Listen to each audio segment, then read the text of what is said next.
Welcome back, everybody. Hope everybody's had a wonderful time.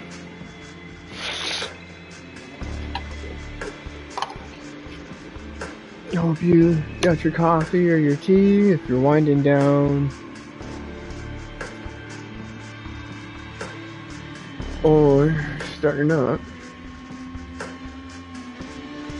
We are at day 3. I think we have a 17 night.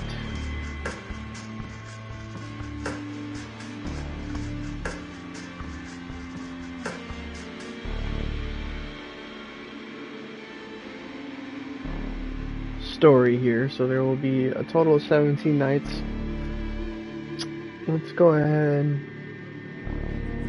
bring this on to day 4.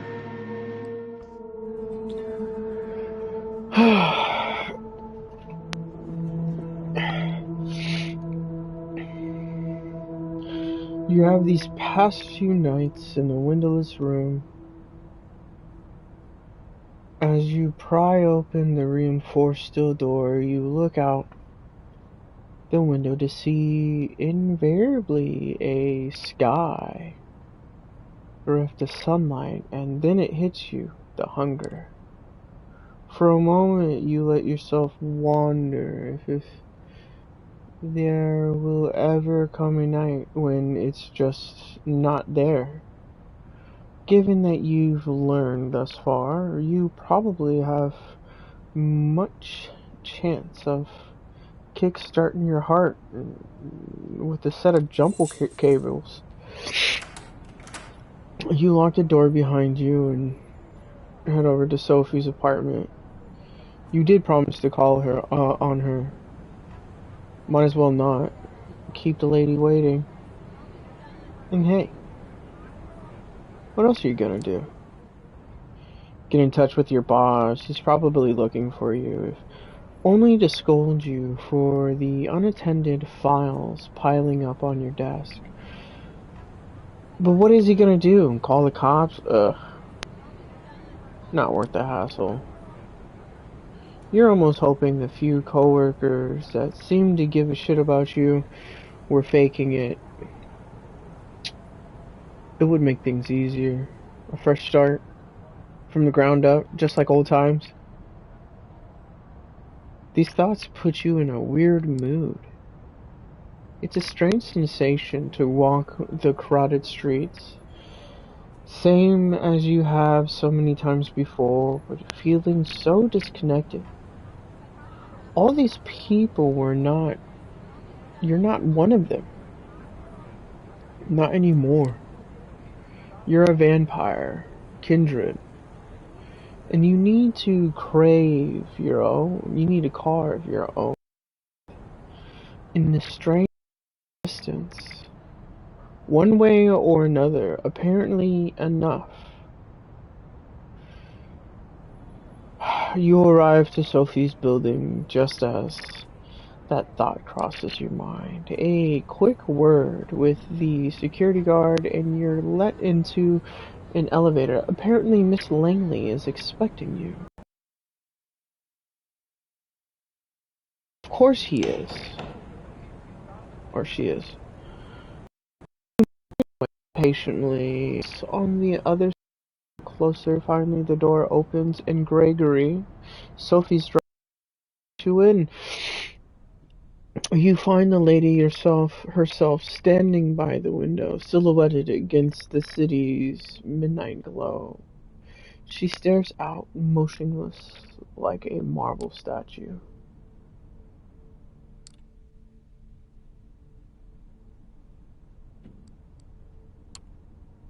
Good evening, Sophie. She doesn't react immediately, but seems to snap out of some meditative state and looks at you with strangely glaring eyes.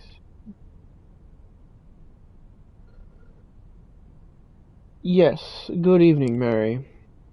I was wondering, when you look at this city, when you see the lights, hear the hum, smell the rain on the pavement.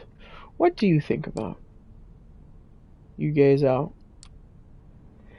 The lights and rain, the relentless honking below, music blasting from nearby windows, echoing off buildings. One should record an hour of this and throw it up on YouTube as an ambient piece. Other than that though, it's business as usual. The sights, the sounds, the smells, you know them all too well. Sophie watches you. You can tell she's disappointed. Somehow, she covers it up with a smile. Well, not everyone can appreciate the intricacies that the world offers. In fact, among kindred, my clan is somewhat notorious for finding innate meaning even in the mundane. You see, the blood that flows within me is Clan Toreador. There are 13 such bloodlines among us kindred, though the number has been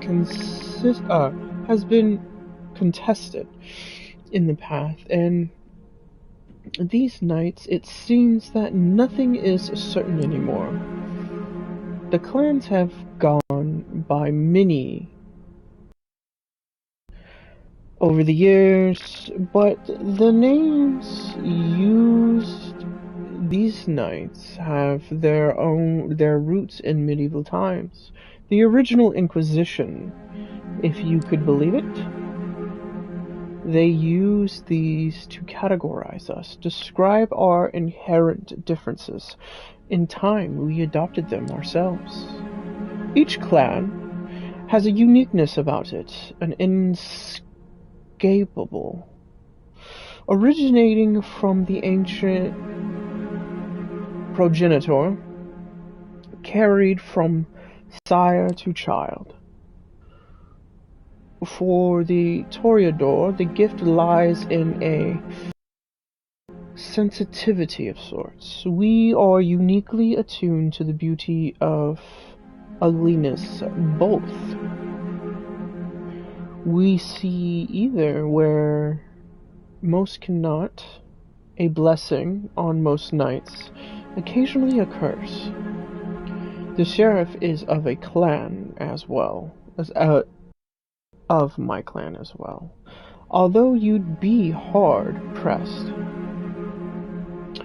to see him as such. Poor Kadir, it breaks my heart to see him in this state. Still, there is a beauty to it as well. Nothing fall from grace. Try as she might to act playful, you can tell she genuinely cares. She lets her gaze wander for a brief moment, but is quick to regain her composure.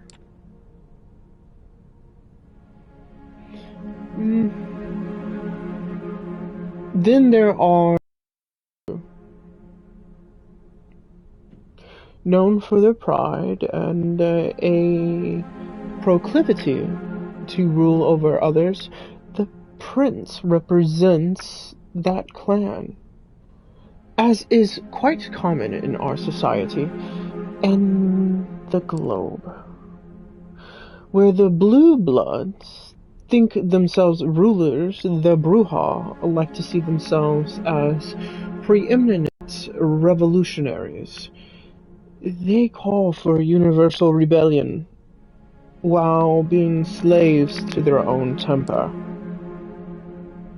We don't discuss the rabble much anymore, not after they've largely broken off with the Camarilla.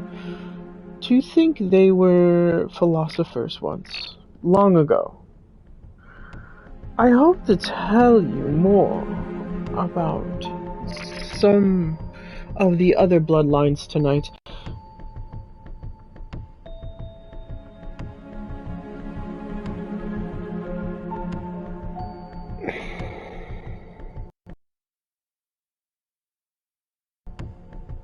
That's my clan. Do you know what my clan? I can only guess it. Based on certain aspects of your behavior and taste, you will need to come to your own conclusion and seek validation from your clanmates.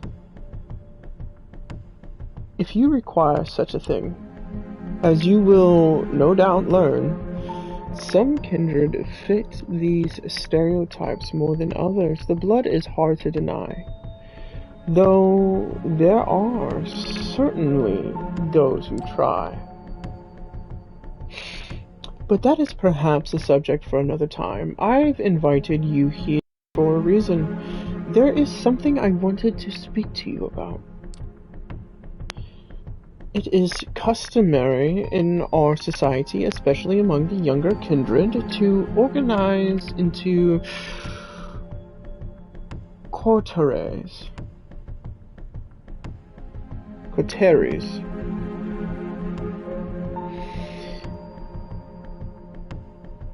Sometimes these are called by the prince or mandated by a sire. In this case, you might treat it as more of a strong recommendation. I want you to seek out companions, not only because you need to learn more about our society, but also because it is useful.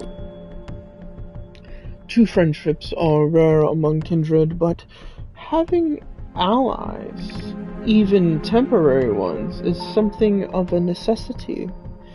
These nights, we might be selfish creatures, but we are drawn to each other nonetheless.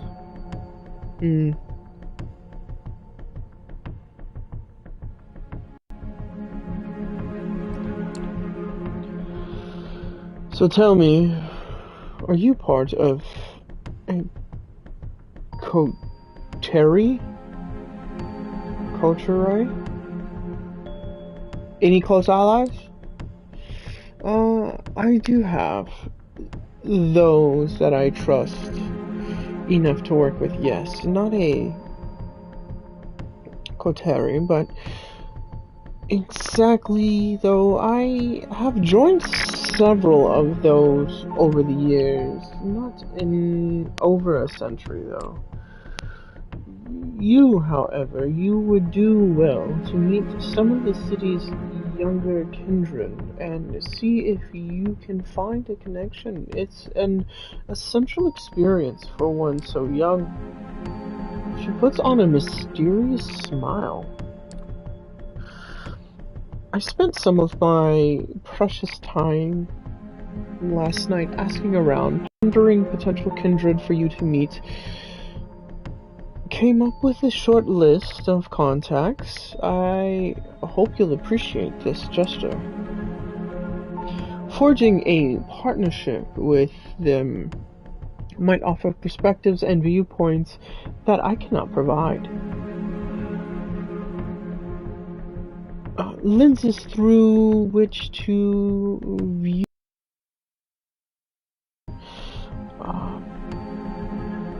They are all members of the Camarilla, of course.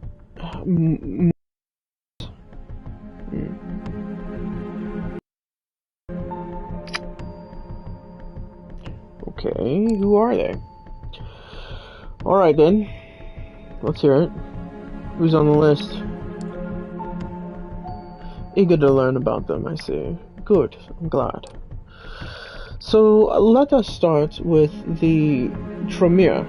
They are a powerful clan, disliked by many, but respected by many more. They have been an important pillar in the Camarilla since the beginning. They are blood sorcerers. Blood sorcerers? You flash back to one of those nights when your ex would stay up late playing video games. Not a pleasant connotation. Sophie snickers. Oh, child, don't be caught with that look on your face. You meet a warlord. They really are adept at using their own, as well as others, to use potent effects.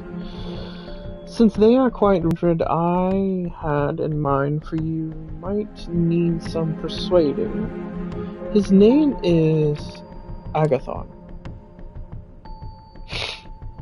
From what I hear, he is quite the scholar, very ambitious, the child of a noted Tremere here in New York. Aisling Sturbridge. Sturbridge.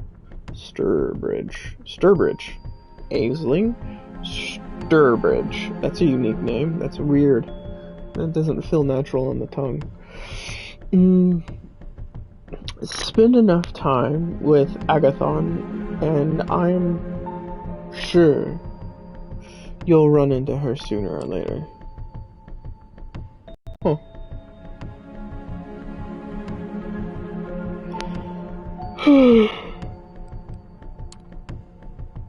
So by getting to know Agathon, I can get closer to someone higher up the ladder. Yes. Though not immediately.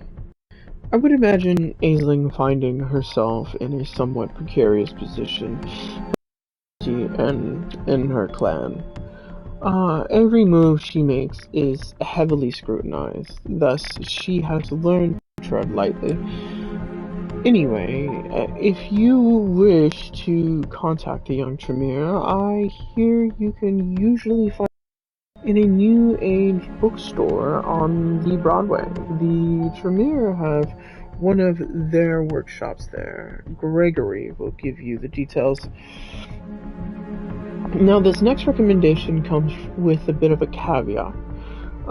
As you recall me saying, most bloodlines have unique features that might not be obvious at first glance. Well, there is one clan whose members wear their curse on their sleeve. Oh, the Nosferatu.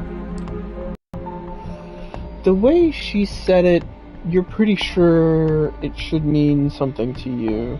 Other than sounding foreign, it doesn't ring any bells. No wonder they make their havens and sewers, abandoned buildings and such. Their appearance is hideously unnatural. They walk the streets like the children. The kind would have learned of their existence long ago. Did she just...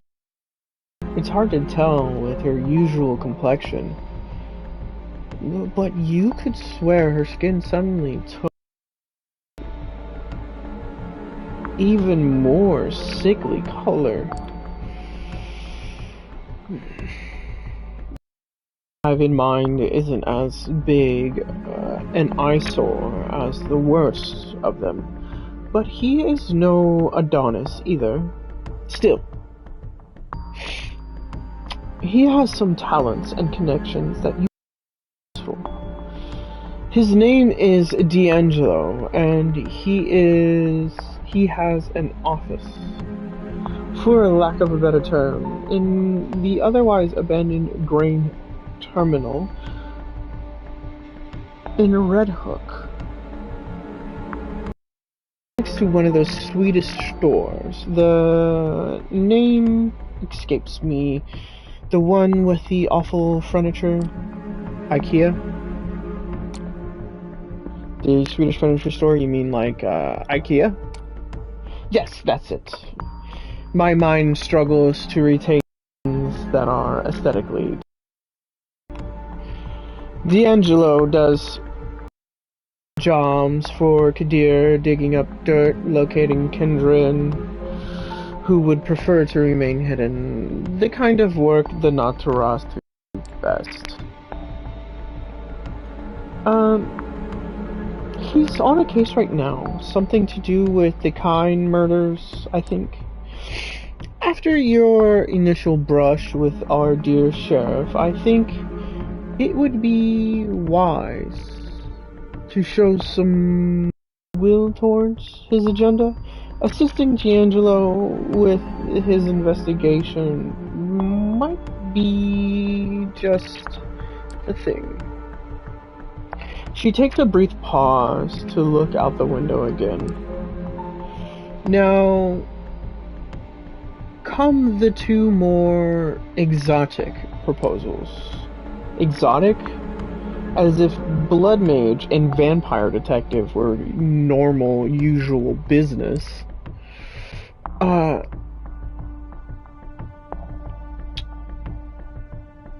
You may have heard of the Gangrel before.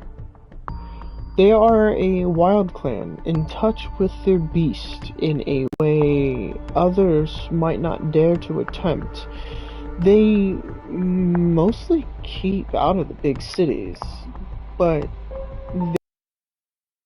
normally they haven't been a part of the Camarilla for a few decades. But the one kindred like you to meet has strong, shall we say, familial ties to the sect. Her name is Tamika. Her sire Jezebel was an instrument during the Battle of New York back in 1999. The very same battle that cemented the city as a capital domain. Sadly, her achievements have gone largely unrecognized. Tamika and a number of the siblings still reside in the domain they were awarded after the battle. Prospect Park. Herself left the city some years ago, fed up with being underappreciated.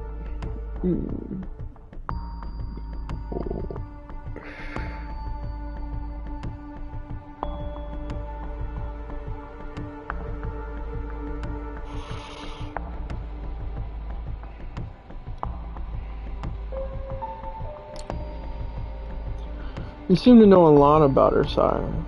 But is there anything else you could tell me about Tamika? I asked around.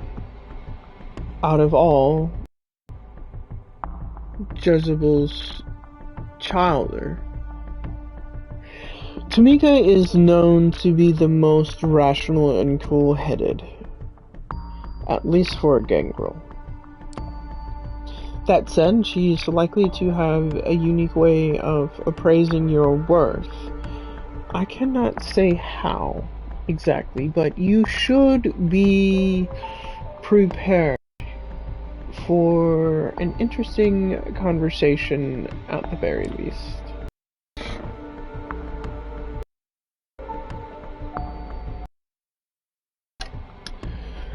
Then again,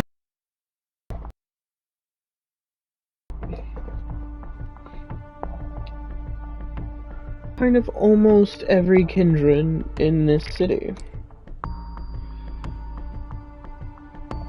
There's that mysterious smile again.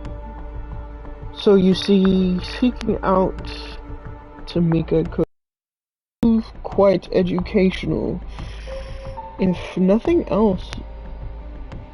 And who knows, perhaps you will find her temperament to be a well change of pace.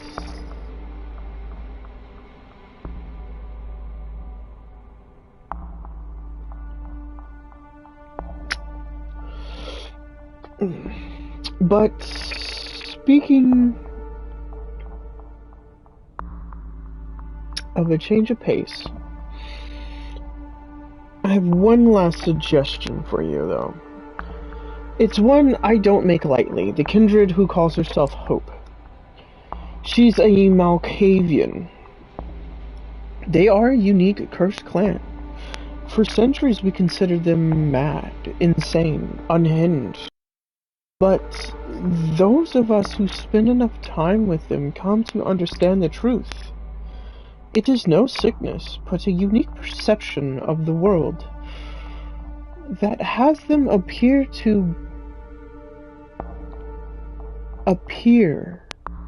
to us as unstable. And that perception can prove to be very valuable. Having a Malkavian as your companion might be taxing on the nerves and a true test of patience at times, but their insight and intuition are unrivaled amongst the kindred. As for Hope, specifically, she is said to be a recluse, but I have it on good authority that she can currently be found in an internet cafe. I believe it's called, in Lower Manhattan. Gregory has the address.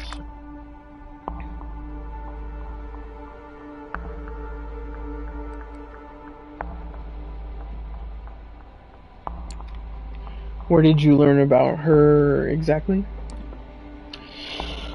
One of the colleagues told me about her. He considers her uniquely talented and tapped into current fads amongst the kind. Not something I'm personally interested in, as I'm sure you know by now. I take his word for it. At any rate, well, I believe that's all of them. I still have a few social calls to make tonight, so I'll leave you. Use tonight and tomorrow night to arrange some cordial visits of your own. I will send Gregory for you as soon as I have further need of your services. Oh, and that reminds me, you will need a car. Join us downstairs, won't you? She smiles once more, turns to her driver. He helps her put on her coat, and the three of you leave Sophie's apartment. Sophie points to one of the cars near the building as Gregory hands you the keys. It's a rather inconspicuous compact car, a decent looking, if not luxurious ride. Stay safe, Mary. This is your first night alone. Let it be your last. As they drive away, you find yourself with more freedom than you've had for the past few nights. A blessing or a burden, time will tell. With a list of addresses in hand, you consider your first move.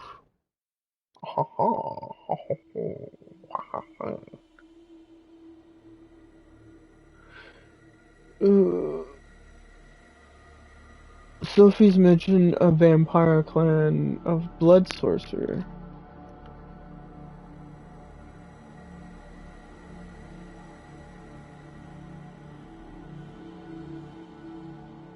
And that's the Nosferatu.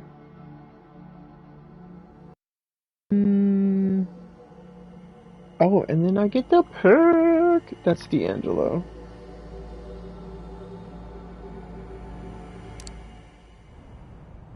You arrive at the address given by Sophie.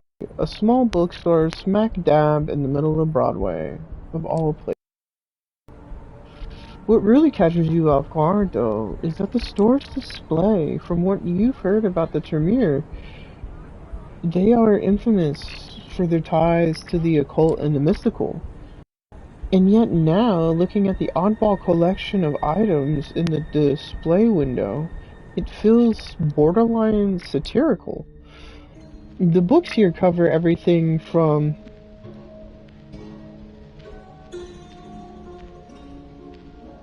Ayurvedic and homeopathy, homopathy, eopathy. whatever, to wellness and self-motivation. The vaguely amusing juxtapositions don't. In there you notice a copy of Anton Love's Satanic Bible tucked behind a cheap, smiling Buddha. A scientific journal of hematology sits next to the teen-oriented pamphlets on the blood type personality theory. A number of religious, quasi-religious symbols, lockets, pins, and blazoned paraphernalia are haphazardly strewn across the display and between the tomes. Before you even open the door, you can smell the burning incense and hear the corny Far East tinging music sweeping through a crackling speaker mounted above the entrance. It's much more quaint than you expected from what Sophie told you about the so-called warlocks. It doesn't look like they have much interest in impressing outsiders. Then again, if there's anything you've learned these past few nights, it's that appearances can be deceiving. At this, the shoppers appear to be closed. Oh, if the shop appears to be closed, you ring the bell. You look around inside for a brief moment. Later, the latch slides and the doors push open just a few inches. A tired-looking blonde in loose clothes appears in the crack. She seems confused, like you just woke her up. She lets out a yawn, scratches at the tattooed neck, and finally she squints in your general directions. Her pierced lip curves into an awkward smile.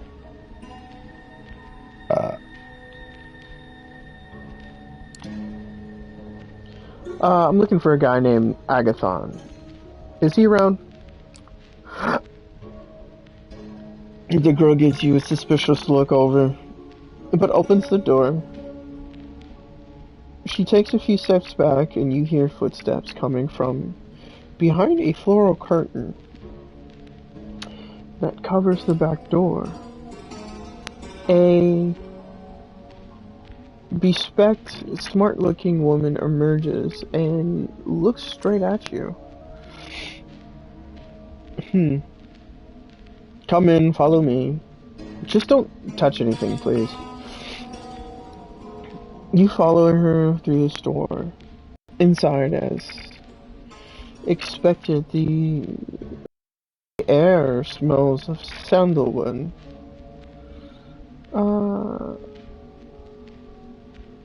Frankincense and a dozen of other aromas. The woman leads you behind a curtain and through the back door onto a rickety staircase.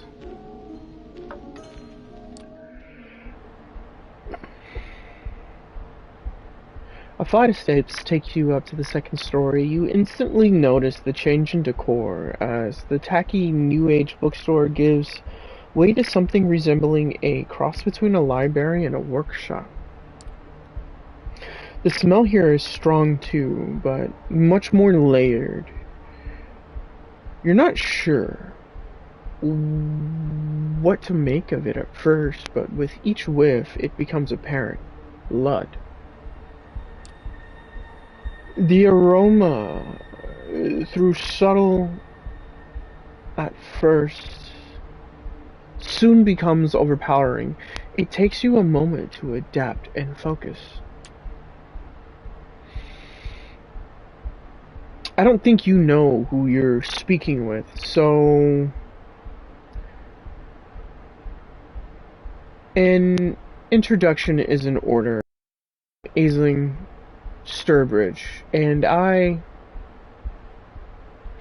am the High Regent of the Chantry. of the 5 boroughs. You are Mary, correct? I have to say, you're lucky. The ward outside the building is only there for notifications tonight. Otherwise, it would have been quite unpleasant. To answer your questions, Agathon is here. He's hard at work. I wouldn't want to disturb him. Am I to understand this is a social visit?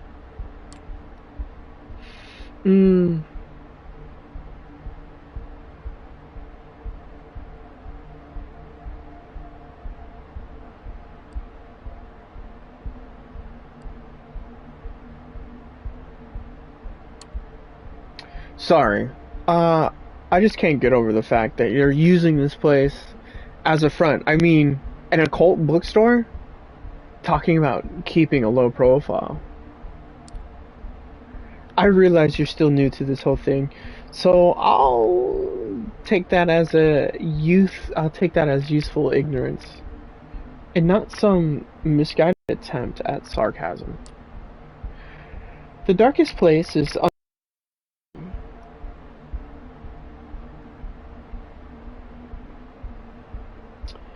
You've seen the display. Tell me, it's not the last place you look for an actual mystic. Now, not that I don't enjoy schooling clueless neonates, but may I ask, what is it that you're here for?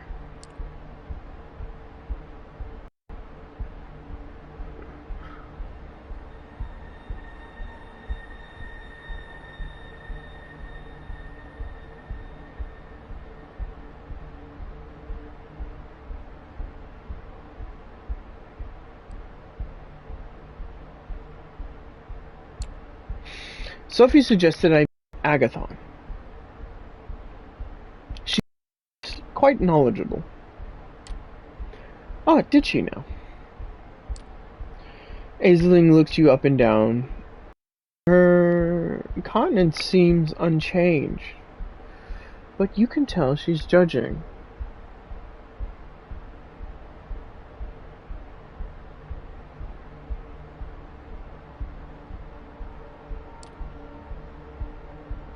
That's new.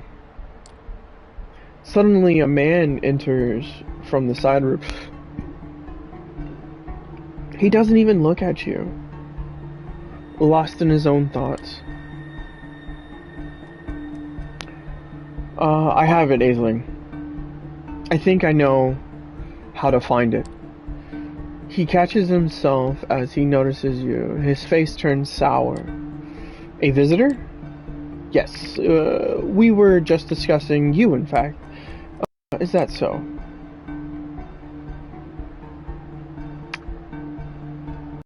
Let me introduce myself. My name is Mary. I've told you interested in teaming up. He seems very confused by this notion. What for? Oh.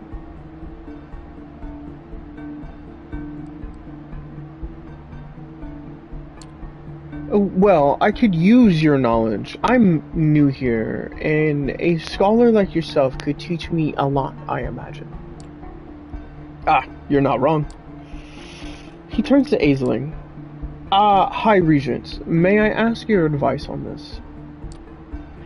She looks you over as if judging your worth. It takes her just long enough to make you feel uncomfortable. Actually, my child, I would consider giving this one a chance to prove her their worth. Oh. She addresses you. I'm trying to understand why Langley took an interest in you. Mary and I...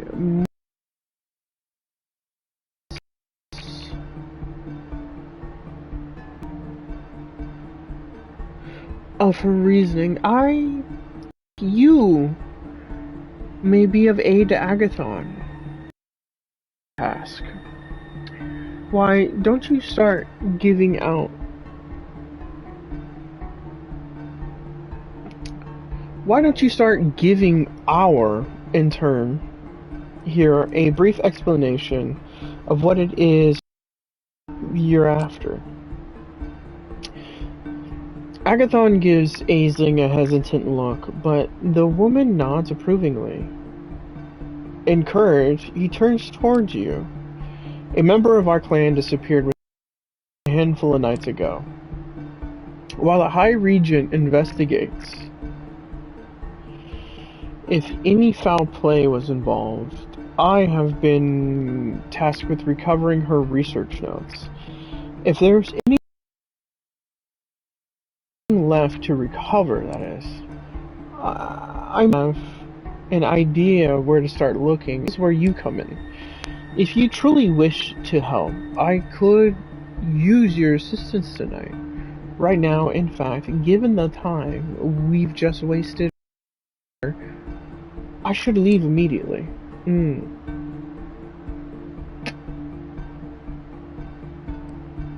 Who's the missing person? And the missing kindred? Who is she? A single glance Aisling is enough. You can tell you're not getting there. At least for now. We're after her research. That's what you should focus on. These people aren't in the habit of making things simple, facing layers upon layers of secrecy. You can only hope that what lies beneath it is the real deal. I'm heading out. Are you coming or not? Sure, I'll join you.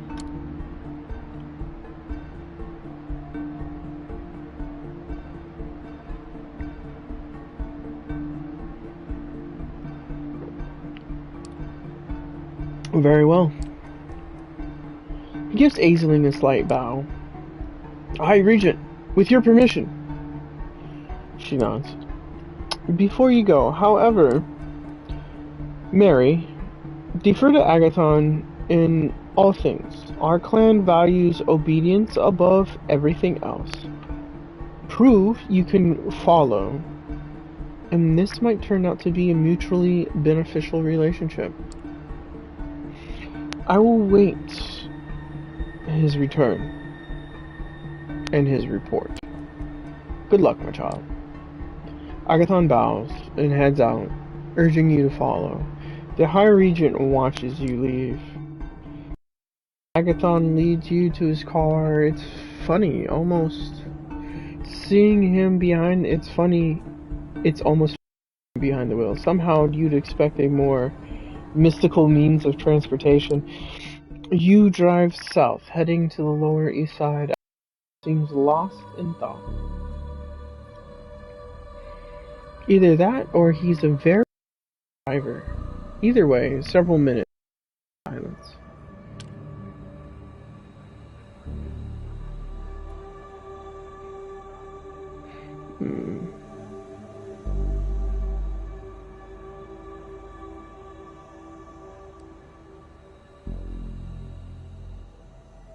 Doesn't matter, we'll get there, it doesn't matter.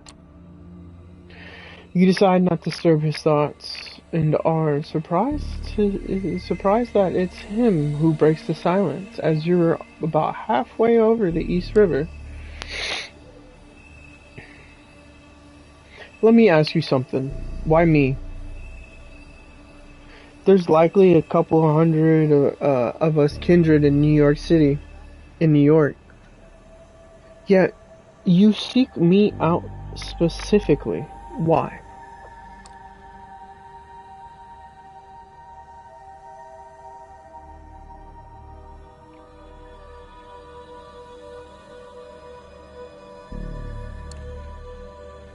For what? Sophie spoke highly of you. She gave me a short list of people to meet. And you were on it. I see. Once more he grows silent.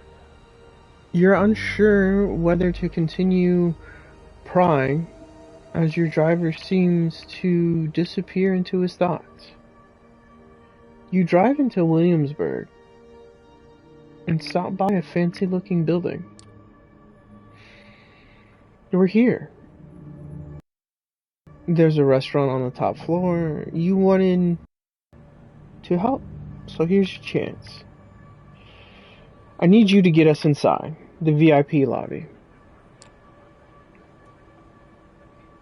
You recognize the place. It's where you were embraced a few nights back.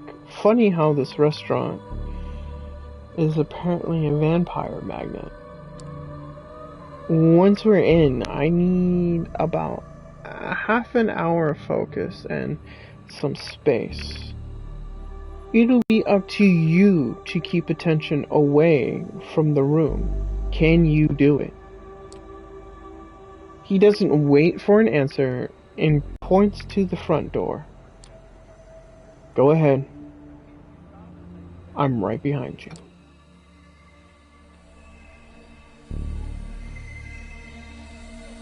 The two of you take the elevator up to the restaurant. The door opens and you see that there are only a few guests left sitting at the tables. An important looking staff member approaches you. Good evening. I am very sorry, but the restaurant is closing for the night. I can make a reservation for next week if you wish.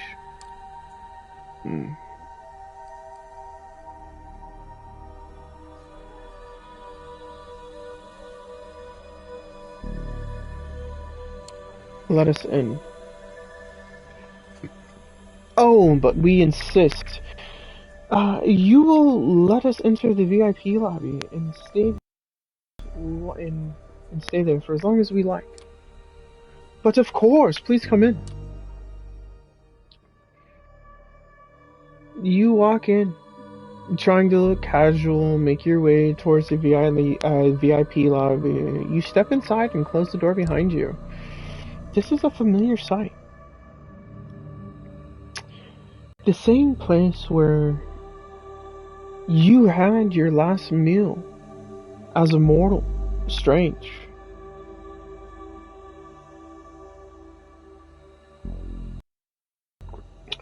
You should feel something, but the lavishly decorated room looks almost plain to you. Your companion looks at you with something akin to admiration, or at least that's how you choose to interpret the slight change in his usual somber facade. Not bad. Not bad at all. It's usually cold. The Agathon soon discovers why, looking behind the curtain, and a window hangs open. The handle and lock look like they've been dissolved, as if in acid.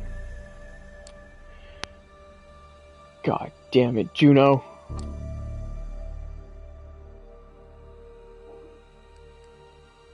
Looks like she's gone. Whoever Juno is, it looks like she's no longer here.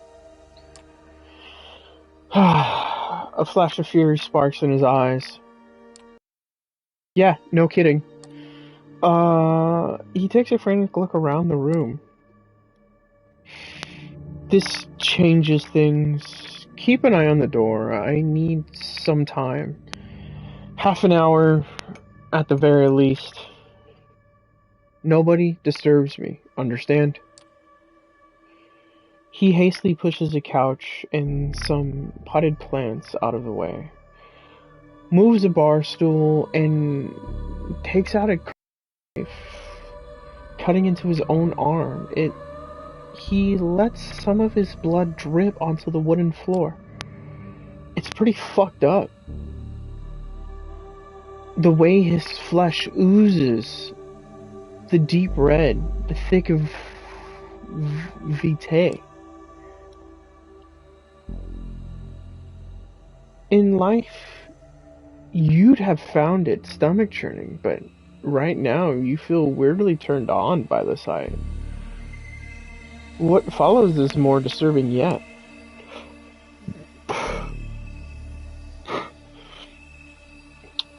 With one hand, he sheaths the knife and seals the wound with the other.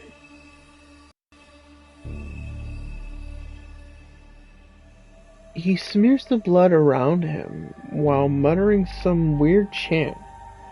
It sounds vaguely Latin, but you're pretty sure it isn't. It's all more than a little disconcerting.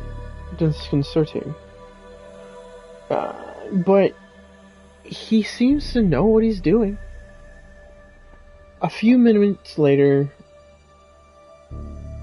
the circle starts glowing faintly as thin wisps of smoke surrounding Agathon. He's legged, eyes closed. Minutes pass. Agathon's face twitches from time to time, and his head turns every now and then, as if he was looking around or listening in on a conversation. The smoke grows thicker, forming a veil around the mage. You expect more flashy, but it's still a sight to behold. You wonder what the point of it is, but refrain from asking. It's probably best to let him do his thing. For close to 30 minutes, you're left to your own devices. Suddenly, the door swings open, the manager storms in, ready to raise hell. The initial haze must have worn off quickly.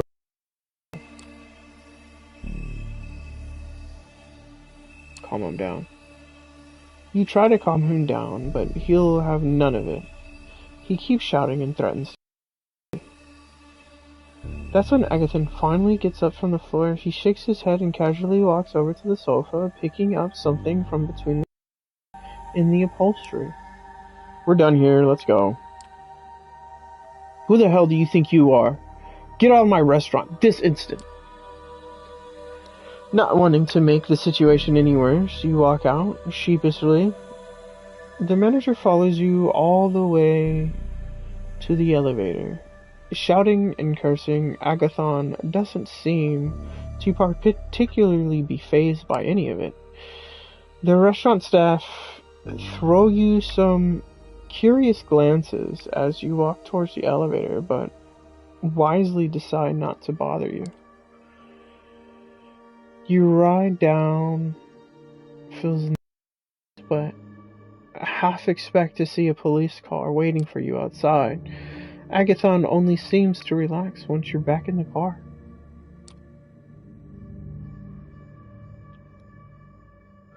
He starts the engine and takes a right. Continental Army Plaza. Back into the bridge towards Manhattan. You're just about to say something, but Agathon beats you to it. That went better than I expected, all things considered. It might have been a trick of light, but you're pretty sure you just saw a smile. I'm used to working alone, but what I'm dealing with right now, it might require some more assistance, and you seem capable enough.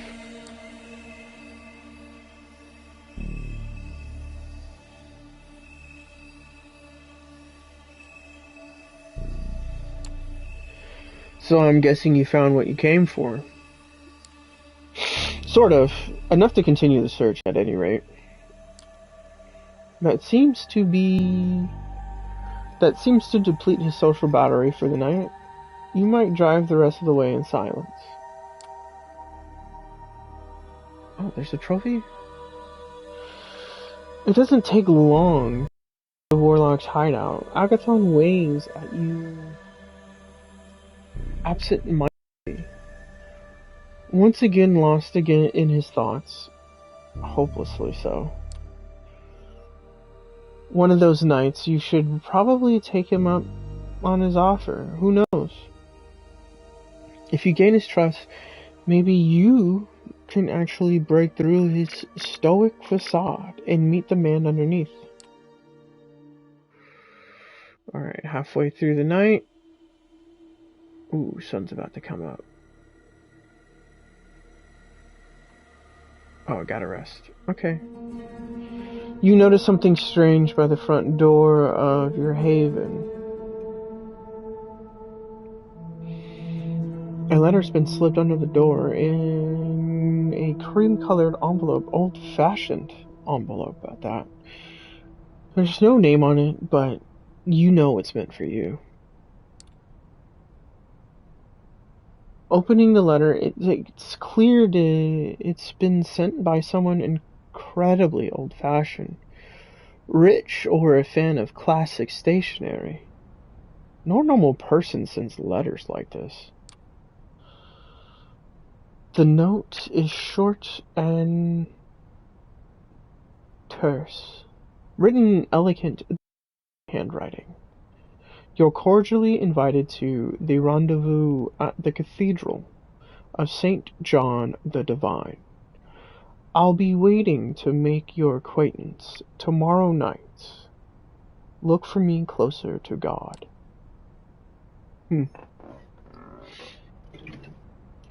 There is no other information. It looks like you have a mysterious invitation for the following night.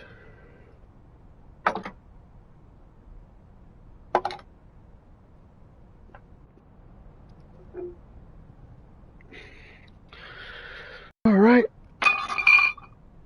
Bathroom time. Be right back.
Alright.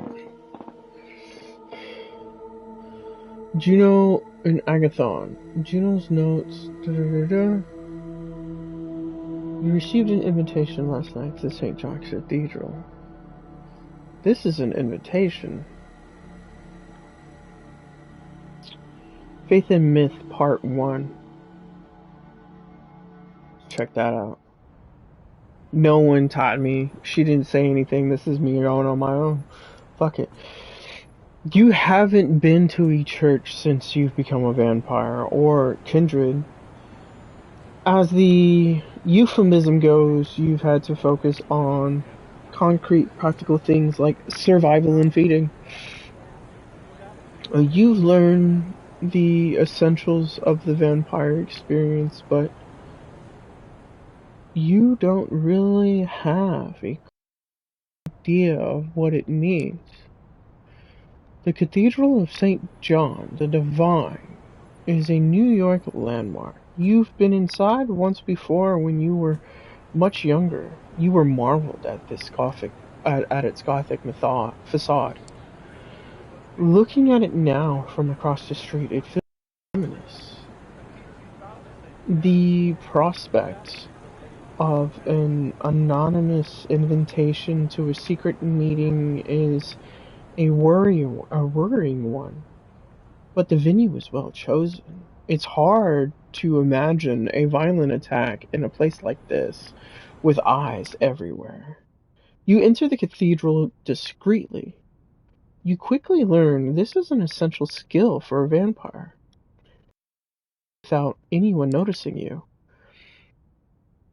The full force of the cathedral's architecture hit you as you walk the pews. If the architect meant to create the feeling of being small in the place of God's glory, mission accomplished. Based on the note, you're assuming that whoever you're meeting is someone in the front. As you step closer to the high altar, it feels as if somebody is dragging at your feet. As if the stone beneath you resisted your movement.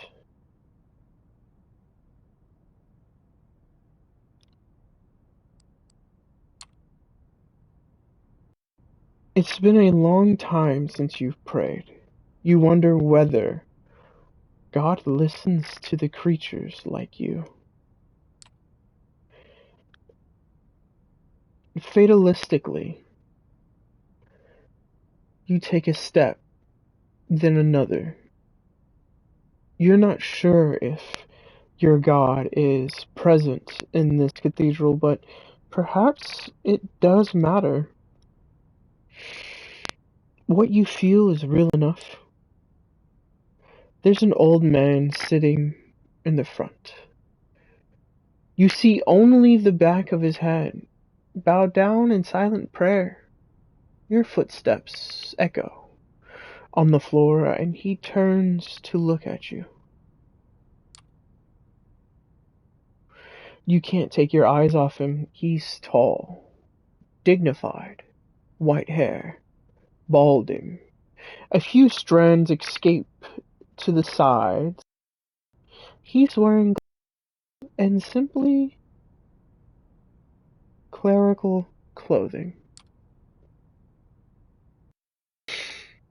His eyes are warm and pale. Too kind for someone like you. Something is wrong. You feel heavy, as if a giant hand was pressing down. The skin on your face is burning. Perhaps unconsciously you've expected something like this as a vampire walking into a cathedral, only it's not the building or God making you feel like this. Like you're burning alive. It's the man. The priest. Welcome, my child. The priest's tone is kind, but the rising panic inside is telling you that kindness is not for the likes of you.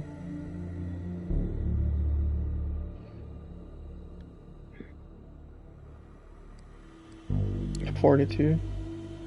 Whatever it is, you can tough it out with your vampiric abilities.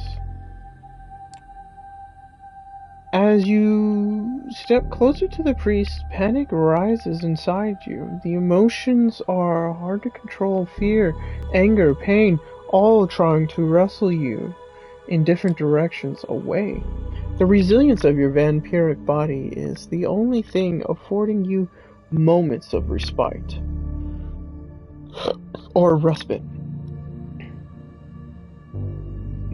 Yet you know that it can't take much more of this.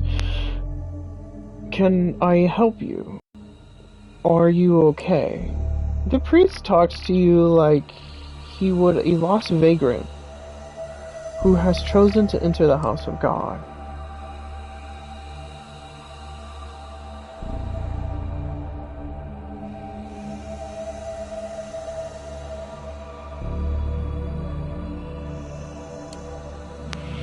How are you doing this? I'm afraid I don't understand.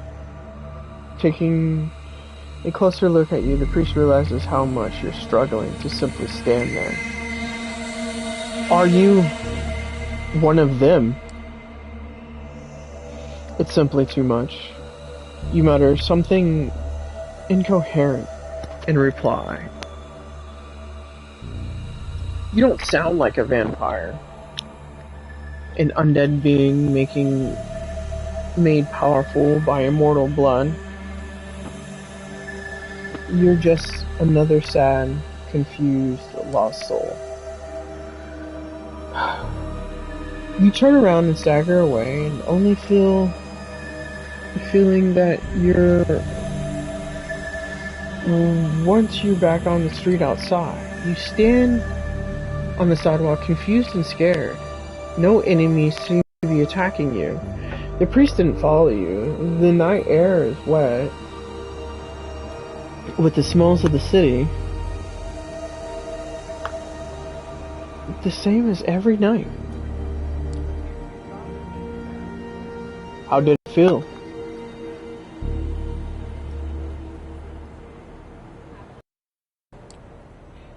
You look at the man speaking to you as he's well dressed. It's a little archaic. Dark-haired, handsome, like a character from an old smiles as if he knows something you don't. You glance around. There are people on the streets. You don't appear to be in any immediate danger.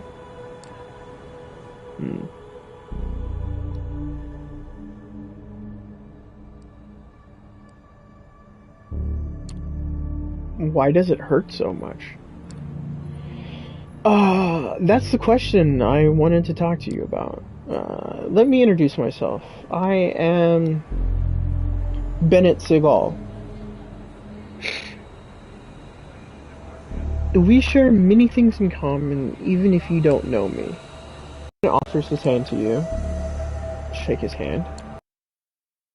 His handshake is firm and dry. He looks at you intently as if trying to find something in your eyes. Would you mind sitting with me for a moment? Points to a park bench nearby and darkness. Because of the broken streetlight, worry you decide to follow him. Only an enemy, totally unconcerned with a masquerade, attack you here. Bennett sits down and contemplate the cathedral in silence. I know how it feels. What you just felt. I have experienced it myself many times. For a moment you consider how to respond. It's clear Bennett sent the invitation to come here and orchestrate this little setup. Why did you invite me? What's the point? Why did you go through the trouble of getting me here? We share a connection, you and I. I'll explain it later. But right now, the important thing is that it's so much easier to show you than tell you. I wanted you to meet Father Anthony. Or see him. Did you wonder why it felt like that?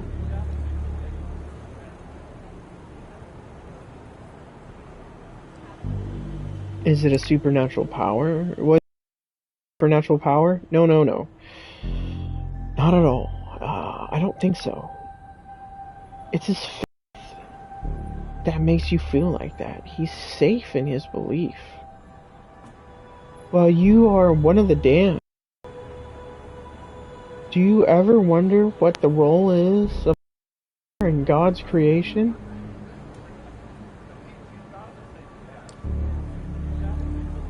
You don't stop to think. Of course you're wondered.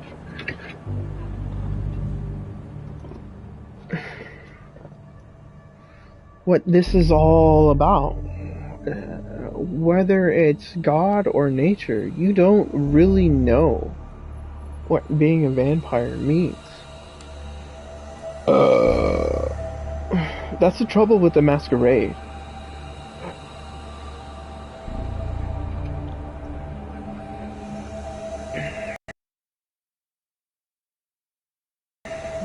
A human faced with human problems can go on that helps them. You can't. The Masquerade means that everything there is to know about your condition is secret, hidden away. You're left relying on the unreliable opinions of people like Bennett. Suddenly, and presses it against his chest. To your eyes, you feel his heart stop. My heart no longer beats, yet I move. I talk. Is that how God intended us to be?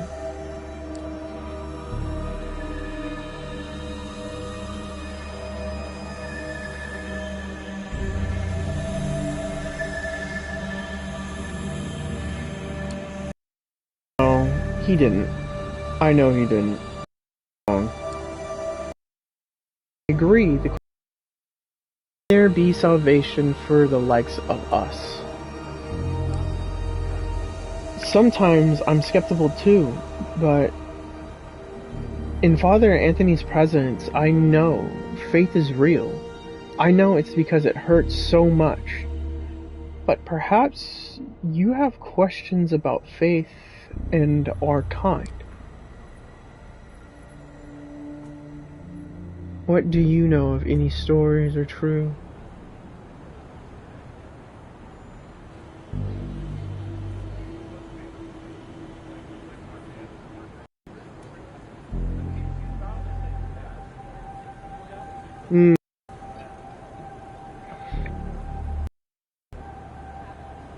What are we? Yes, what are we?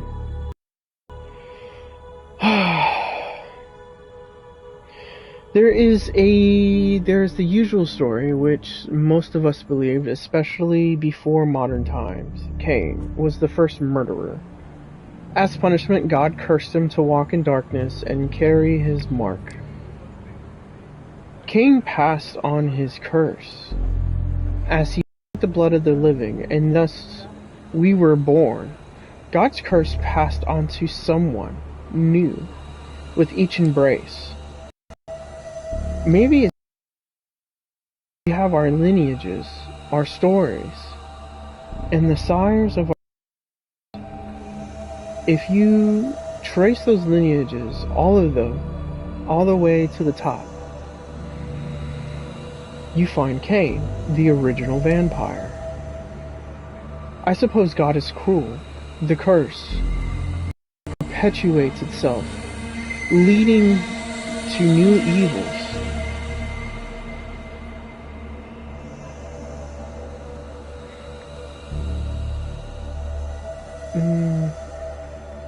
Did I just come here to talk about religion? Did you have anything else, or did I just come here to talk about religion? I know it's overwhelming. It was, for me at least, when I first met Father Anthony. I know there are others like him, whose faith shines like a beacon. Priests, old ladies, children, anyone can have the conviction inside them.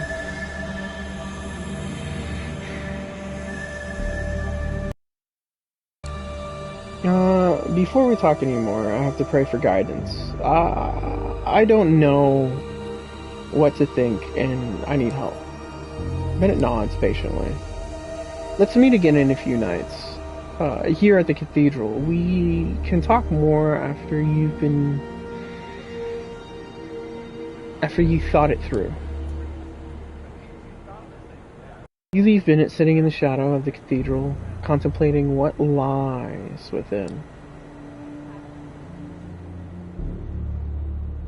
It would be easier to ignore his words without the reality of what you experienced. Father Anthony was holy. You know it to be true. But what does that mean? The hunger calls to you. The city's skyscrapers and seemingly never-ending sprawl of boroughs. It's all a prison. You need to get out. You need to take back control over your life. This instant.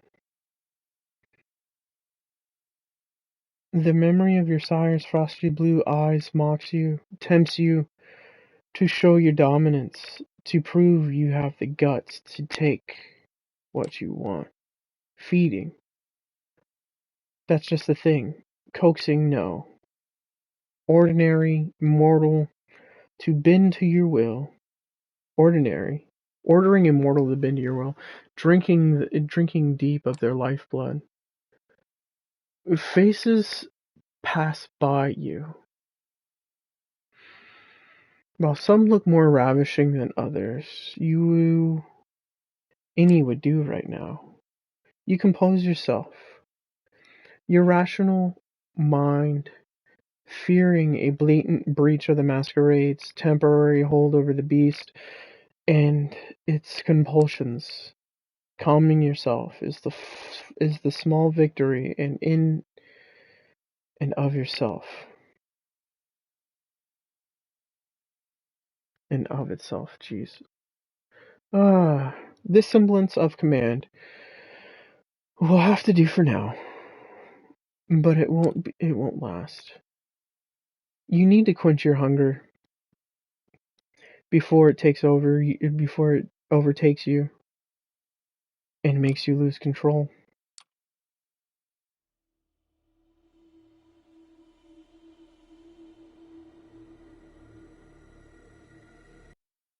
Alright.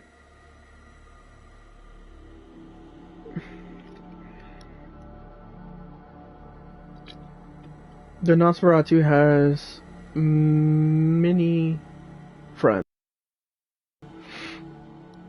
We dealt with that dude, the Malkavian, and a gangrel. Gangrels are rash, impatient, mostly disgusting.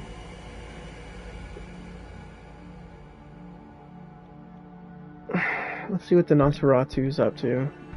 And the murders. As you make your way down to Clinton Street, the incandescent hum of traffic gives way to an ominous silence of the waterfront. You stop to take in the Hudson, made all the more potent by your recently senses. Across the great Hook terminal rears its rusty frame. Once a bustling industrial area, now a sleeping giant, splayed out to the riverbank, forgotten, abandoned. Conveniently so, especially for one of the hidden.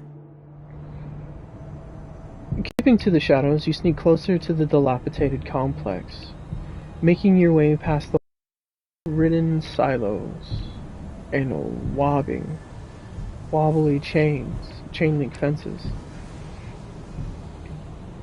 By the time you reach the entrance of the building, you can almost feel the rust particles making themselves cozy at the back of your throat.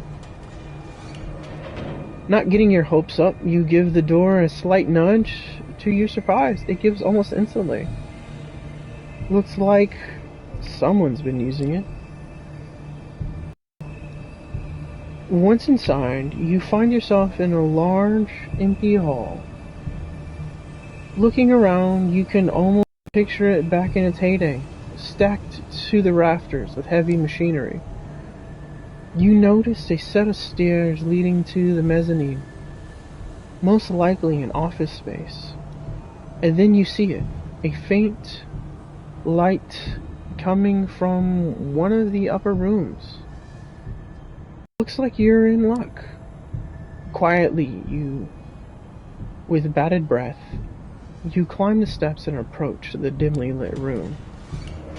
The door creaks open, revealing what looks like an old-timey detective's office, complete with crooked window blinds and overflowing ashtray, the papers scattered across a wooden desk.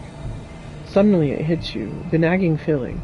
This is all too convenient, too inviting. Before you can react, the trap is already sprung. A plume of cigar smoke wafts over your shoulder, the barrel of a gun against your spine. A raspy voice whispers in your ear. Let me guess. Took a wrong turn at the third silo. Presence make him stand down. Given by the strange hunch, you open your mouth. You hear yourself talking, but the words are not yours. They seem to be coming from the deepest recesses of your memory, a movie you saw as a child. You don't know why, but it seems oddly appropriate. I know what you're thinking. This punk ain't got nothing on me. I'm sitting pretty on a loaded Colt detective special. 5 in the cylinder, 1 in the chamber. And I only need the 1. As corny as it all sounds, the stranger seems oddly receptive. But your tough guy monologue, he seems oddly receptive to your tough guy monologue, so you decide to bump it up a notch. Focusing on your will, you boost your aura, filling the room with your presence. Your voice becomes smooth, oozing with charisma, a regular Sam Spade. You yourself can't help but feel the sense of awe. Hopefully, the stranger feels it too. But then there's a nagging feeling. What if there's more to this gal than she lets on? What if she's got the right where she wants me? Maybe I should hear what she has to say. Is that right? Yeah. So how about we drop the tough guy act and talk like adults? You can always shoot me once you're done. For a few 10 seconds, the room goes quiet. So quiet, in fact. You can swear you can actually hear the smoke swirling in the air. Finally, the stranger speaks again. You got a point there, kid. In a strange interplay of light and shadow, the stranger reappears behind his desk. Seeing him in his full, or for lack of a better word, glory, you can't help but smirk. This is the dreaded Nosferatu.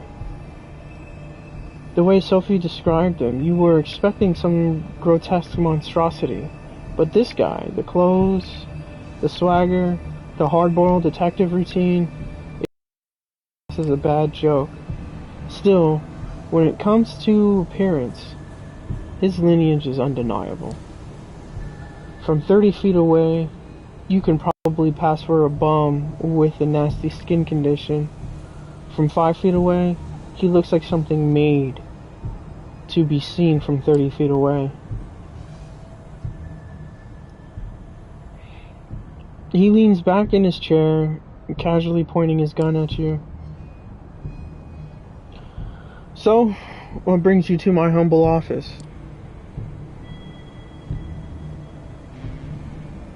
I'm looking for a Nosferatu. I'm guessing you're it. Now that's some detective work. What tipped you off? The glowing complexion? He pauses to peel a flake of dead skin off his cheek. Or the $1 million smile?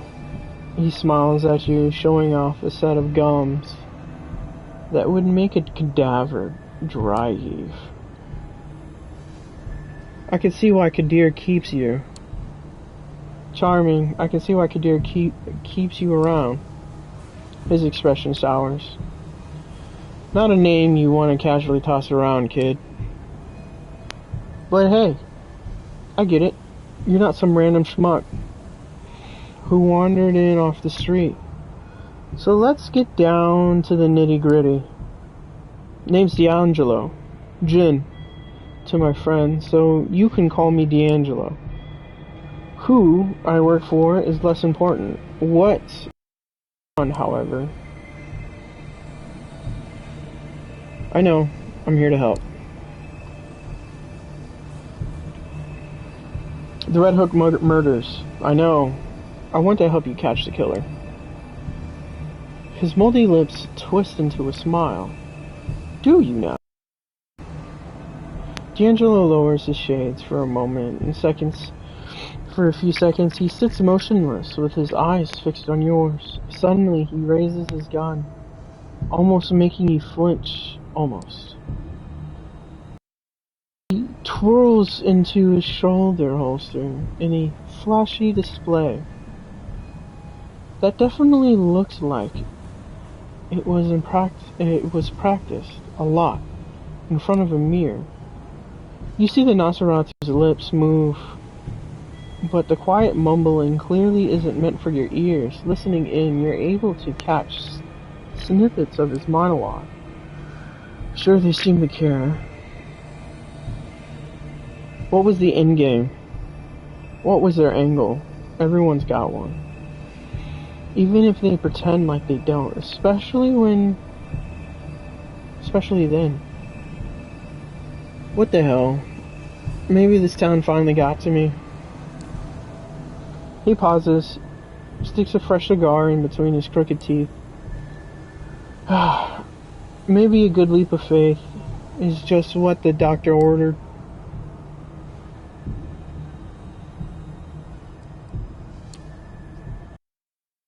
You let him mumble on, listening intently.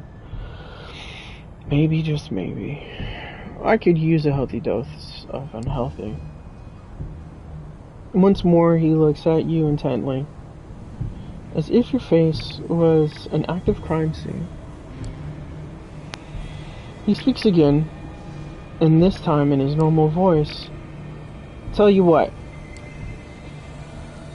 I was just about to head back to the crime scene, take a look around.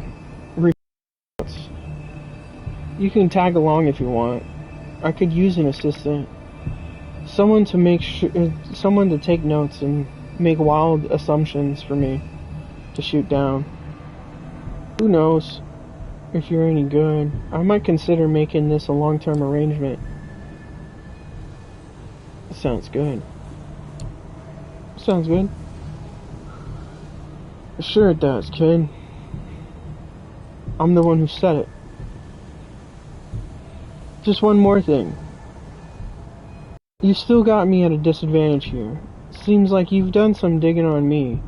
But with you, I barely scratched the surface. You catch my drift?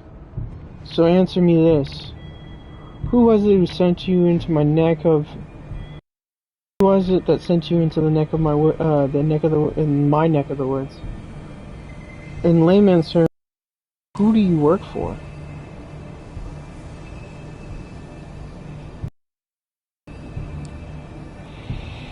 For the first time since you got here, the Nosferatu adopts a look of genuine surprise. His eyes wander for a moment, finally giving you a crooked smile. So you're the one, huh? The fledgling. The Toreador dames spared. Yeah, that would make sense. Don't think she'd appreciate you throwing her name around. Thanks for being up front, kid. One blink is enough for you to miss D'Angelo vanishing from his chair. Just when you're about to look around, he reappears next to you. Close up. His smile is even more unnerving. Alright, moonlight's burning. Let's get cracking. With a certain fascination, you watch D'Angelo stumble his way across West Brooklyn, oddly reanimated, incessantly scratching his face and neck, stopping every once in a while for a bout of mumbling narration. He is the most certainly a sight. He is most certainly a sight to behold. Still, he seems to be getting around okay, and you take particular note in the fact that he seems to be choosing the darker, less frequented streets. There is definitely a method to his madness. Eventually, your leprous guide takes a sudden turn off of Van Brunt Street and into a particularly dingy alleyway. The torn pieces of yellow police tape and are a dead giveaway. This has to be the place. Well, here we are. Time for you to earn your stripes. This is where they found him. Drain dry. Not a drop of blood in him. And before you ask, no. I didn't get to see the body, so if there were any bite marks on it. So what can you tell? So what can you tell me?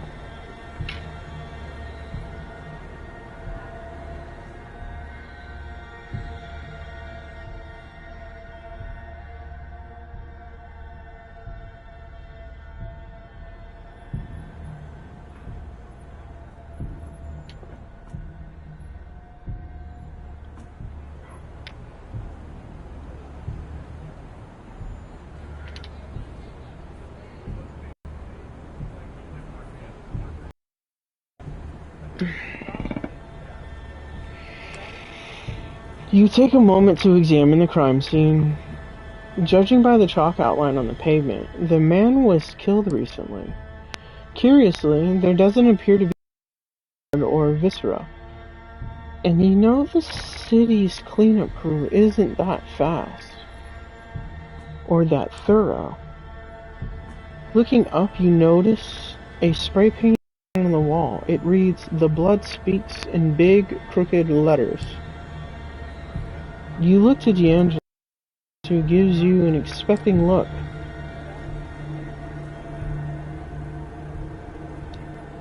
You're the detective, you tell me. You're the detective. Enthrall me with your acumen. Tisk tisk. Look, kid, I can do this all night. But this is your turnout trial, remember? Alright, two things. One's pretty obvious. Take a look at the graffiti. What do you think it means? You give the sign a good hard look. It's no... The writing is jagged. Clearly done in a hurry. It seems desperate. It seems desperate. My thoughts exactly. It's as if somebody wanted to get a message across. To stick around and write the whole damn book.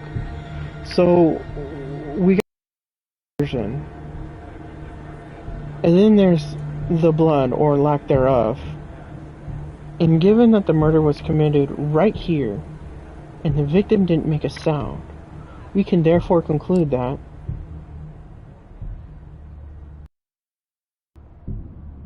the killer used a sedative. The killer used a sedative. And then what? Pump out the blood without spilling a drop? With people nearby? Nah, kid.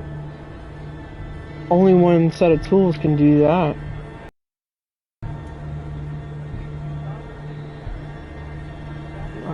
This quickly and this quietly. He smiles and taps himself on one of his fangs. Tell me, if you were to guess, which clan would say our killer belonged to? Tremere. Wait, aren't the Tremere blood sorcerers? This is probably some fucked up ritual of theirs. The Roylocks do tend to get creepy at times, but they're not exactly the Manson family. It's just not their style. Might be jumping to conclusion, but my money is on the Thin Bloods. He pauses, spits out mangled remains of a cigar. Shit. Looks like we're gonna have to pay Larson a visit.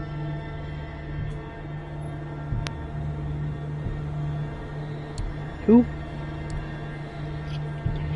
Jeez, you really are new at this, ain't ya? Larson as in Robert Larson, the Thin Blood Primogen. Not sure if he knows who the killer is, but he could probably make an educated guess. In any case, we'd be doing him a favor. If it turns out one of his is violating the Masquerade, it would put him in a hell of an awkward position. And I mean shitting upside down awkward.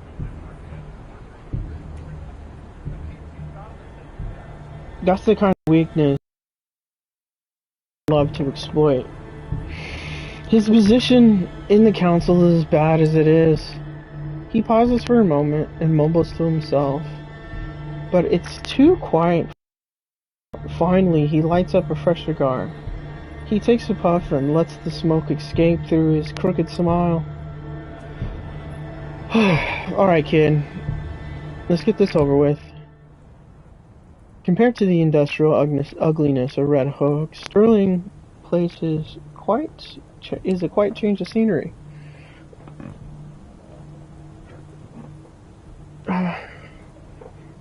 The heavy, pleasantly dull residential area emanates the sort of peaceful apathy the rich hipsters scoff at and collar workers dream of. All of a sudden, Nosferatu stops. It almost seems like he was taking a deep breath, steeling himself for things to come. This is the place. With that, he points to a surprisingly nice-looking two-story house. The place is almost completely dark. Almost. You notice a dim light shining through the curtains of an upper-story window. It's probably safe to assume the head of the family is working late, especially if the head of the family happens to be a vampire. Okay, kid, we gotta be gentle about this.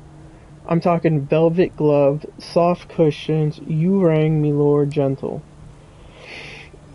We need to get Larson out of here without making a fuss or letting his family see us. If we blow this, he'll shut down like a speakeasy on a raid night. Trust me, I know. Alright, let's get to it. Right you are. Tell you what, how about you make the lead this one on this one? I'm curious to see how you handle it. You take a step back and look around the area. The lit up windows seems to be the safest bet. Now it's just a matter of getting Larson's attention. His and no one else's. As you're trying to come up with a viable strategy, you are suddenly startled by a loud noise. It takes you a second to identify the sound of the dogs barking. It doesn't figure out where it came from, as a bearded man leaving the Rottweiler on a leash comes into view.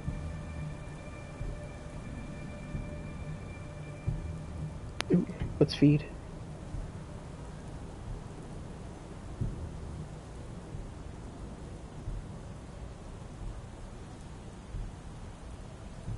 That breaks the Masquerade.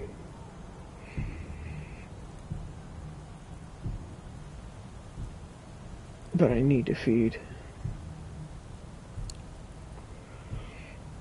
As you turn towards the man with the dog, and D'Angelo gives a worried look. Kid? Shushing him with a gesture, you plunge into the shadows and crouch behind a well-trimmed hedge. True to his follows your lead, though he doesn't seem to be happy about it. You best not be thinking what I think you're thinking. You tense up, waiting for the man to get closer. When he does, you spring up from the darkness, grabbing both his arms, sinking your fangs into his neck. His blood gushes into your mouth, thick in surprise, laced with just enough fear. It's all so quick, and yet so sublime. The man goes limp. His best friend does not. The dog goes off, barking spree that would make a dead man's cover his ears. You tear away from your victim, ready to let the beast loose on the house. D'Angelo, however, is quick to curtail your murderous appetite. The detective approaches the animal, looking it straight into the eyes, and mumbles something under his breath, an oddly melodic whisper. Memorized by the trance, the dog grows quiet and lays on his back, allowing D'Angelo to pat his belly. Suddenly, you notice lights turn on in some of the houses. D'Angelo gives you an angry look and points to the unconscious man in your arms. Get him out of sight now.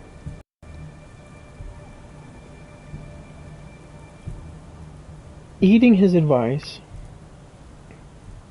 you hoist the man over your shoulder and carry him to the nearest bush. Just as you're getting up, reassuring, slightly unshaven man in a turtleneck approaches D'Angelo. He doesn't seem happy to see him. Robert Larson.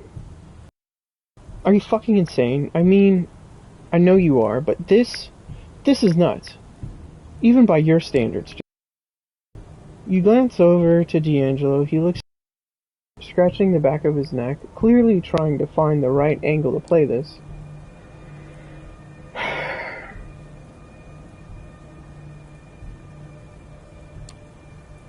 You must be Larson. Sorry about the fuss, but we needed to get your attention. By feeding right next to my house? What the hell is wrong with you? Get the hell out of here.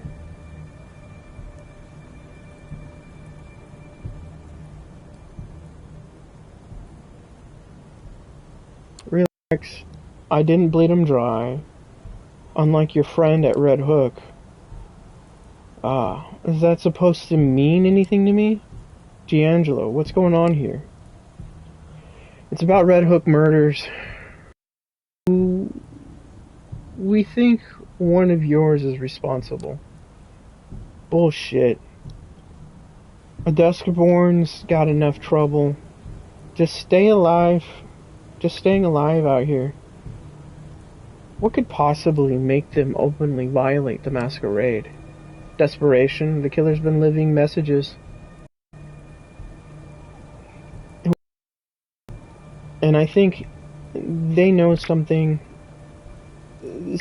they can't share with anyone. I know it seems far-fetched, but it's the only way this puzzle fits together. Nah, I don't buy it. You're reaching. Trying to find a scapegoat. Getting your boss's good graces. Word gets around, D'Angelo. You think I don't know who you're working for?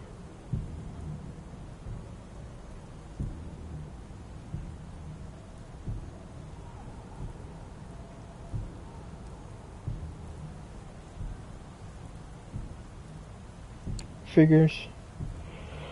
You're very protective of your people, huh? Even the naughty ones? Larson turns towards you. If looks can kill, you'd be welcoming death. You'd be welcoming final death right now. Listen to me, you little shit. As far as I know, I'm the oldest and most respected of my tribe in New York. And yet, Even a sniveling neonate like you could take me out and not break a sweat. My people are weak, scared, unable to. All because of a battle of the die. Instead of a gift, all we got was a curse. So yes, I take care of my people, because no one else will. Having gotten it out of his system, Larson, quick to regain his composure, he continues in a much calmer tone. I'll ask around, consult my sources. If it turns out one of my own is responsible, will face justice. In the meantime, keep your deductions to yourself. I have enough trouble as it is. Deal. Good. Now if you'll excuse me, I have to get back to my family. And with that, Lawson retreats to his elusive safety, into the elusive safety of his home. You decide it's best to move along. You walk a couple of blocks in utter silence. Even D'Angelo's mumbling seems to see. Oddly enough, you find some newfound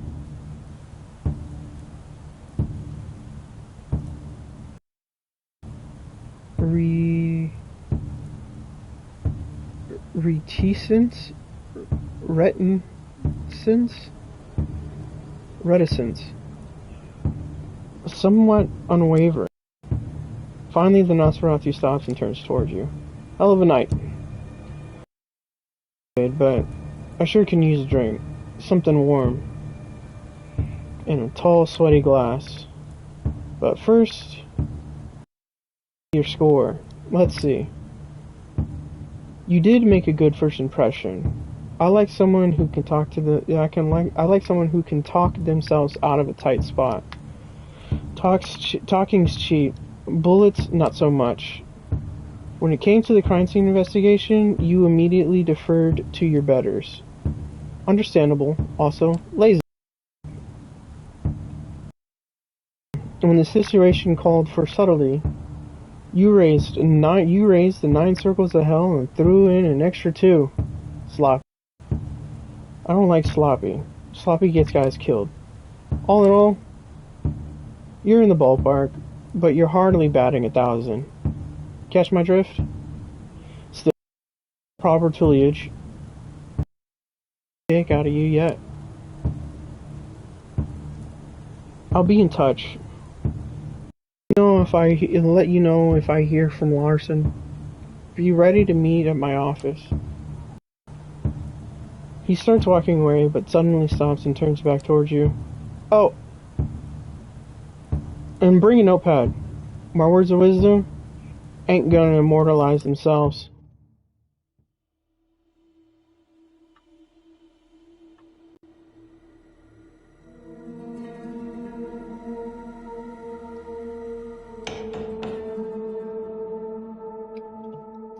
Not long after you wake up, Gregory knocks on the door of your apartment. Hey, I came to pick you up. Miss Langley wants to see you.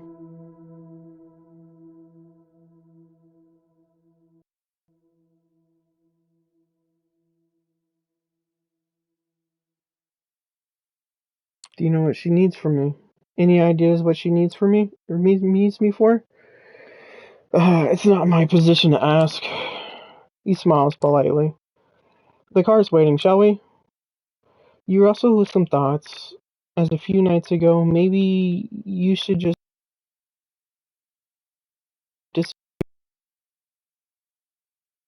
Sophie finds somebody else to employ. But then you remember on by Kadir a week ago. And that it might still happen if you step out of line. You follow suit.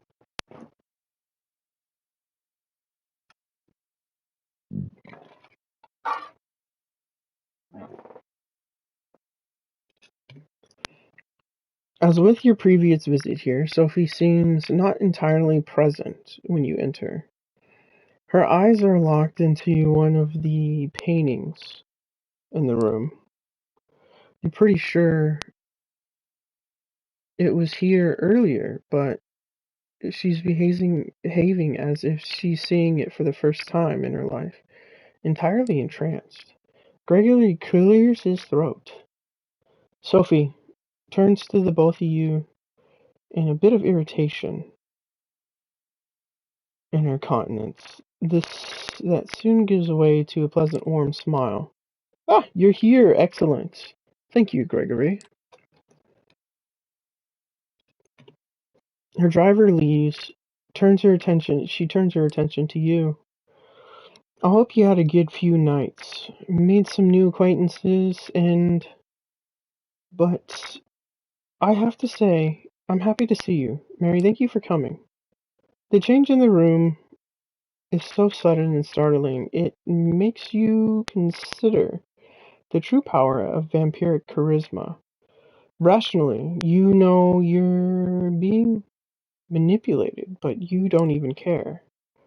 Her eyes, her motions, her entire body language all feel 100% genuine in expressing legitimate interest in you and in your well-being. I have a request for you this night. I need you to find somebody for me and make a delivery. She points to the statue at this side of the room. You notice a plain-looking flash drive lying on the edge of the inanimate archer's bow touching the pedestal. The man you'll be looking for calls himself Kaiser. He has eyes and ears all over New York. It's rare for something to happen here without his knowledge. I'll need you to take the flash drive to him.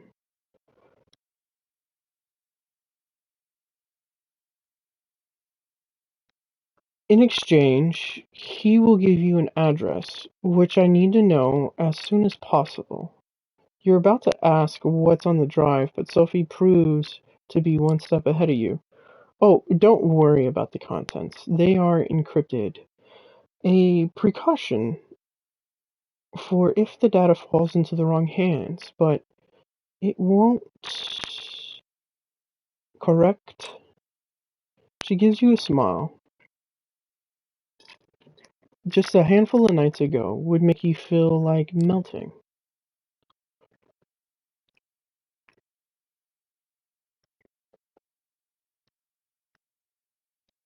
Oh, Mary, Kaiser is a Nosferatu, that twisted, deformed lineage of a kindred. He is old, and his age has made him even more paranoid than others of his clan. He holds many havens and changes them often. From what I gathered, he or one of his servants could be found at the park on Coney Island tonight. You'll have to identify them somehow. I'm told Kaiser has spent many of his nights these past few years being driven around the city in a black limo. Maybe keep an eye out for it. That smile again, but much shorter.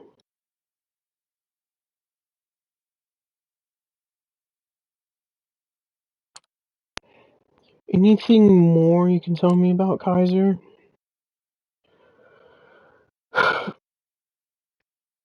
He's been here a long time, about as long as I have. He got into a lot of trouble for exchanging information with both the Anarchs and the Camarilla in the past, but ultimately got off scot-free. Kaiser's web of information proved to be strong enough to shield him from the consequences of playing both sides. Some say that's the best proof of any of his abilities. In any case, be careful when talking to him. He's very particular about everyone's etiquette, especially his own. Good night, and good luck. She flashes one last smile at you and turns back to the painting, clearly done with the conversation. You pocket the flash drive and head towards Coney Island. It takes you the better part of an hour to reach the lights and sounds of Coney Island amusement park from the city. The drive is almost pleasant this time of night. Thank God for the Belt Parkway. There are plenty of people here tonight, but nobody who stands out as a traveling purveyor of secrets. Then again, if they didn't stand out, it would be kind of pointless, right?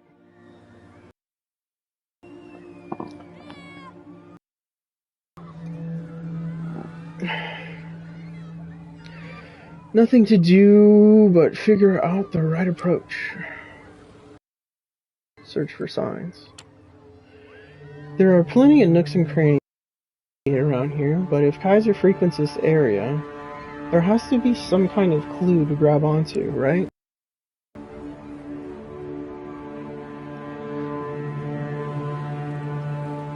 You spend a good hour snooping around, eyes peeled for the black limbo Sophie mentioned, or any signs that a Nosferatu or any vampire has their havens around these parts.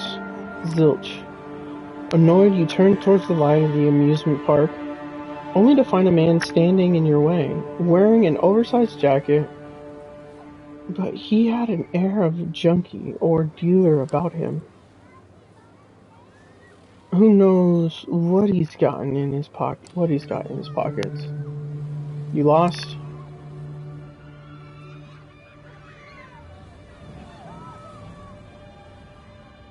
Maybe what's it to you?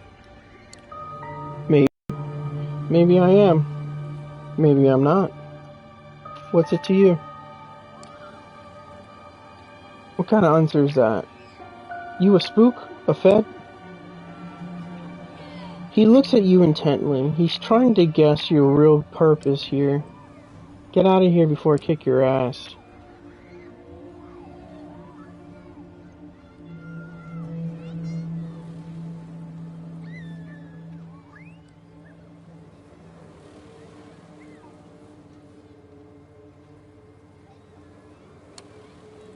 Chill, I'm just looking for a guy. Drives around here in a black limo. Stops here sometimes. No idea what you're yapping about. He's a terrible liar. Clearly.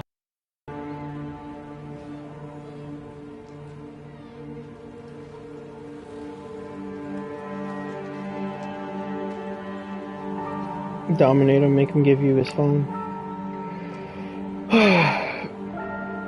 Give me your phone. And go for a swim in the bay. It's a hunch. You give a and can do little to resist. He produces his phone. It's a fancy model and doesn't look like anything readily available on the market. Hands it to you and starts walking. The phone's locked. Recent smudges given on the screen. You have a rough idea what the combination might be.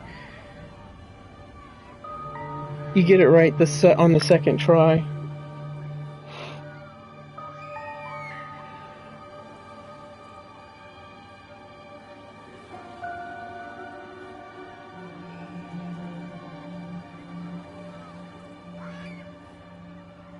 There's just one number on the phone book, unlabeled.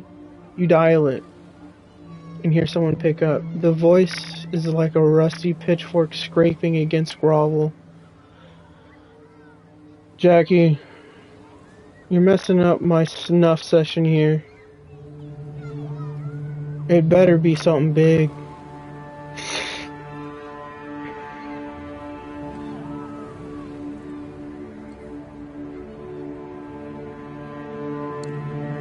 Hi, I have something for you from Sophie Langley. Care to pick it up? In a second, the call ends. You try calling again, but the number is blocked. Nothing's passed. A black limo stopped, waiting. One door opens, an invitation. The inside of the limo used to be luxurious lounge. The kind with a stripper pole and a bar full of alcohol. Really has none of that. Instead, there are monitors and consoles.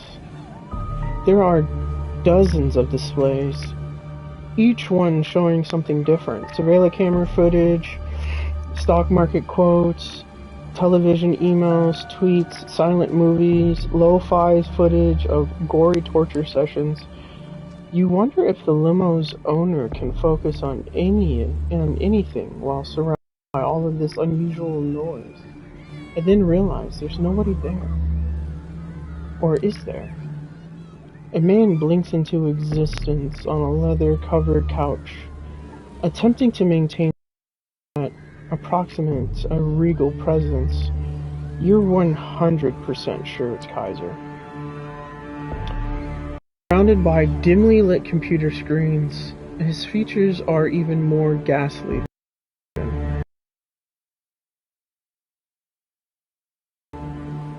Of twisted bone, mangled flesh, and crooked stares them in an awful parody of a smile.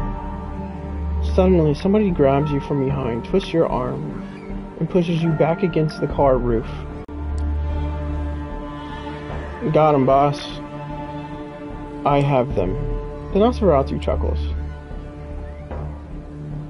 Oh, congratulations, dickweed.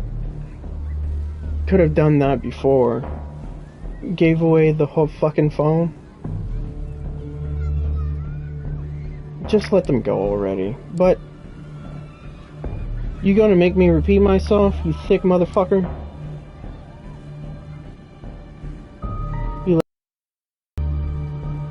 You take a look at him.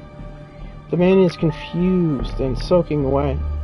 He flashes you an angry stare, but obeys his boss's orders to the letter.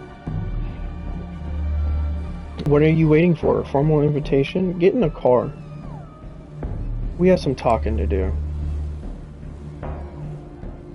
The door closes behind you. So Langley, huh? I'm guessing you got something for me then? You reluctantly pull the flash drive from your pocket and pass it to Kaiser. He plugs it into a USB on the arm of his chair, and the displays the data on the screen that happen to be turned away from you. It takes a minute to access the data. Who do you people think I am? I saw this footage a week ago. He removes the flash drive, throws it back at you in disgust. Tell Sophie the deal's off. She wants her address, she can give me something else.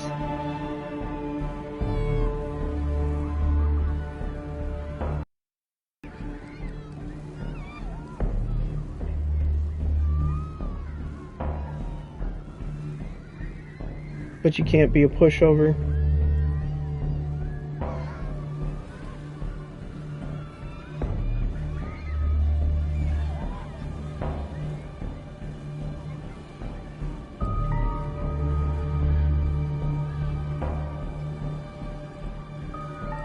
But more with honey, yeah? You take the most persuasive voice and amicable stance you can in what basically constitutes the layer of megalomaniacal monster.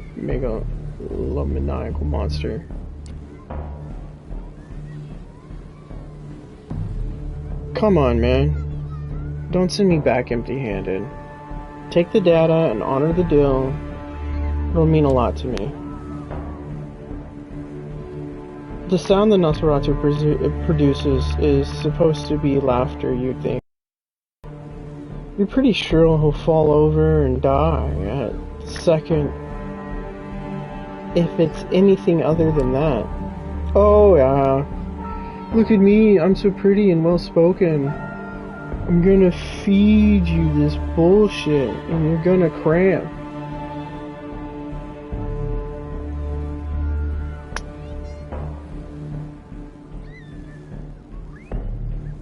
And ask for seconds. Who the fuck do you think you are? You know what I should do to you for trying to pull that trick on me?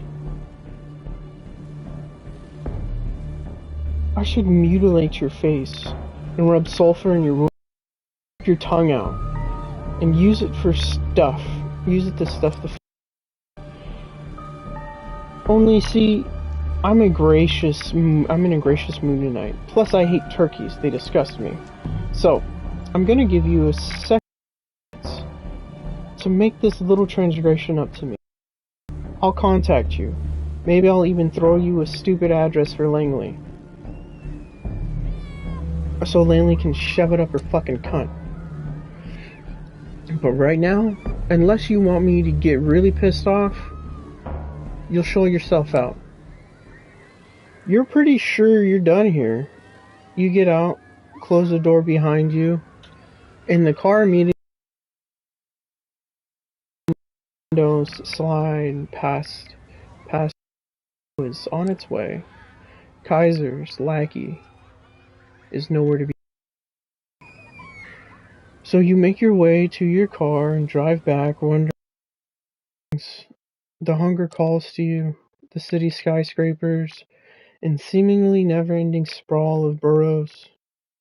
It's a prison. You need to get out. You need to take back control of your life this instant. The memory of your sire's frosty blue eyes mocks you and tempts you and shows you dominance to prove you have the guts to take what you want. Feeding, coaxing no, ordering a mortal to bend to your will, drinking deep of the lifeblood. Faces pass you by while you look in the ravishing in others. Any would do now. You compose yourself, your rational mind, fearing a blatant breach of the Masquerade's temporary hold over the beast and its compulsions. Calming yourself in a small victory in and of itself, the semblance of command will have to do for now, but it won't last. You need to quench your hunger before it overtakes you. It makes you lose control.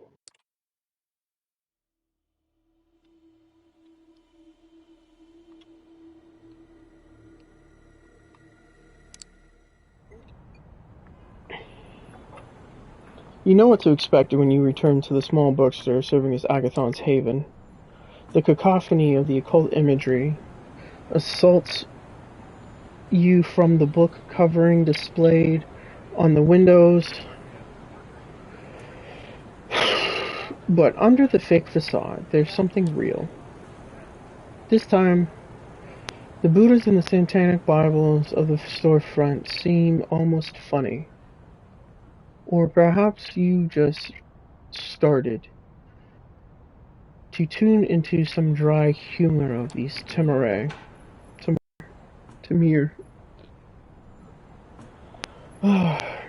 Just as you're about to ring the doorbell, the door opens and Agathon storms out.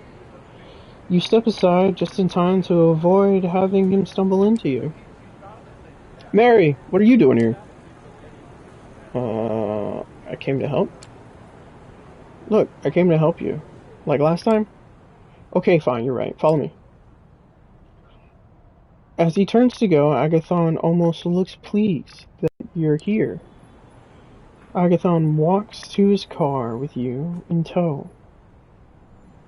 It didn't occur to you last time, but it's a surprisingly pedestrian vehicle. An aging mid-sized family sedan. You imagine it would have looked like with a baby in a back seat. Opening the door to the driver's side, Agathon notices your look. Laugh all you want, but it's inconspicuous and practical. You sit in the car, Agathon starts driving in his usual careful style. At least you'll never be stopped by traffic cops. It seems Agathon is not interested in small talk.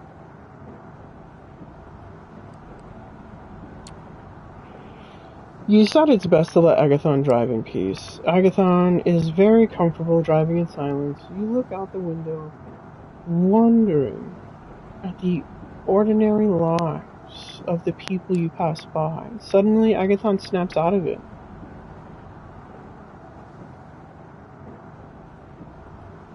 Snaps out of your reverie. Let me ask you something, Mary. Do you enjoy the hunt? Yes, of course. Thought all kindred did. I mean, maybe I feel guilty sometimes, but it's such a rush. Not all kindred enjoy it, but you're right. Most do. There's something melancholy voice that you can't quite parse. You exit Manhattan, Brooklyn Bridge, and soon reach the site of a nightclub. It seems to be your destination. It's on the riverfront, a converted former warehouse. After Agathon parks the car, it's time for you to enter the nightclub. You glance at the Tremere, evaluating it. It's obvious this is not his kind of place. You may have worked in finance, but your colleagues got into some crazy shit. If they did have enough cocaine, you're not a party girl, but you don't stand out in a nightclub. Agathon does. There's a good chance the research notes are here. Let's go. Alright, let's not waste any time. Excellent. There's a line to the club. It looks like a popular spot. Even if, based on the crowd, this is not exactly a place for supermodels and celebrities. Charm the bouncer. You walk up to the man in the front door. Hey, you remember me right? Mind if we go in? Spencer looks at you, taken by your supernatural charisma. It doesn't matter whether he really remembers you or not. Sure, go right in. Have a great night. You walk into the nightclub, ignoring all the people standing in line. It beats on you, bringing with its memories of a human existence.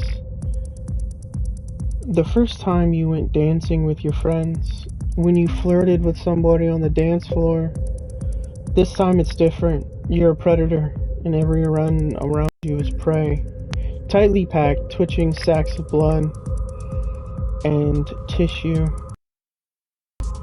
You sense the emotions all around you, blood tinted with the happiness, lust, rage, joy, jealousy, love, a buffet of sensations. Focus. Keep an eye out for trouble while I look for what we came for.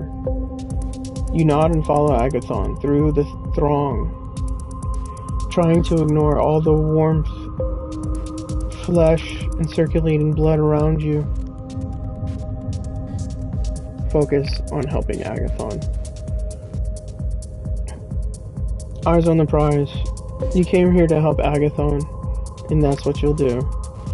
Agathon wades through the dancing people with purpose, but you have no idea what he's searching for.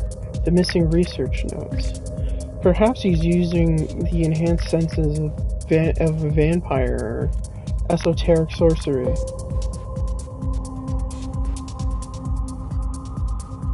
At least he seems to have what he seems to know what he's doing. Juno!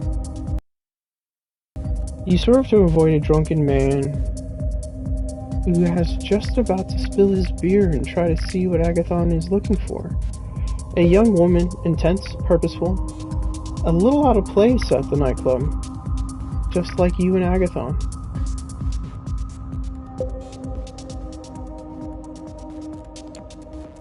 Who's Juno? She's Tremere, a renegade. Bad news. The woman Juno elbows a drunken man out of her way and points a finger at Agathon. Agathon, you traitor. Don't you dare stand between me and what's mine. You look at the woman in surprise. Her appearance stands in contrast to anger in her words. Juno, Aisling will not let you leave with the notes.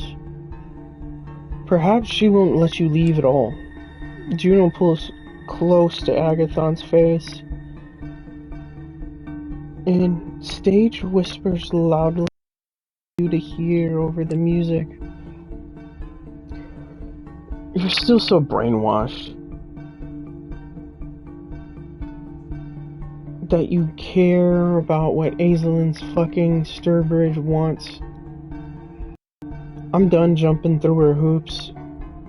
I don't know what on. You're such a lapdog.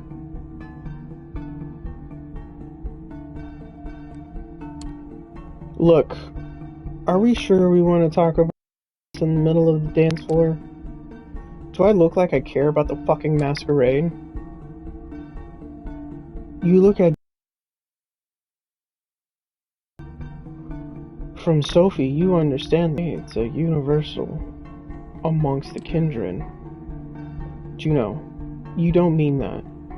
You're not suicidal. Fucking watch me. Juno, please.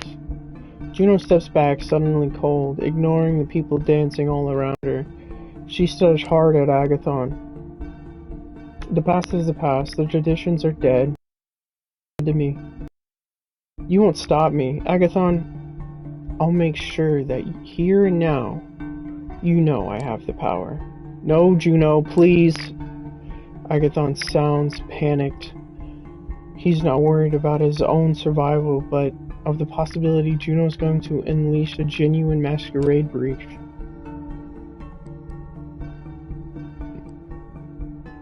Sucker punch Juno. Step towards Juno and punch her in the face as hard as you can. Her nose flaps, grunts in pain as her body crashes into the people dancing around behind her. In a few short seconds, you've caused a general panic. At the nightclub, people pick themselves up off the floor, scream and try to push their way outside. The music stops, the lights come on, suddenly you're blinking in a cold white halogen light. A young man crawls away on all fours. Juno stands up. That was a mistake. You expect Juno to create some mystical blood magics or just hit you back. You're caught flat-footed when she steps up and kisses you right in the mouth. You feel something trickle from yours.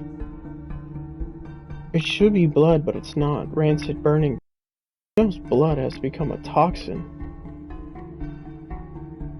that scorches you inside. In a panic, you look at Agathon for help, only to discover that he's gone. You try to croak out the words as Juno touches you on the chest, smiling like a predator she is. You feel a sudden pang of anger, as if the blood inside you has become sour and unstable and unusable. Juno flies across the room, crashes into you. Advance towards her slowly and stand awkwardly with what looks like a skull fracture. Your blow would have killed a human. Juno looks at you one more time before running into the crowd. We're done here, let's go. You're startled by Agathon's sudden appearance. He skipped now he's back. This could be a masquerade breach. Let's hope the crowd is too drunk to supply any details later. You try to mend the damage Juno inflicted on you, but you're hungry. and something is resisting you. As if the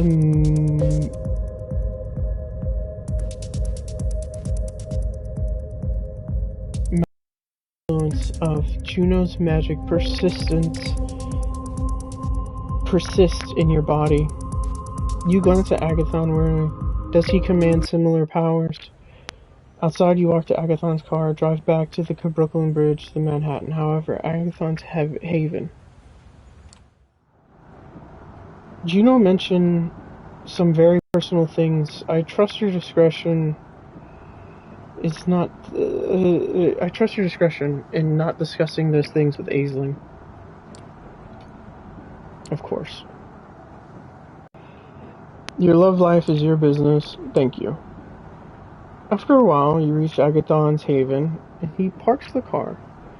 You walk to the occult bookshop, and Agathon invites you inside. The smell of incense assaults you as before, making you grateful you don't have to breathe. You follow Agathon upstairs to find Aisling Sturbridge in an armchair reading an old book. She put the bookmark in place as you come in. You were successful, I hope? No, I'm sorry. The notes were there at some point, but not anymore. That's a shame. I hope you don't run out of time. How did Sophie's little protege do? Agathon turns at you. Well, surprisingly well. That's a surprise. I'll have to compliment Sophie on her choice. We met Juno, unfortunately. She couldn't find the notes either. That's interesting. The High Regent turns back to you.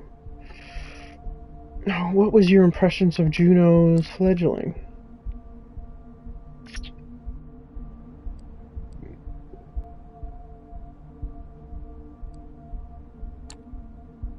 She's very driven, motivated. I don't think she'll detest easily. You're probably right. Juno could have made a great member of our house in different circumstances, and instead she became a headache. You'll understand if you have childhood of your own some night, fledgling. Anyway, I have some things to discuss with Agathon. Run along now. You leave the occult book, the cheesy mystical music still in your ears as you walk away. You wonder about what happened with Juno. Why is she so anxious to leave her clan?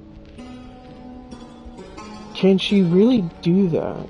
Could you leave Sophie's service if you wanted to?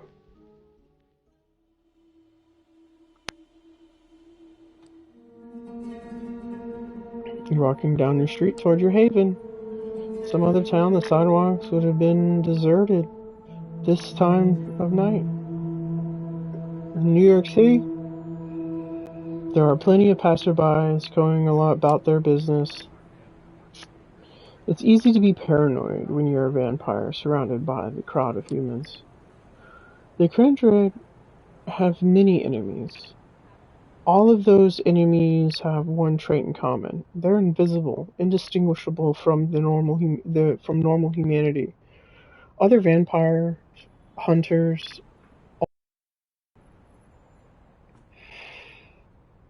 It is that old man, just a tired restaurant worker or a kindred thrall, telling your movements.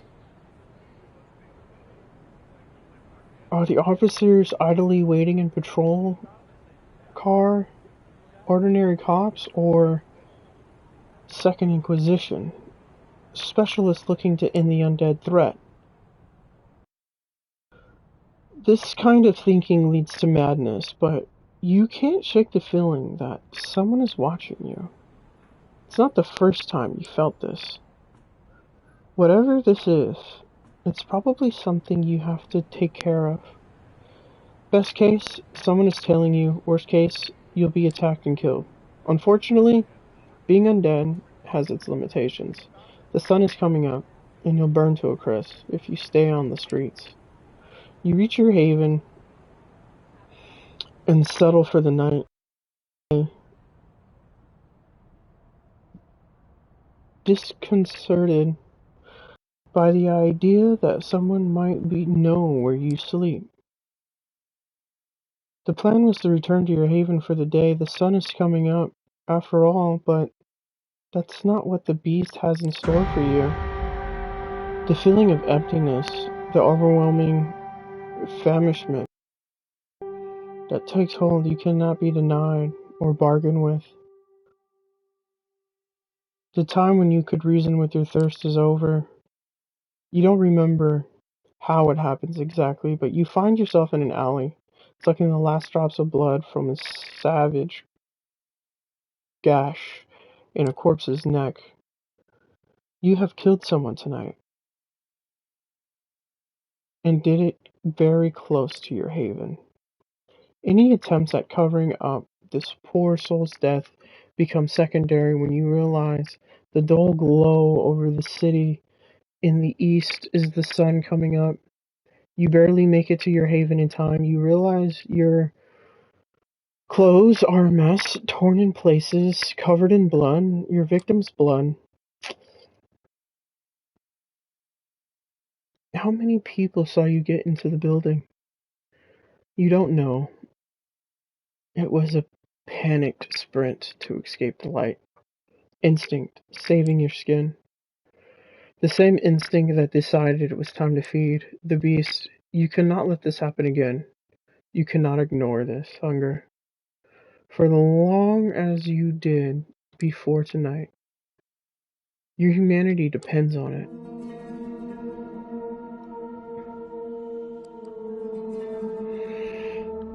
As you wake from your slumber, you emerge from your haven for the night. You notice a similar face on the other side of the street, standing on the corner looking straight at you. It's Kaiser. It's Kaiser's lackey, whom you met recently, Jackie. He nods to you, encouraging you to approach.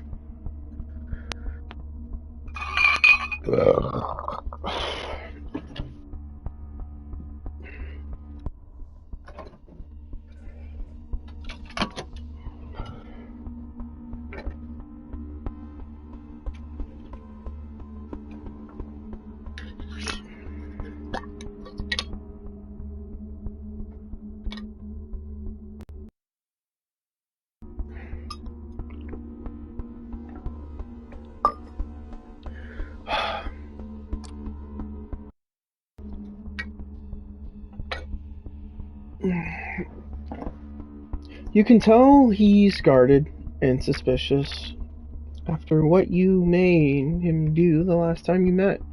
His hands are out of his pockets, though, a sign of goodwill.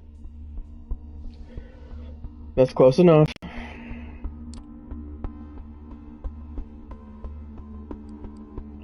Let me guess, Kaiser sent you. This is not a social visit. Kaiser sent you. Don't say his name out loud, idiot.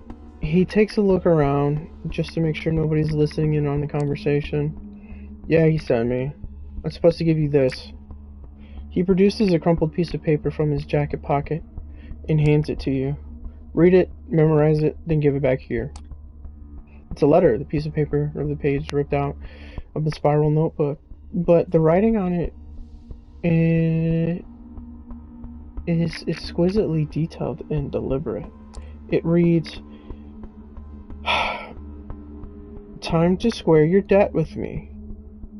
Go to the wine shop at 232 Mulberry Street and ask for the 1821 Special Reserve. Donatello Negromo.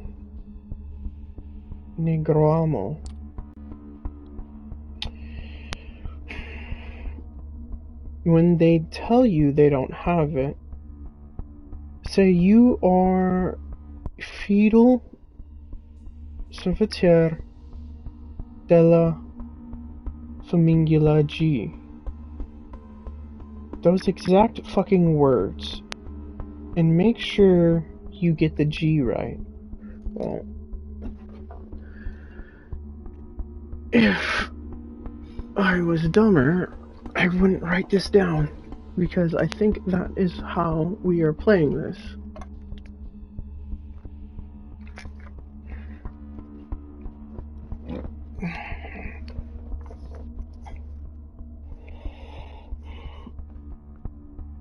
Fidele servitore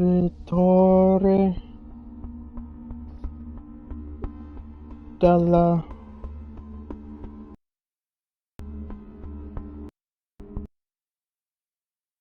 Migila.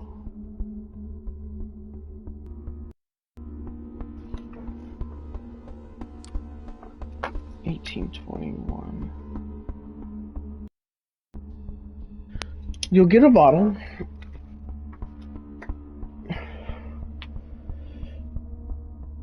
Just take it. Leave by saying grazie. Don't ask how much it is or anything, just walk out. When you have it, come back to Jackie Boy here and let him know. You done? Memorize that shit, hand it over.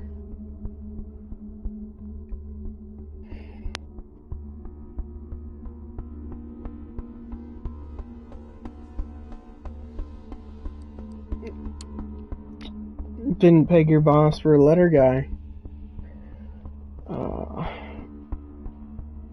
Isn't electronic communication his whole shtick? Yeah, well, some things are done the old-fashioned way. You're about done with the letter? You note the phrase and address mentioned in the letter, then hand it back to Jackie. He immediately reaches for a lighter and burns the letter, putting out the ashes. Then with his boot. So yeah, when you do what the boss asks, come back here so I can tell you where to go next. I'll be in the alley over there. So find me when you have the item. Whatever it is, I don't know. And the boss made it extra clear that I shouldn't care, so I don't. See ya.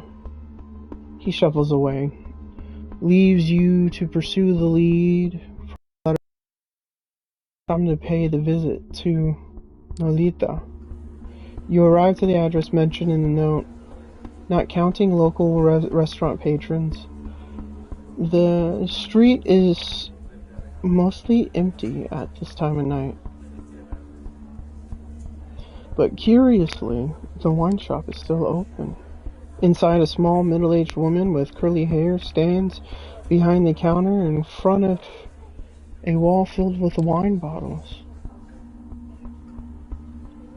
There's a door at the back of the room with a small table and chair occupied by a man in a black faux leather jacket with slicked back hair.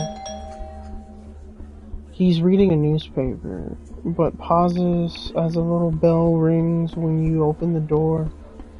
He takes a sip from a small, steaming cup, then puts it back to his broadsheet. Good evening. How can I help you? Be direct. Hi, I'd like a bottle of 1821 Special Reverse Donatello Negromo, please. Oh, let me check our stock. She seems to be looking through the database on her laptop. Sitting on the counter, she puts a polite smile. I'm afraid we don't have that one, sorry. Recite the phrase, straight and simple. Fidel Salvatore Familia. Oh, in that case, let me see if we have any in the back. Wait here, please.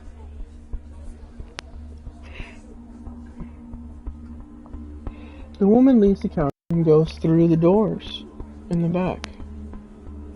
The man on the table puts down his newspaper and takes another sip from his coffee, washing it down with a gulp of water from his nearby glass. He tries to hide it, but there's no doubt he's watching you. Just about a minute passes. You remain silent and wait.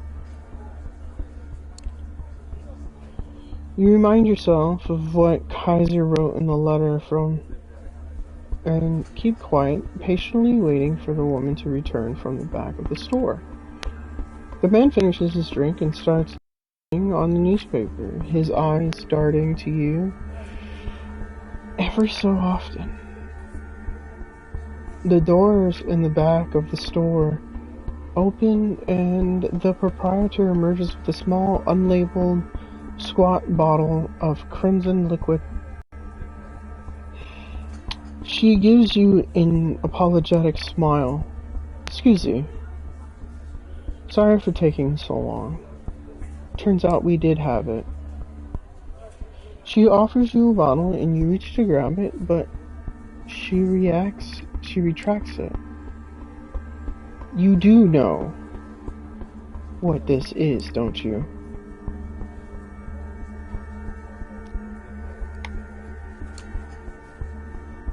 You focus your blood and immediately see both of the people in the shop focus intently in on you, and what you're about to say. I know exactly what this is, and I'm the right person to give it to. The person gives you the bottle without hesitation. Grazie. Deciding you pushed your luck far enough, you nod and exit the store. Then take a brisk walk to your car. Nobody follows you as you leave Nolita and drive back to your apartment. It takes you some time to find the parking spot, but you finally get out of the car and start looking for Jackie. He's not far from where you parted ways just under 2 hours ago. Got the goods? Sure do. Cool. Stand by. Gotta make the call. He steps into the narrow space between two buildings and takes out the same high-tech carrying last time. Hey, boss. Yeah, they have it. Where do I point them to? Okay. Yeah. I'll tell them to go there right now. He puts the phone back in his pocket and turns back to you. Willits Point. Half an hour. So you better step on it. See you around. With only a flippant salute, Jackie starts walking down the street. You make your way back to the car and drive. You had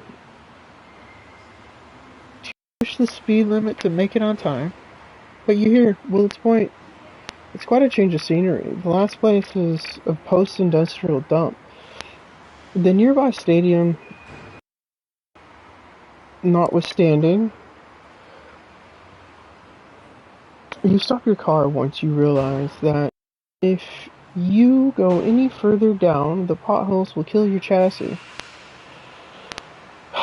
You step out of this one, you step onto one, and those gashes in the asphalt split in the ankle-deep water. Kaiser's limo is nowhere to be seen. In fact, the whole place is pretty much deserted. Other than the apparent proprietor of a lonely bar, a middle-aged woman, who's just locking it up. There's nobody around. This is too perfect an opportunity to not take advantage of. She's walking to her car. You ready to call it a night when you sneak up behind her. She's far too tired to resist your strong hold and swift bite.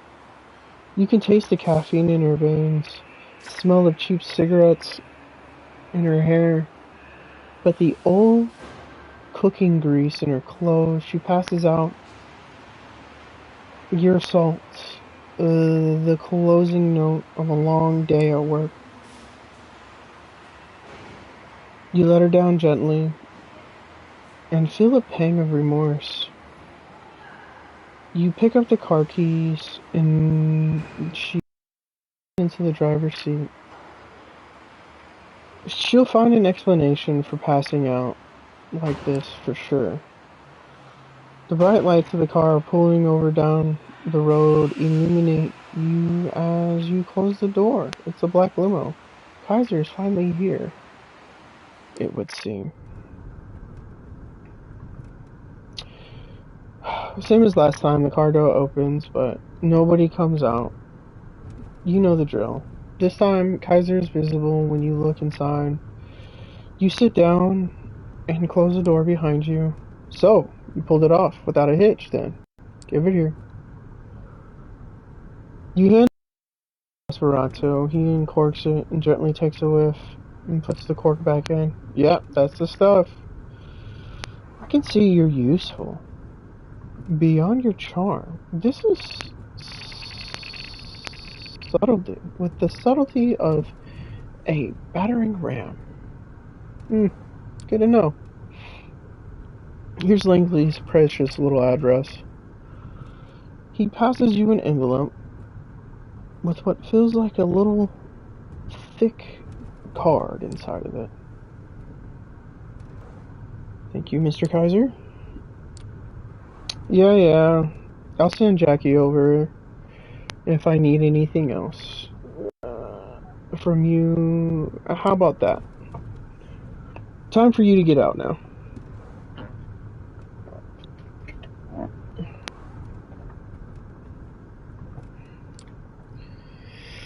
He waves you out of the car with the envelope in hand. You get out, back onto the street, torn asphalt. In decrepit surroundings, the limo slowly drives away. Finally, you can return to Sophie and bring her what she wanted. Gregory lets you in. You hear a swell of unpleasant laugh. And you realize Sophie's having a guest over. Thomas Arturo.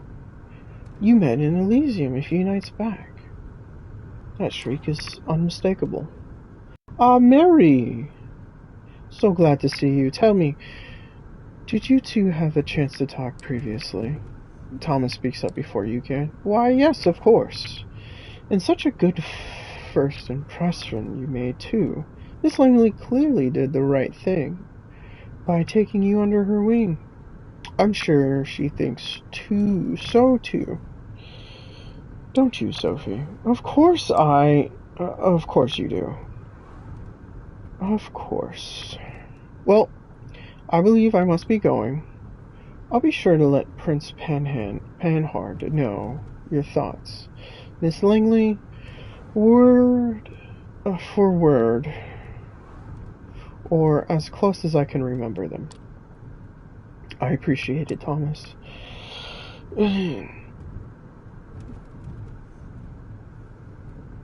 You two enjoy your night now.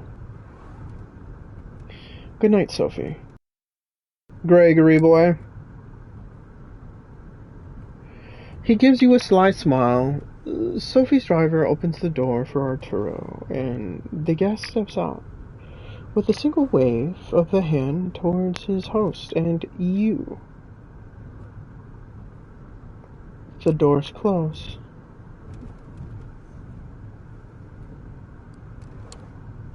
So it's his deal. Same as everyone's. Position, power, influence. Thomas has clout in the court and access to many juicy details on everyone. From the prince to the lowest primogen. It's useful to have someone like him on your side. Even if his eccentricity requires some patience. Speaking of patience, you have been putting mine to the test lately. Did you manage to contact Kaiser and acquire what I asked you for?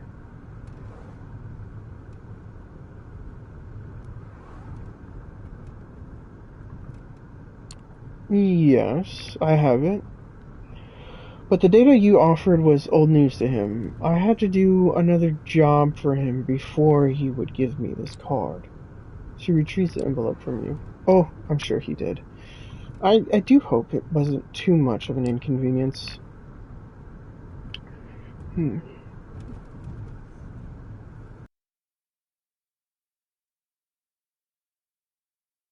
I had to retrieve a bottle for him. He made me go out or in Lolita. I had to use a code phrase and whatnot. Oh, wine shot. Code phrases. This degenerate pest. She visibly agitated, but calms down and smiles at you. Don't worry about it. I'll make sure that whatever Kaiser had you do, it'll blow over. She opens the envelope, looks at the card. You notice the same lettering you saw on Kaiser's note from before, but can't see the details. Her eyes widen. Yes, excellent. I need to call in some favors. I will likely be busy for the next few nights. You have my permission to show some initiative, my dear Charge. I will contact you soon. With that, Sophie ushers you outside, and you are left to do with the rest of the night of the hours as you like.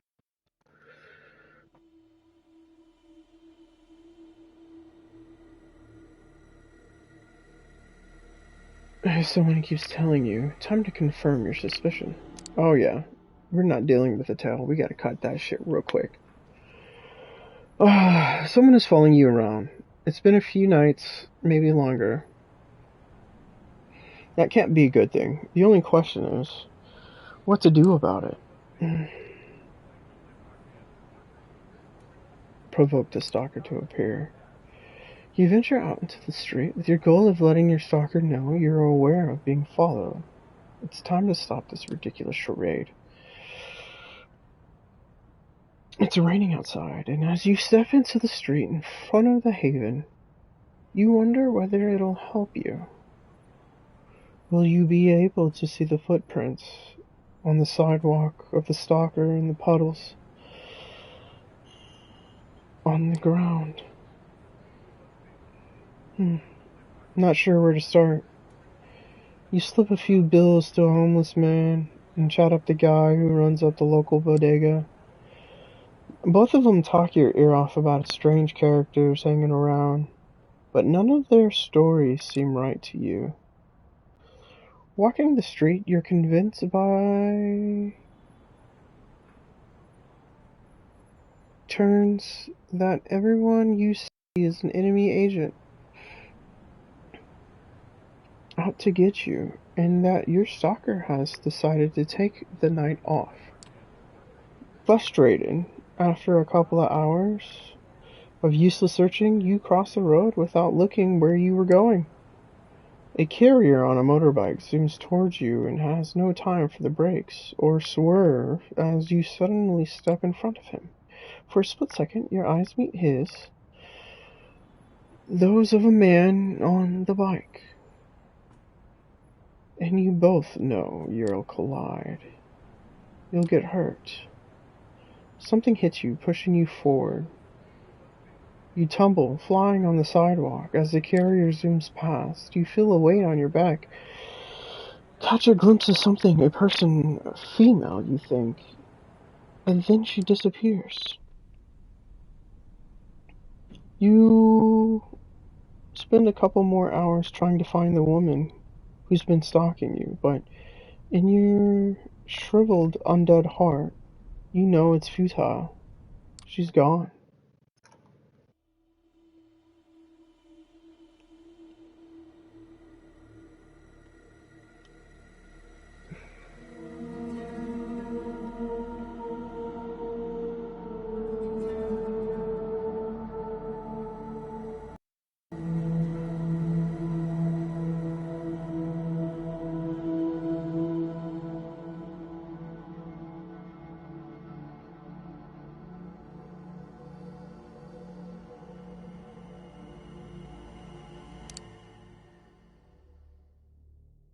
You started to look for churches. You started to look at churches differently since your last encounter with Bennett.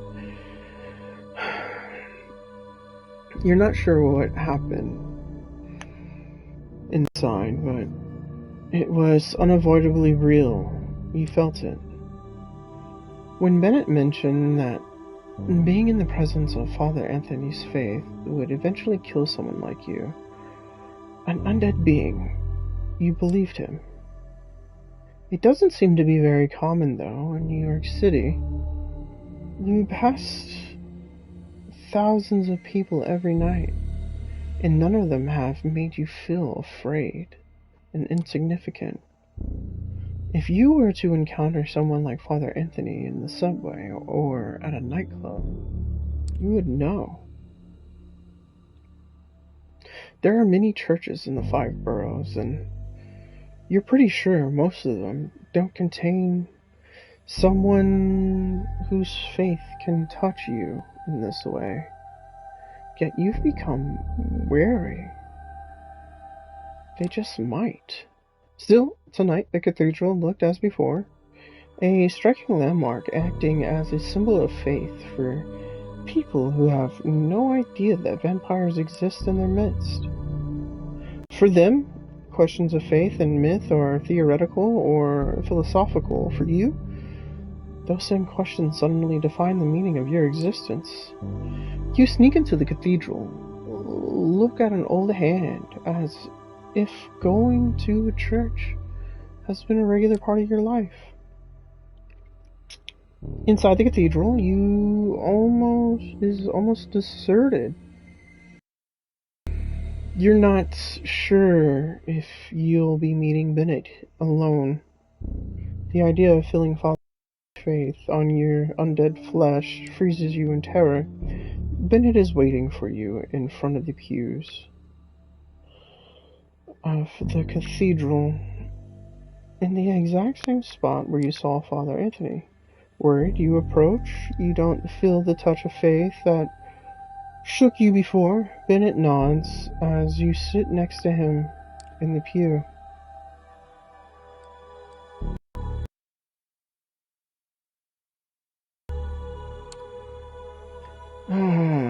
I don't like this, Bennett, but are worried about what we really are. You can walk away. Many of our kind choose to live. Of what it really means to be damned. You've had some time to think. I'm guessing you found the touch of Father Anthony's faith hard to ignore. For most people, God's presence is a question of faith. Father Anthony, it feels like proof. Bennett is fervent, intense as he speaks. It's clear these questions have consumed his existence. They'll consume yours too.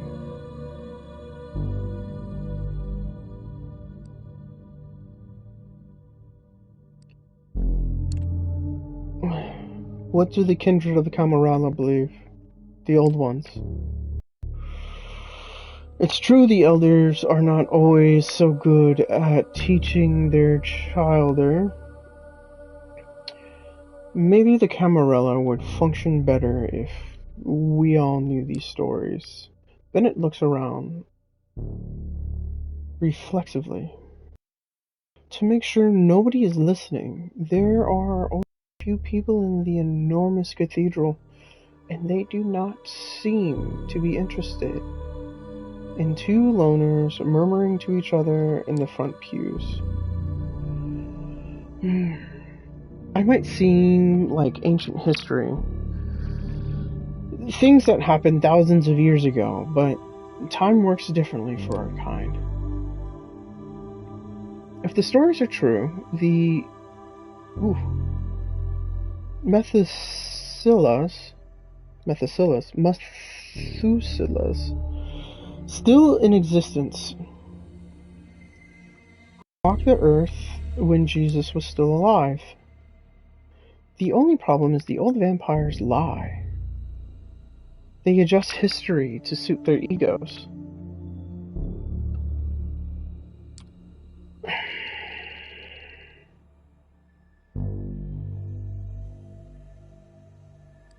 let's focus on what we can verify. Shouldn't we focus on what we can verify here and now? Our blood, the effects of Father Anthony's beliefs.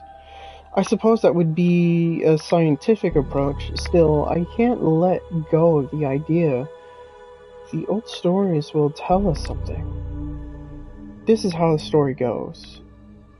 God cursed Cain as punishment for the murder of Abel. Cain walked the night, shunned by humanity, and drank blood to sustain himself. Even then, the point of our origin, we are damned. However, the story becomes really interesting when we move forward. Cain creates more of our kind, often referred to as second generation. They lived in the first city, later called Enoch, ruling openly over the city's human inhabitants. I see the first city as Cain's redemption, cursed by God to wander. He remade himself as a ruler, a lawgiver, acting as an immortal shepherd to humanity. It only started to go wrong when the second generation bigot, the third, begot the third, and the vampire started to run amok.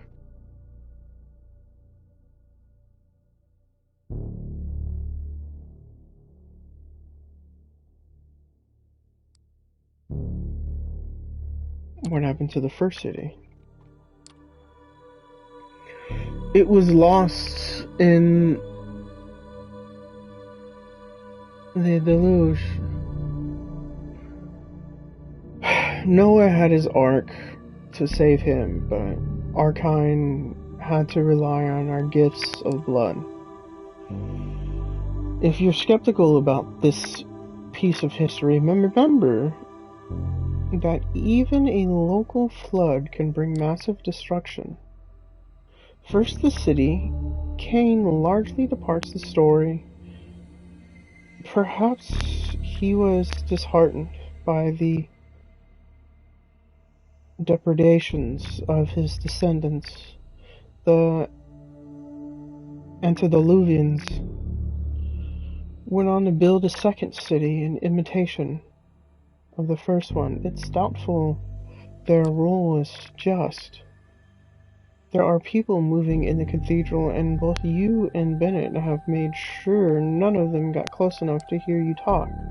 Many of the people you've seen have been elderly or disabled, so it's not surprising when you hear a squeak of a wheelchair. What alarms you more is that you overhear an older woman speaking with a Russian accent mention Father Anthony.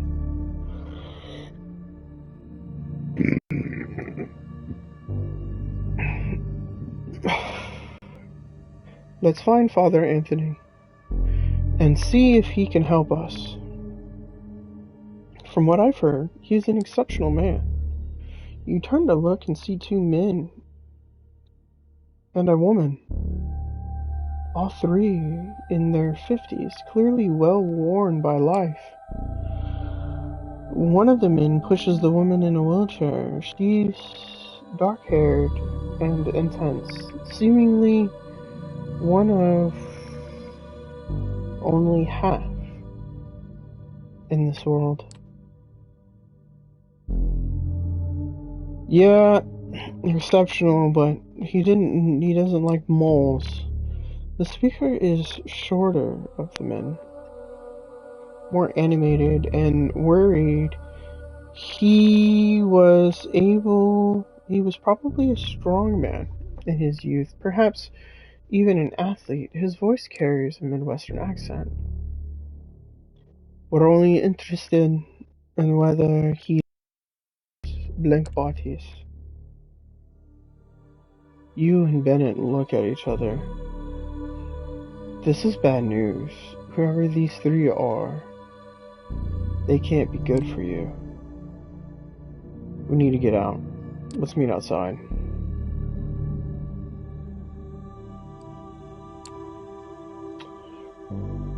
You better not call attention to yourself. You decide to move to the side of the cathedral and pretend to pray at an altar. You walk casually towards the side from the three approaching mortals. You feel their eyes boring onto your back, but you force yourself to be cool. Bennett is nowhere to be seen. You blinked and he disappeared into a burst of speed. You worry it was too conspicuous, but maybe the mortals missed it. You pretend to admire the architecture for a while before glancing back at the trio. They have settled at the exact same spot you just occupied, apparently waiting for something and conversing in hushed tones. Once you're sure their attention is elsewhere, you start walking briskly down the aisle towards the exit. That was a close call.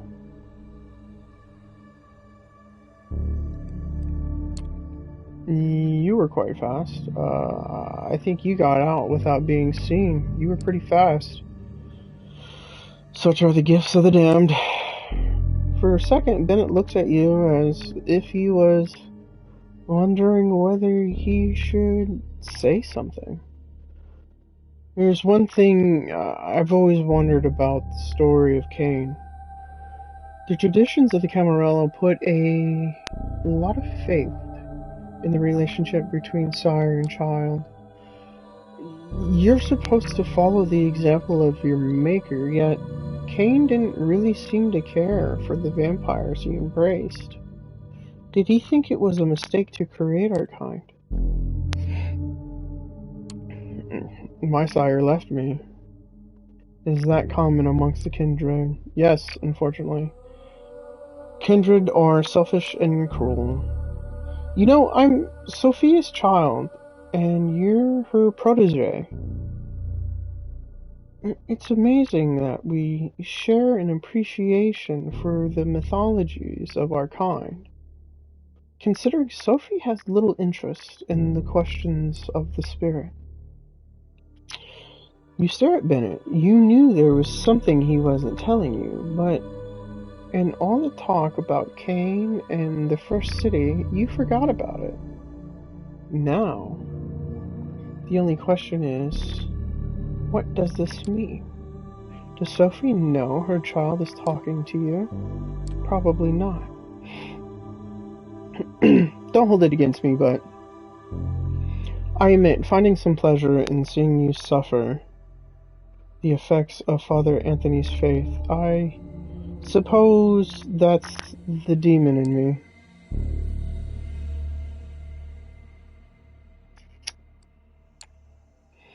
I understand that you're bitter, Bennett. I'm not your enemy. I'm sorry, I know that. It's just that sometimes I get too tempted by sin. You know, we talk so much about the myth, but maybe that's cowardly when the reality of faith is right in front of us. I'll introduce you to Father Anthony. You nod, unsure whether that's a good idea. Bennett walks away, and you follow his example, not wanting to hang around the cathedral for any longer.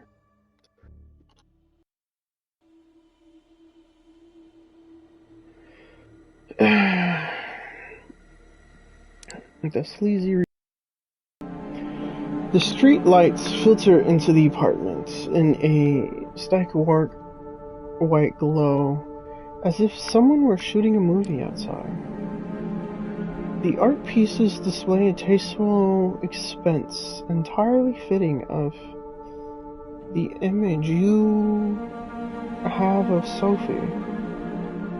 It feels as if 1,000 sins have been committed on these premises, most of them under her benevolent hospitality. Sophie comes to greet you as you enter the room, shaking her head. You understand that people judge me based on how you dress, don't you? Sophie looks at your clothes as if resigned to your sartorial limitations.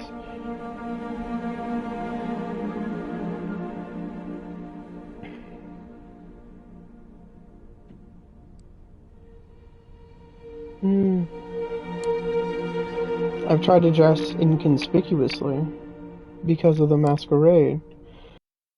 Of you, I suppose. I should commend you for that. Sophie and looks out, and the streetlights playing on her features. She reminds you of a queen contemplating the unfortunate limitations of her subjects.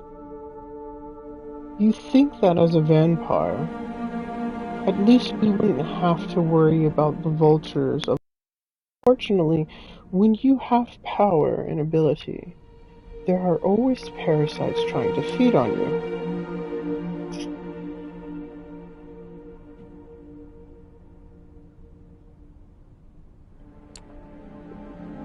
Is the reporter? Yes, a terribly persistent creature. Sophie steps away from the window and settles on the sofa, a wine glass with red liquid in it. Blood, treated as not to spoil. You've become good at noticing the scent.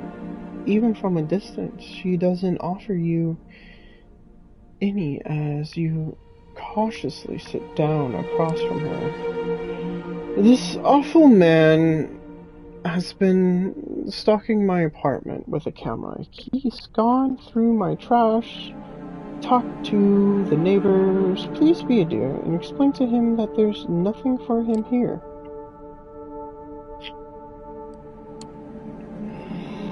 This is about the masquerade.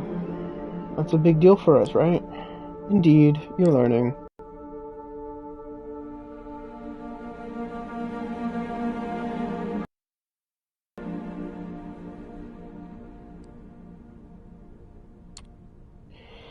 Isn't this unavoidable when we fake mortal lives? Do you really think you can tell me how to live?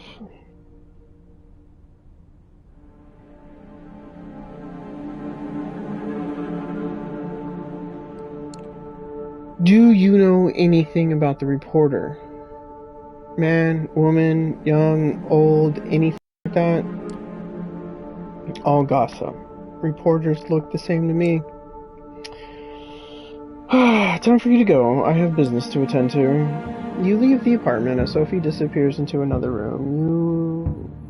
You don't have a clear idea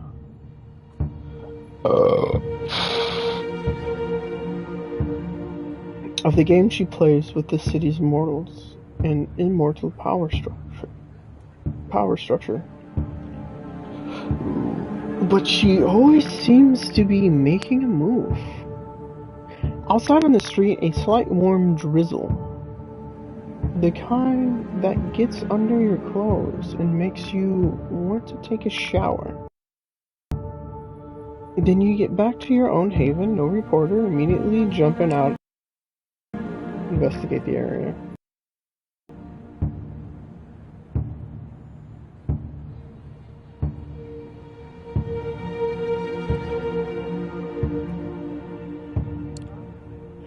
For a while, it feels like nothing is happening in New York tonight. People are walking past on their way to whatever nightfall diversions help them forget about their sordid lives. And as you contemplate going back inside to tell Sophie you're not looking for a new career as a lookout, you suddenly notice the lens of a camera pointing at you across the street. Hey! You yell. And you run across the street. This man you're sure you've seen somewhere before. Rotund, pacily, someone who's spent too much time in badly ventilated rooms, stained with cigarette smoke. You enter the alley, a dark, dingy space between two tall buildings. Once upon a time, a place like this might have worried you. made you think of the muggings and violence. Now it's clear that the most dangerous thing here is you. The man you are following seems to realize this too.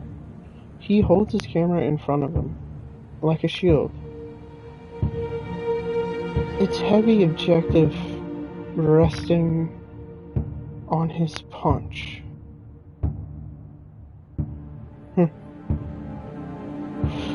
With the start, you recognize him. You remember the shaded glasses from a picture next to a byline from some trashy paper someone thrust in your face at a company party. His name is Frank Doherty.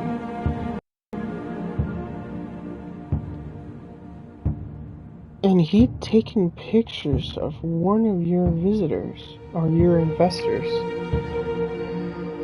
filling up a sex worker at night. You've been there too, and the funny thing was that Doherty showed in the photo was just the tip of the iceberg. After all, work hard, play hard was the order of the day. Hey, don't go around scaring people like that.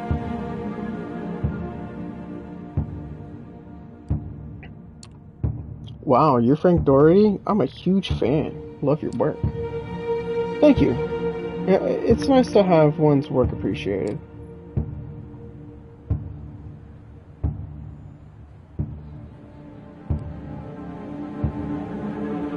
What are you reporting on? I'm not sure you can help me. Well, perhaps you can. Do you live here? I'm working on a story about a local resident, her Sophie Langley. Everyone knows her in high society circles. She's a redhead, pretty as a picture, and there were a lot of pictures of her through the years. That's the thing. In fact, look at this. Frank pulls out his phone and starts showing you pictures. Some have been downloaded from news sites, while others are photos from society pages of newspapers from past decades. All show Sophie. She has different clothes, hairstyles, makeup, names, but the face remains the same. That's strange. So what do you think's going on? Beats me. That's what I'm here to find out. You must have a theory about what's happening. I have a theory or two, but before I print my theory, I needed facts to back it up. 3 words. Extreme plastic surgery. All the celebrities are doing it. Only her doctor is better than the rest. You look critically at the photo and Frank's the phone.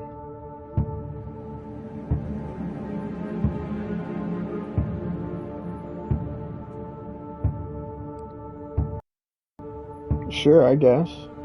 If you find one of the surgeon, who the surgeon is, let me know. I can have some work done. Yeah, you're right. It makes no sense, damn. So how would you explain it?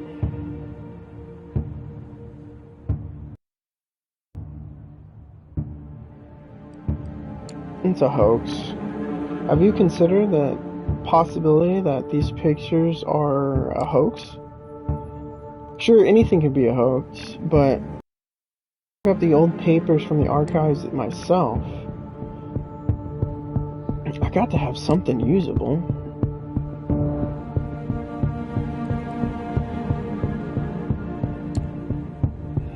Look into Frank's eyes. There are red behind his shaded glasses. Veins popping out from years of neglect of his body. Suddenly he seems soft, easy to manipulate.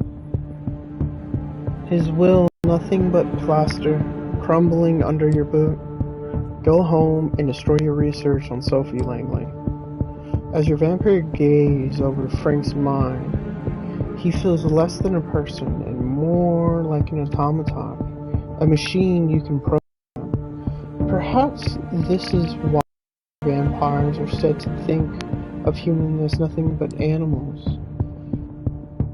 How can you consider someone a thinking person with free will when you can override them at any moment? Frank is mumbling, fondling his camera, itching around you.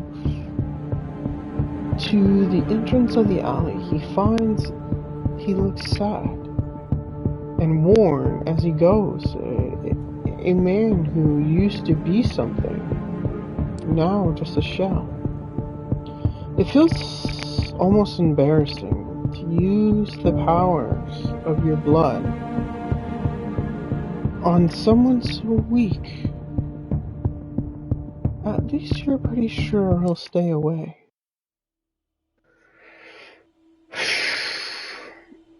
The sun's about to come up.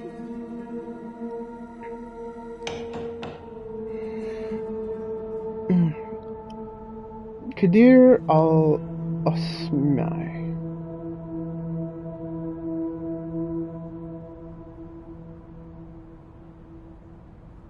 The sheriff of New York is knocking at the door of your haven.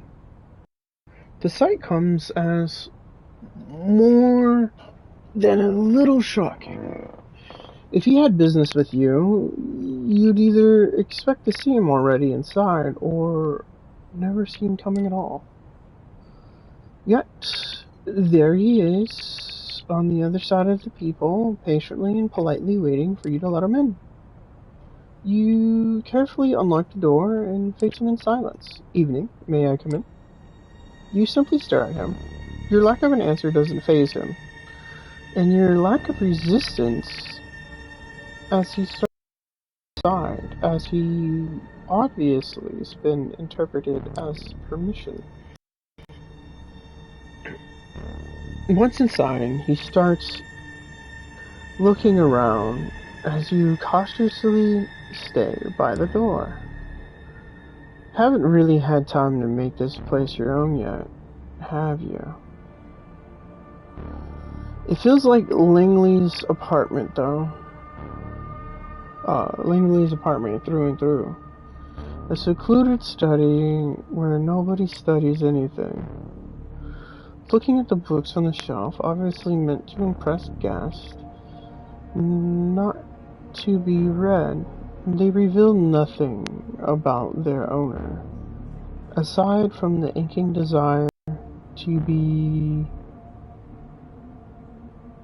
Titan or taken seriously as an intellectual. He picks one of them up and smirks before putting it away. The phenomenology of the spirit. Next to all this garbage, we could make a bet. If she's read more than 20 pages, $50 and a gallon of blood. The kind of place that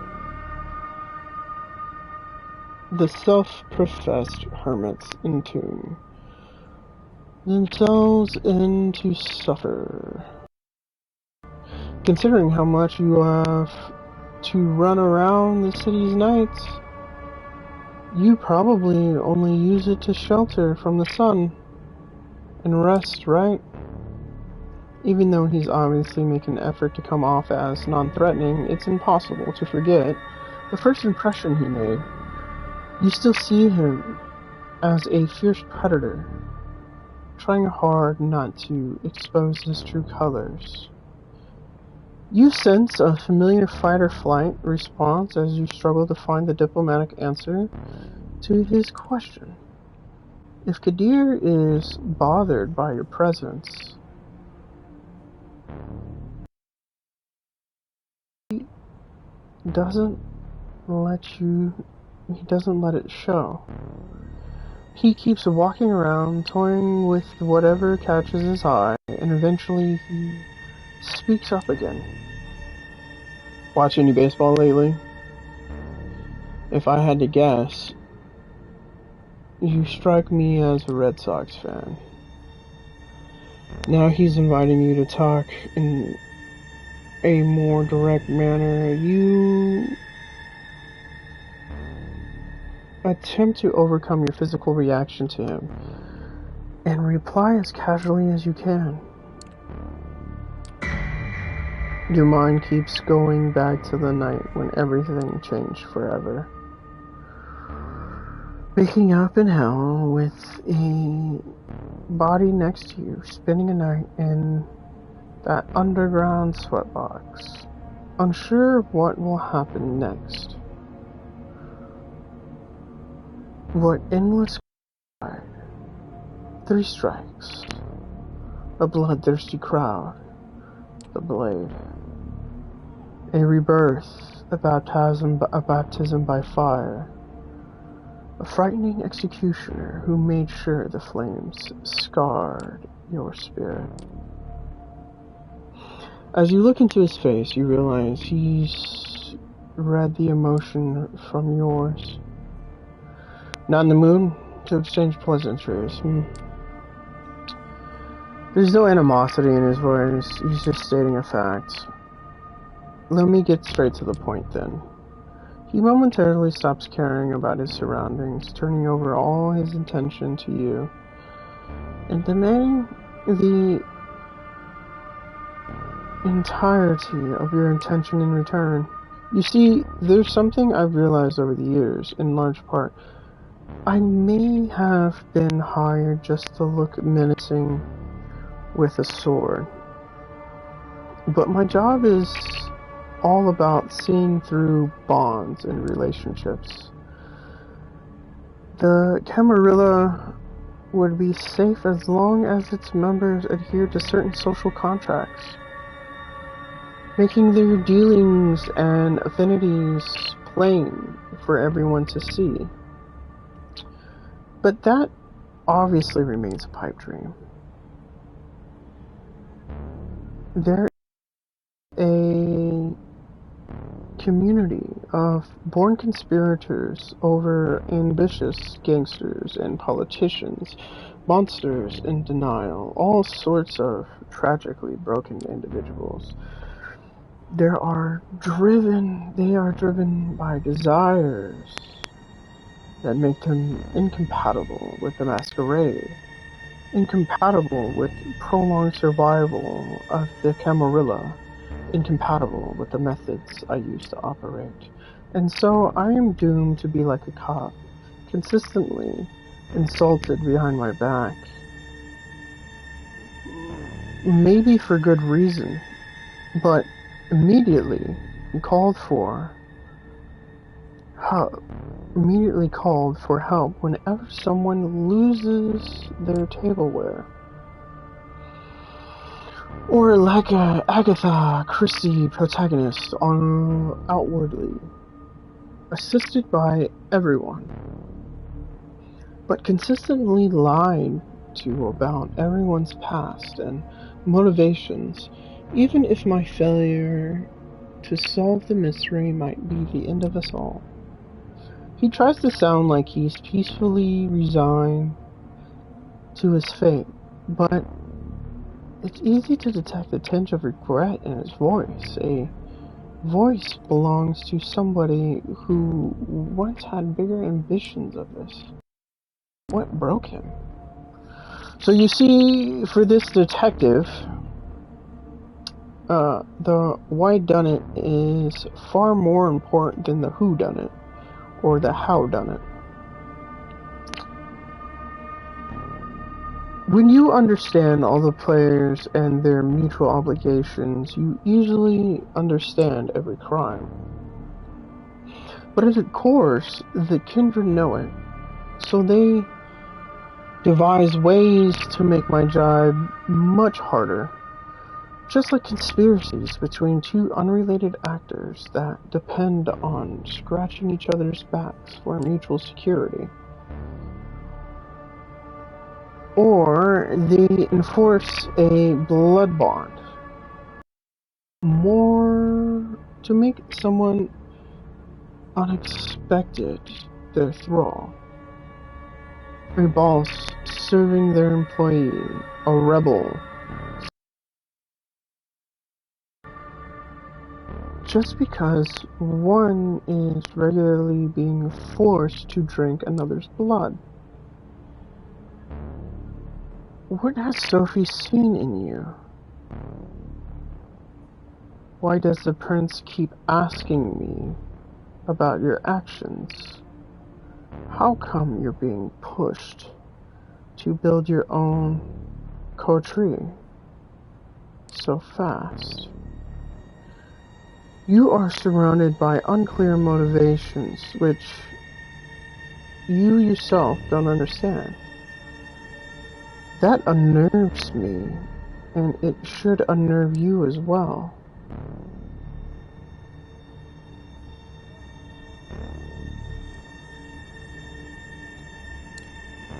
And,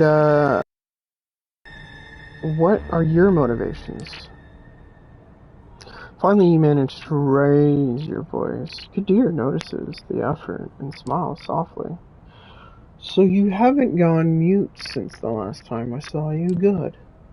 Well, I'm here for a selfish reason. I need to develop a rapport with you to better fulfill my obligations. The last time we met, I couldn't see you as my equal. Now that you've been accepted into the Camarilla, what choice do I have? I'd understand if you didn't want to see my face again, but I'm one of the faces of New York City's community. And as long as you're a part of it, it's going to be impossible to avoid me. Especially when I have business with you. And I do. As you might have guessed by now, one of my tasks is uncovering the understanding your bonds.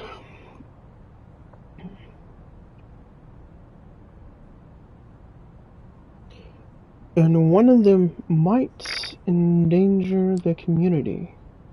Well, that's not menacing at all. Who is he talking about? It's someone from my Coteries. Kira shakes his head. I'm monitoring them as they know it. If they're breaking the rules, they're doing it the right way. Meaning, I haven't learned anything about it yet. Unless you might want to share something. Silence. Joking, mostly. He produces a file from underneath his coat and passes it to you. This is our troublemaker. You open it and see the printed photo. You freeze up as you recognize the face and overwhelmed by a flood of repressed memories. Newman. Benjamin Newman. The asshole who made the last few years of your life a living hell. The sexual harassment, the mobbing, the way he kept delegating all your obligations to you without ever letting you reap the fruits of your labor. The way he stole your soul, goddamn prick. You look up at Kadir, expecting answers. Apparently your company is in trouble, lots of financial irregularities, and Mr. Newman is all too happy to testify that one employee who's just suddenly disappears is to blame.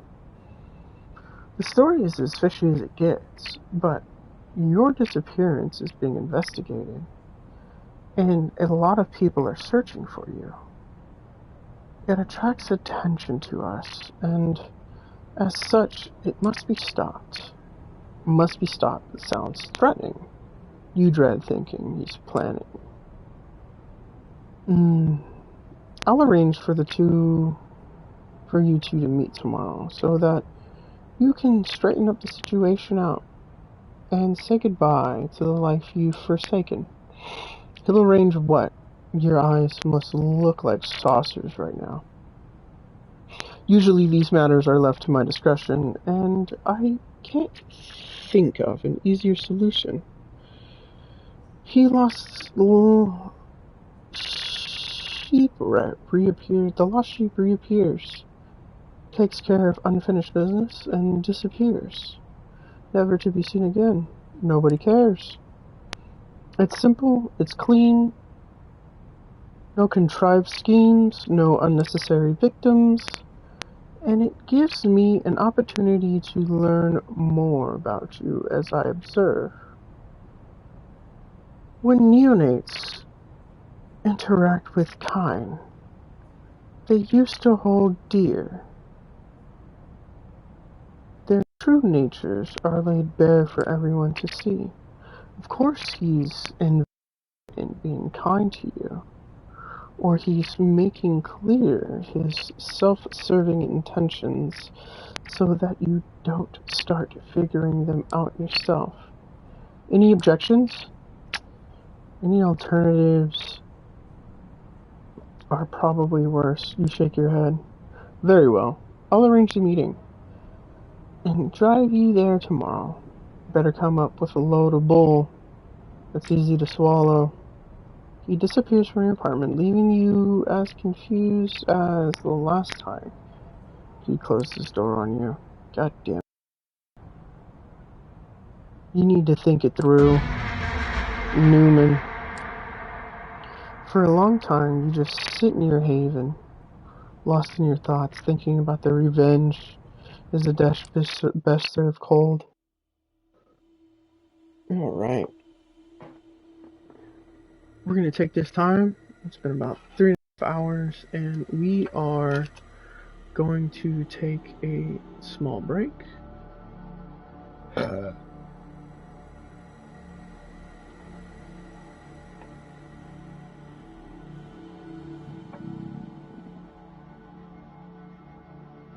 We will be back momentarily to continue the story.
You're in your haven when the intercom rings.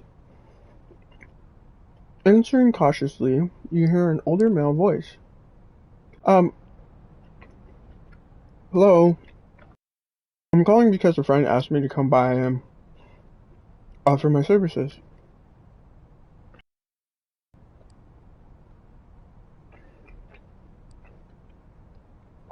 Who is your friend?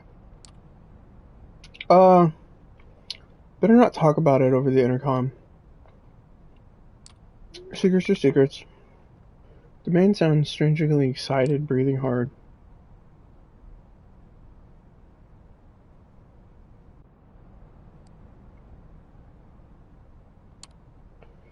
I need something to go on. She told me not to talk about these things in public. I know you're one of them, please. It's alright. I don't mind. You can drink with me, if you understand what I mean. A man you've never seen before is paying a visit to your apartment not many people know of, offering for you to feed from him.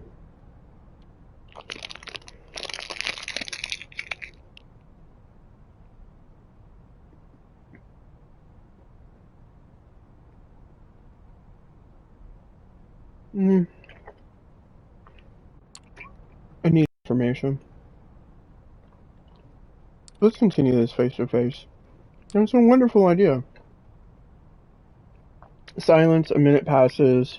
You hear a knock on the door. Your haven. You cautiously open the door.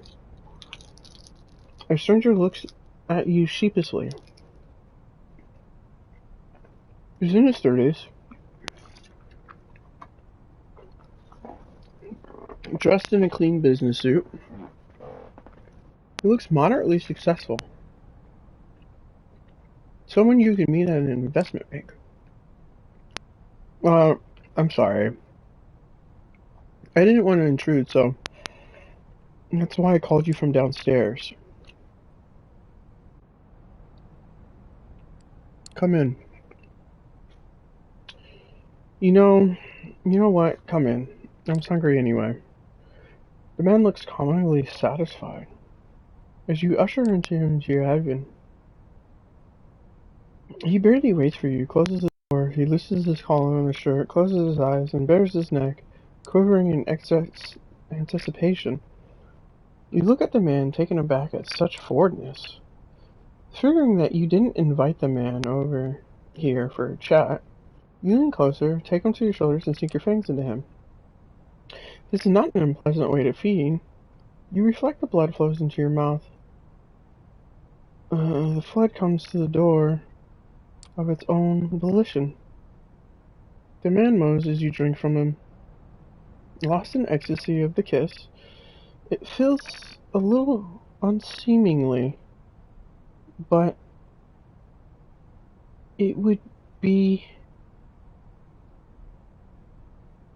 churlish to begrudge him of his pleasure. Taking care not to drink too much, you let go of the man after licking his wound close. Suddenly, you're startled by a surprising sight. A woman, not very old, strangely dressed, is looking at you intently, only as an arm's length away.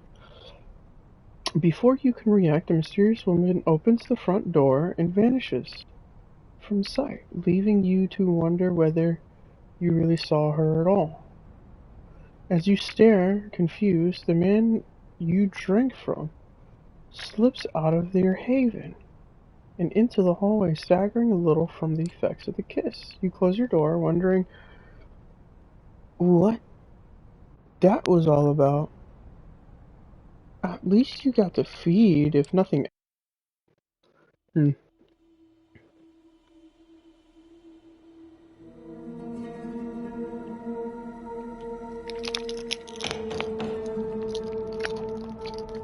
Knock knock.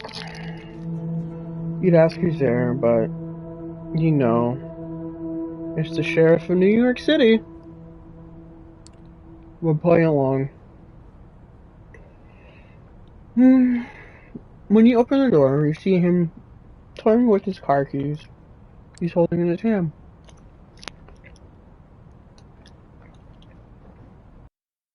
Ready to go, fledgling?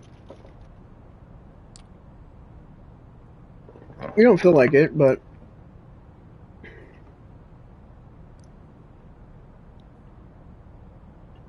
you give him a nod nevertheless. Excellent. Stay close.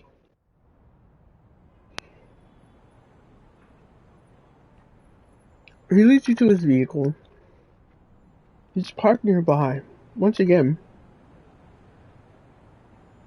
he takes the wheel, literally and figuratively.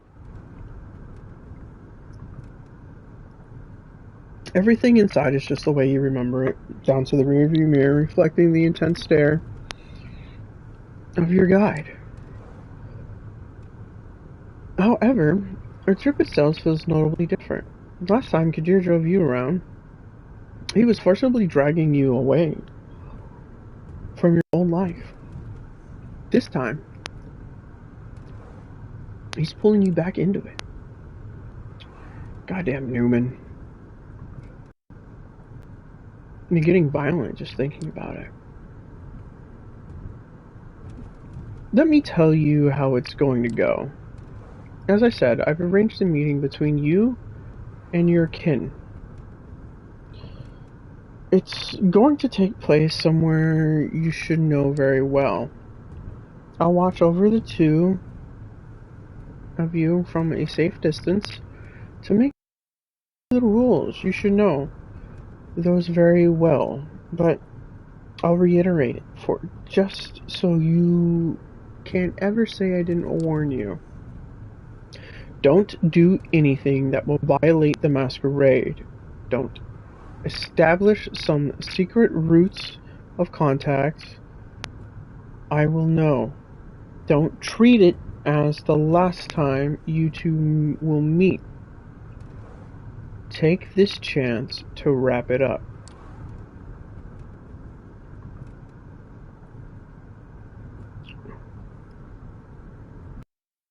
Sorry. You're fine. Found yourself at a crossroads, decided to radically change your life, move out of the city. The subway is unbearable. The rent is too high. They've heard it all. However, you do not appreciate being accused of a crime you didn't commit. So you're back, both to clear your name and strike fear into the heart of the real culprit. By now, you should know how to cause fear amongst the living, right? He smirks at you.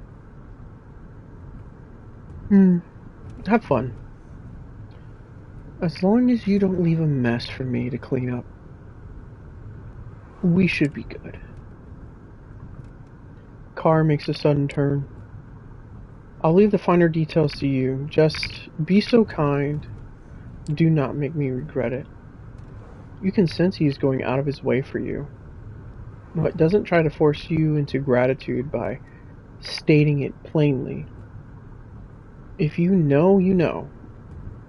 He'll see if you're worthy of his aid. We're here. You take a look around and recognize your destination. He was right. It's a familiar place. It's the office in which you wasted the best years of your life. Newman should be up here. Apparently someone is blackmailing him with documents proving his penchant for embezzlement. The poor guy is stuck in his office and he's probably pretty shaken up. The documents don't exist, but it would be a shame if someone went there, wiped the floor with him, and found the proof that he proliferated the funds and forced him to admit of his crimes. He turns off the engine and relaxes comfortably in his seat. You silently leave the car and head straight to Newman's office. The elevator ride up just doesn't seem to end after what feels like 5 hours, but in reality closer to 30 seconds. You finally reach your floor. Your Xbox is sitting in his office, just like Kadir said.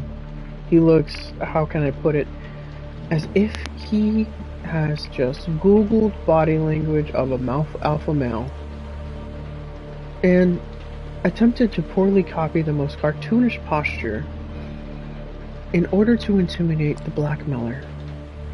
Out of habit, you take a deep breath as you step inside his office. Mary! He immediately relaxes. It's just Mary, his eyes say as the sly grin appears upon beneath him. Forget to ask for a vacation? People were worried, you know, not to mention you overlooked to hell and back. Then overworked some more. Someone had to take over your responsibilities. And guess what? Just as we started digging into your work, unexpected financial irregularities started popping up. We'll need to work on a common story to explain those, you see. You keep quiet and just stare him down. The poor idiot still thinks he's the predator in the room. Let's see how long it takes for him to realize his mistake. Newman senses you're different somehow. He attempts to stare back, but fails to withstand your glare. He starts to wonder what's going on and quickly arrives at a conclusion. Wait a second. So you're the one who sent me to the message. Now that he starts approaching you. Sweetheart, if I'm going down, you're going down with me. You think you anyone that you never knew what was going around here? Fat chance. And even if you did, you know my friends, they never let you live it down. He's right in front of you, licking his lips, pondering the best way to display his complete physical superiority. You won't give him the chance.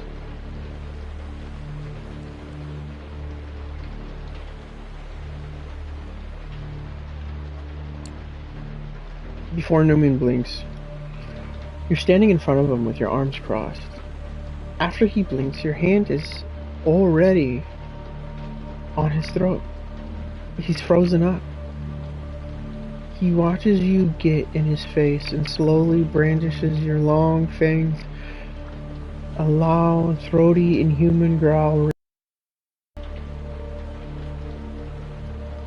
throughout the office and begins to morph into a violent hiss.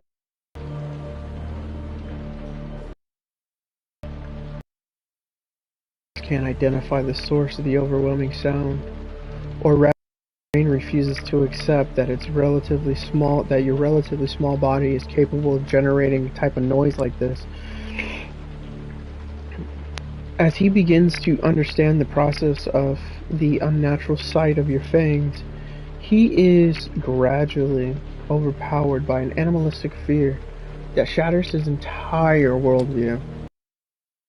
You were supposed to be a victim. Why are you a threat? Why did reality break? You slowly tighten your grip on his neck. Not hard enough to trigger the fight response, but enough to strike deeper fear into his heart. Kneel. Newman complies with your demand, squealing softly, a single tear making its way down the stubble of his cheek. Fuck. Obey. I'll do whatever you want. Just don't kill me, please. You gather your strength and throw him, slamming him against his desk. Fuck. A born boardroom predator has met his better in a place he least expected it. You slowly start walking towards him. Stop. I get it. I'll do it. I'll fucking do it. With shaking hands, he scrambles towards the safe on his shelf. He opens it and takes out some documents inside. This is what you want, right? This is what you want? You rip the papers from his hands, browse them, these two, as prove his penchant for embezzlement. I'll clear.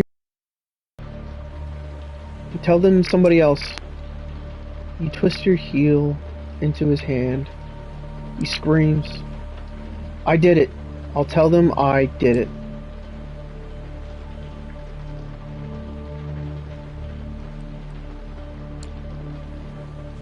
You simply turn and start walking away.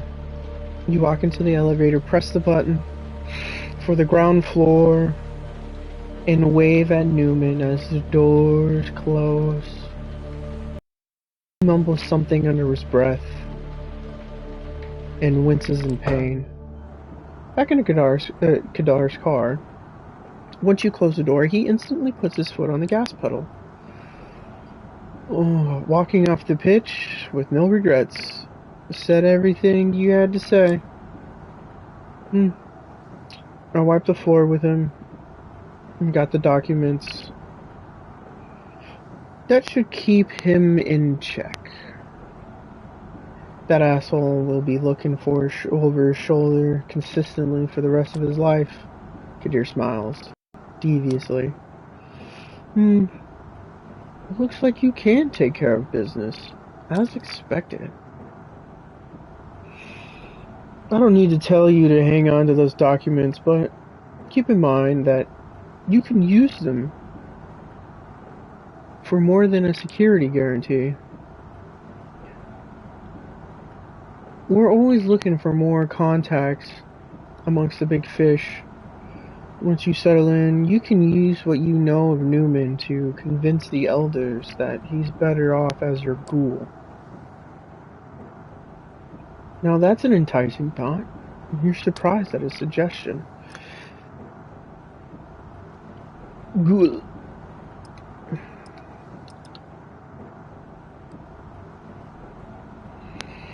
The car speeds up to a crossing section before the light turns red, and Kadar gives a good hard look.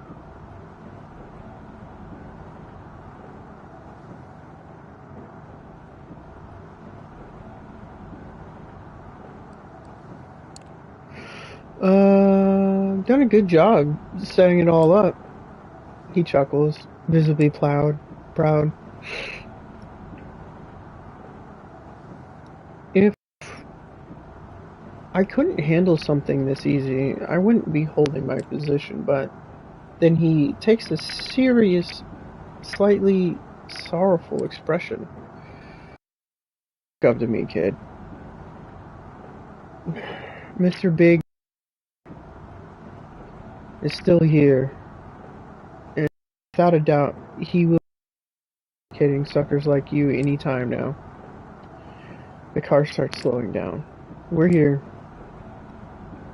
You look out the car window and see your haven. Take care. I'll see you around. Just pray I don't have to see you too often. You leave your car and start walking toward Haven. Thinking about Kadir. Can't say you're fond of him, but what with the welcome he gave you and all, but after tonight, he can't say you aren't either. You're gonna need some more time to understand him, that's for sure. The journalist. The weather is cold, windy, as you walk to Sophie's apartment as a vampire. And that doesn't matter anymore. You have been saddled with eternal hunger, but at least you can ignore the wind chill. As you come to the door of Sophie's building, the storm's out murmuring into the foam. Yes, I know, don't worry. I trust you handled it. I trust you to handle it. You've heard Sophie talk to her associates before. It's always the same. Generalities and vague suggestions. It makes you think she's involved in mysterious machinations. Yet doesn't tell you anything. Sophie is ill, but there's nothing unusual in that. She likes to make an impression. A black car with tinted windows is waiting for you in the front door. Your chauffeur steps out for you. Sophie notices you. Ah, I'm glad you're in the neighborhood. If you can look around for me one more time, that would be wonderful. You told me you've gotten rid of the reporter. Turns out he's still here, snooping around.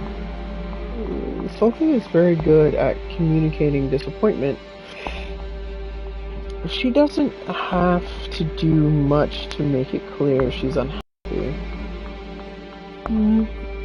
You have to return to this issue.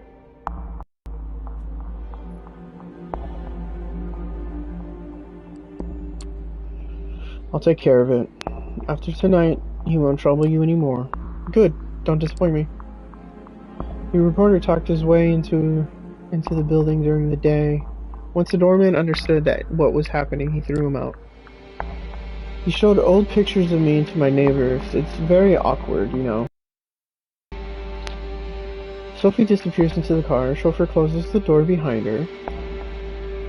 You wait for this sleek vehicle to disappear into Manhattan traffic. Just one anonymous car amongst the many.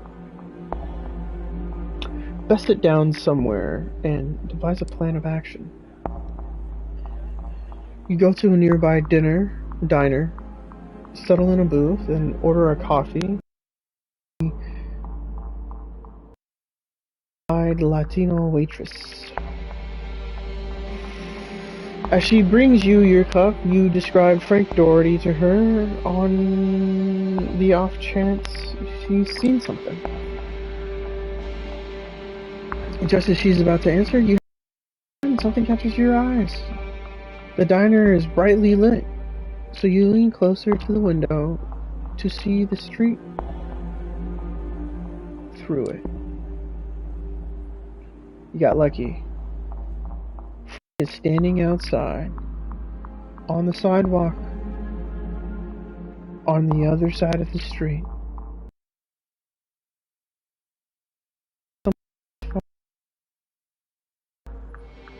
You slide out of the booth, throwing a few small bills on you.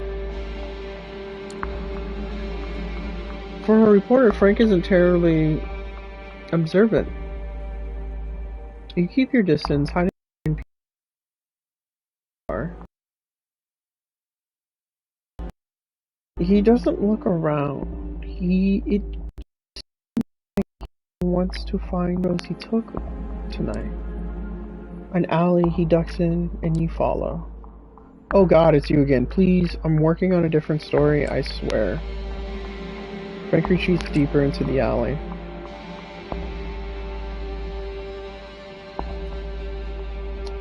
Let's have a friendly chat. In that case, you won't mind if we have a friendly chat. I'm all about being friendly. Okay, I'm sorry. I tried to bullshit you. Just tell me how I can help.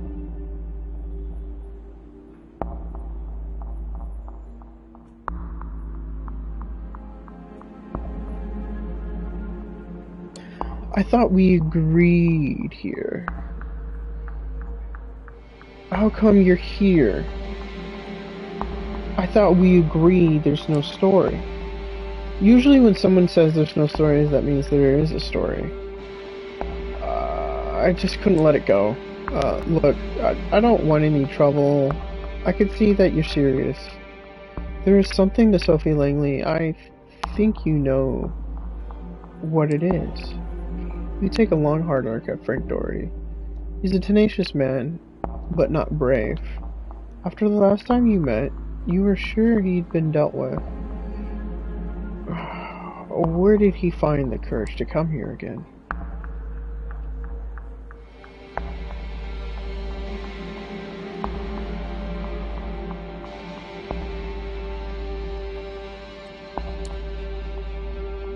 I like you, Frank. You don't give up. What's your real angle here? Everybody plays an angle. That's one of the things you learn in my profession. You're smart. You know that there will be others after me. If there's a real story, they will come and find it. Your best shot is what a friendly reporter, someone like you, can trust. Someone like me. So what do you say? Get ahead of the... It'll be good for you and Miss Langley too. You almost believe it. But something about Frank feels off.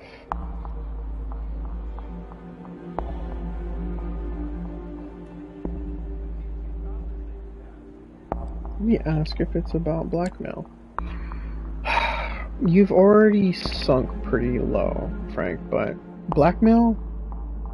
That's rock bottom. You sure you want to go that far? No.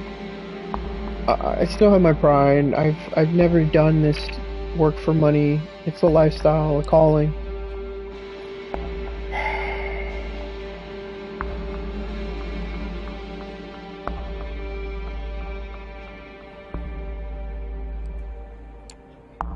A calling to blackmail?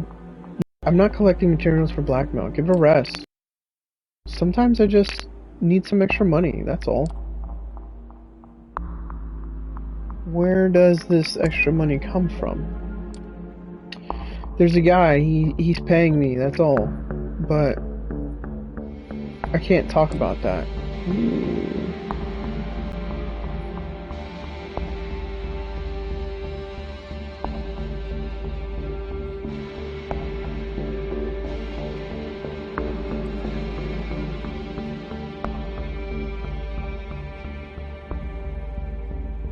Offer Frank to work for you.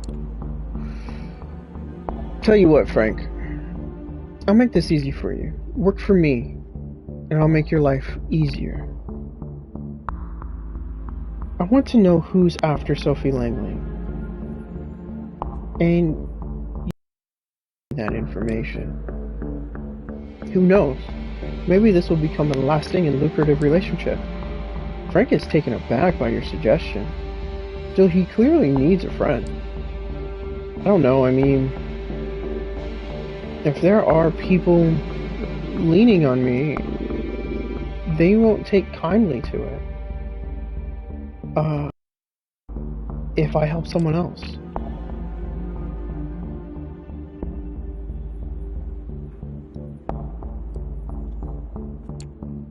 I know how valuable you are, Frank. Some days, I get nothing but disrespect. I wouldn't mind a change to all that. Tell you what, next time something comes up, I'll give you a call. Maybe I'll have something you can do for me as well.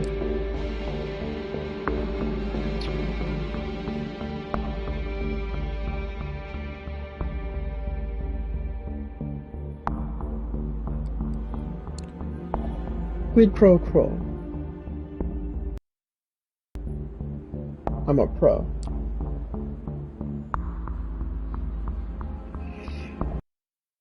For a second, as if he's going to say something more, he takes one last look at you, turns, and leaves the island, disappearing into the crowd. You're left wondering whether that was a good choice. Frank is not reliable. That much is clear. But perhaps you can benefit from him anyway. Isn't that what the Kindred do? Play people? And turn them into puppets?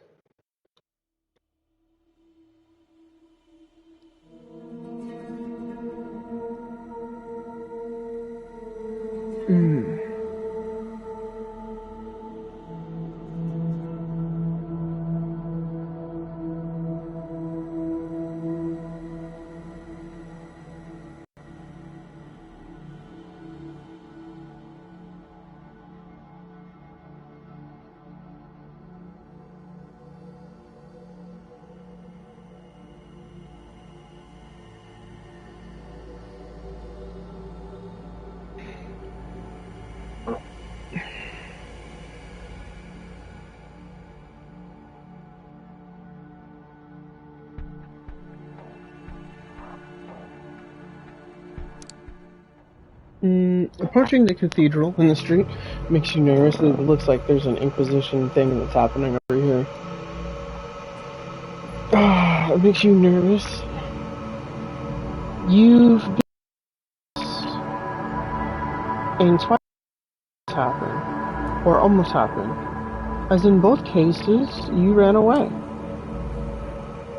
Then it suggested it's time to stop running and experience faith head-on. Perhaps he's right. Maybe it's cowardly to take refuge in rationalizations when you know what you felt. The holiness of the priest and your own damnation. Walking towards of the cathedral, you glance at the bench where you sat down the first time you met Bennett. He's waiting for you, sitting and contemplating the cathedral's Gothic architecture.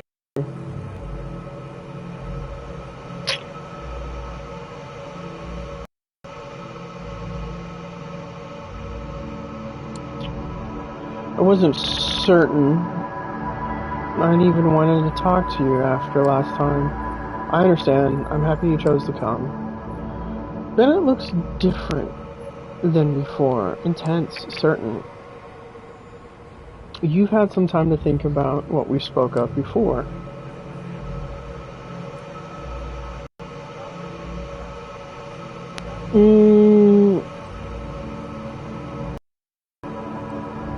I'm not sure what to believe.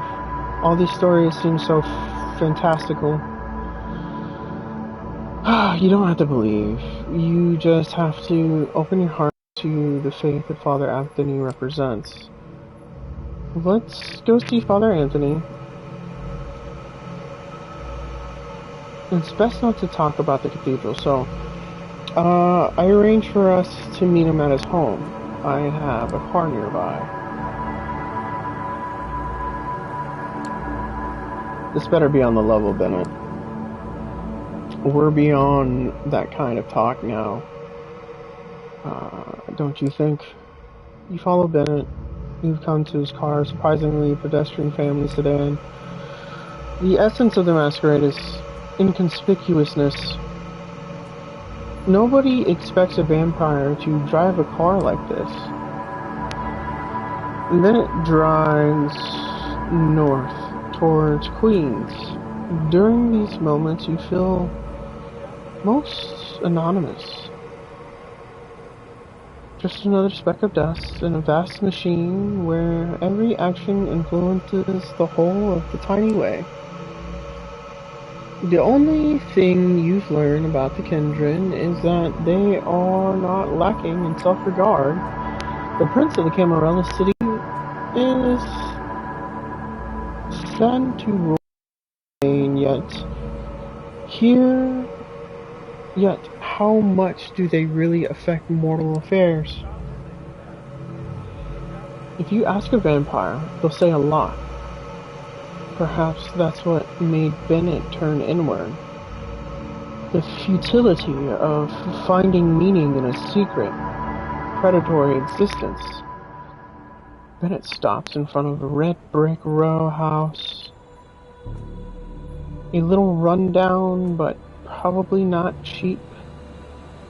Bennett notes your interest.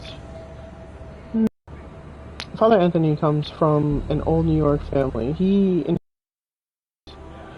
When I first met him, I was suspicious, so I checked up on him. Despite the way he keeps putting you in dangerous situations, kindred paranoia seems to come natural to Bennett. Perhaps that's something you can learn from him. He knows we're vampires, right? Yes, he knows. He doesn't know everything I've told you about Kane and the First City and so on, but he knows we're no longer human. You follow Bennett to the stairs, looking around for any as you get to the door. The first trepidation hits you. The discomfort, the pain that follow once you're inside. It feels like a physical thing, a burning sensation under your skin, in your blood. You look to see how Bennett is taking it. He smiles, eyes closed, for a second before knocking on the door. Almost as if he's enjoying the sensation. The door opens and you see Father Anthony, kindly face. Your body feels as if in a vice. You haven't really been bothered by hot or cold since you were embraced, but now it feels like the surface of your skin is overwhelmed with sensation. The fear and terror is paralyzing. Yes. You barely hear Bennett whisper, "Come in, you two. I might not know much, but I know enough not to do this on the porch." You force yourself to follow Father Anthony into the apartment. Despite this splitting a headache and the rising panic, it's hard to take in your surroundings. Everything seems to vibrate, seeking to engulf you. Framed portraits of mantelpiece, a cross on the wall, a living room with lots of books, many of them old. I'm not sure I can offer you anything. You don't drink tea, I suppose? No, we don't.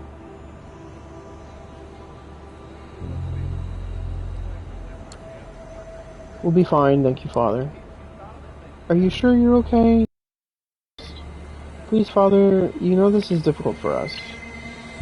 You'll forgive me if I don't waste time. Father Anthony looks pained, whether because of the rudeness or out of sympathy of your condition, you can't tell. He motions for you to sit down, but you and Bennett are both too agitated to do so. You feel trapped like a moth being smeared against a burning light bulb. It's hard to look at Father Anthony, but you can't look at anything else either. Bennett is starting to look increasingly unhinged. His eyes look as if he's seeing into some divine beyond, just outside the grasp of your senses. Now the time, my friend. Have you decided if you're ready for salvation? Prove your faith by the Father and let His radiance envelop you.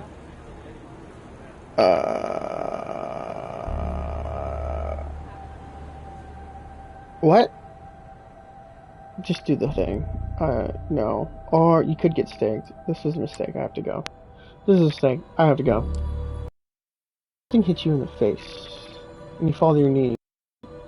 If you were human, you'd be bleeding all over your clothes. Now, just feel pieces of your teeth inside your mouth. Then it stands up with a heavy candlestick. It's too late to back down now. God's grace is with us.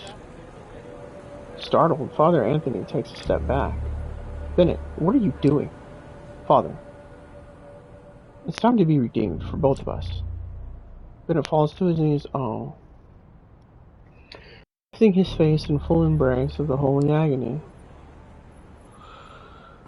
This is not right, Bennett.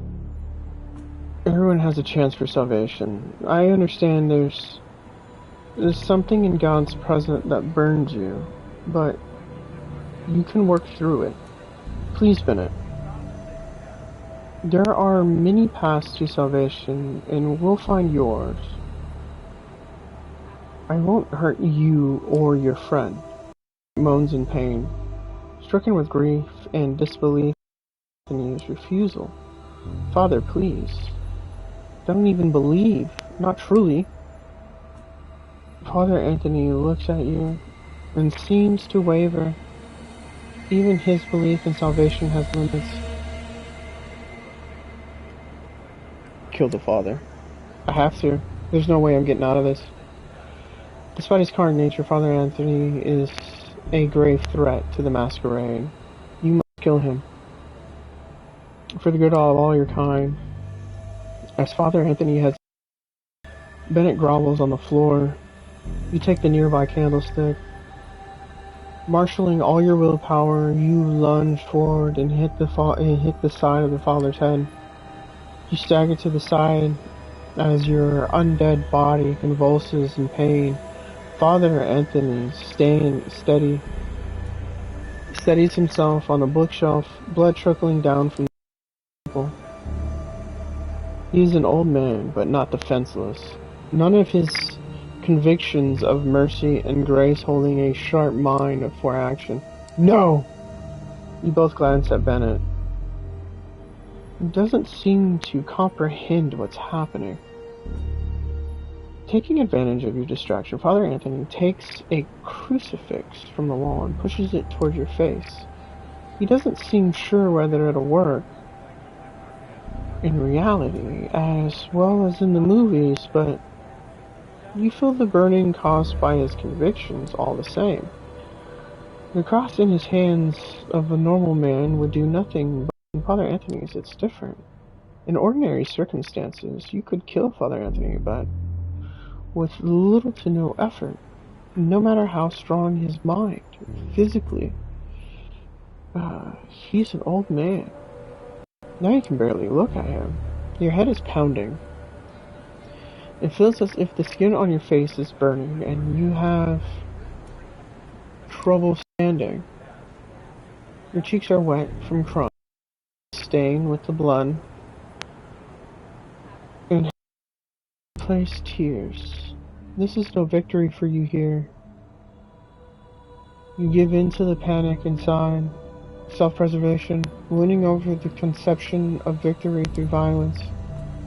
Then it tries to grab your ankle as you run out the door, swinging it open in a rush into the cool night. You're safe, but the implications of your experience are troubling. What does this mean? Whether practical or spiritual, you have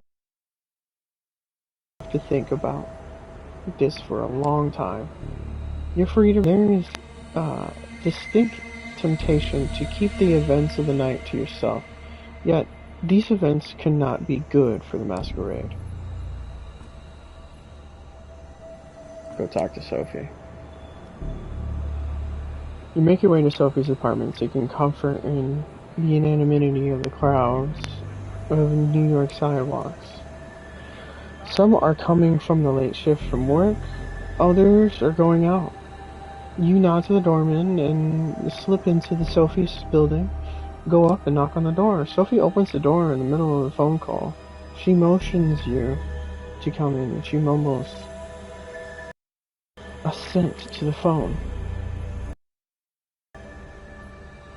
She could be talking about earth-shattering secrets or an acquisition from an art gallery.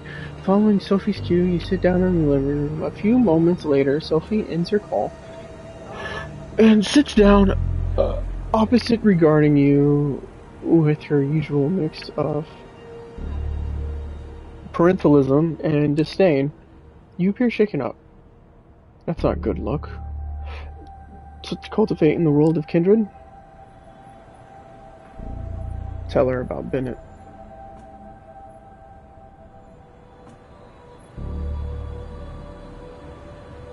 Tell her that both must be punished. Your child Bennett has been meeting a priest, Father Anthony. It's a masquerade breach. They must be punished. Bennett? He was amusing for a while. It sounds like I should have kept tabs on him. This is sad, of course, my child, and a man of... I'll talk with Kadir and make sure neither unfortunate endanger us. Now you should leave.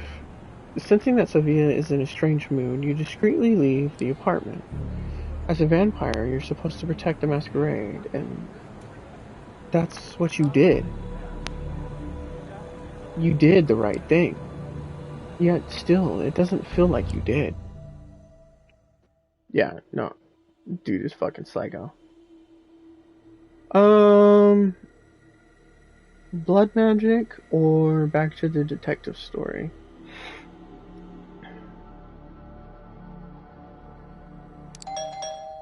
Let's go back to blood magic.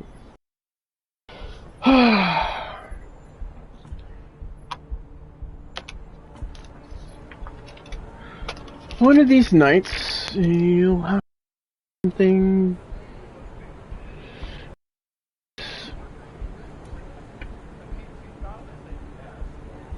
As the ring of the door of the occult bookstore that serves as Agathon's haven, perhaps something about auras or tarot.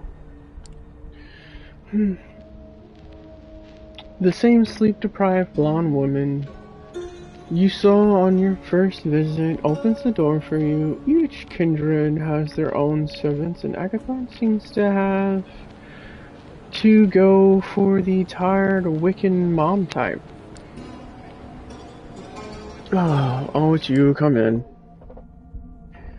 The woman disappears into the back room even as you close the door behind you. Lacking any better directions, you make your way up the stairs.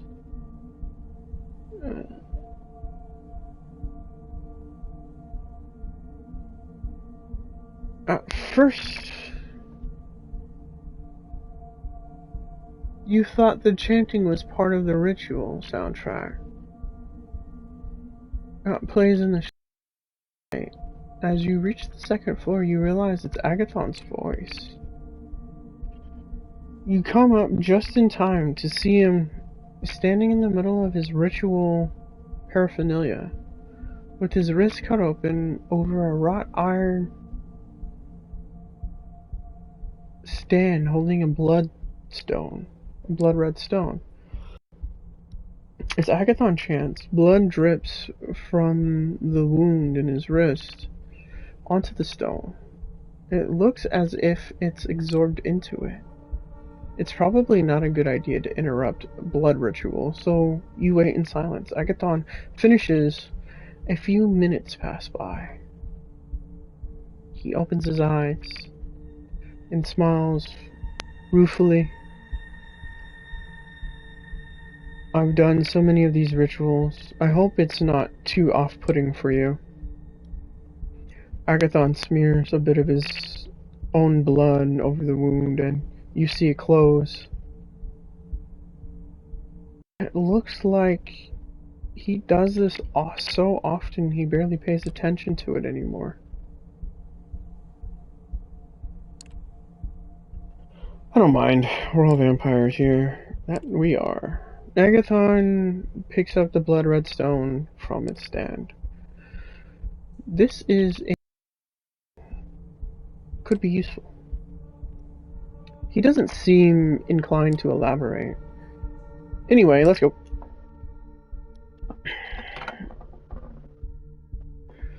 He pockets the stone and leads you back down the stairs and outside to his car.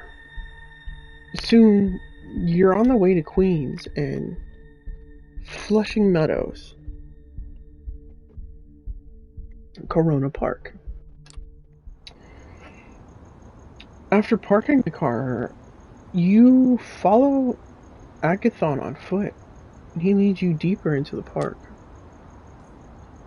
Coming to a New York park in the middle of the night might have worried you when you were alive, but now it's normal. If someone tries to mug you, it just means you'll have an opportunity to feed. Agathon walks with you with purpose,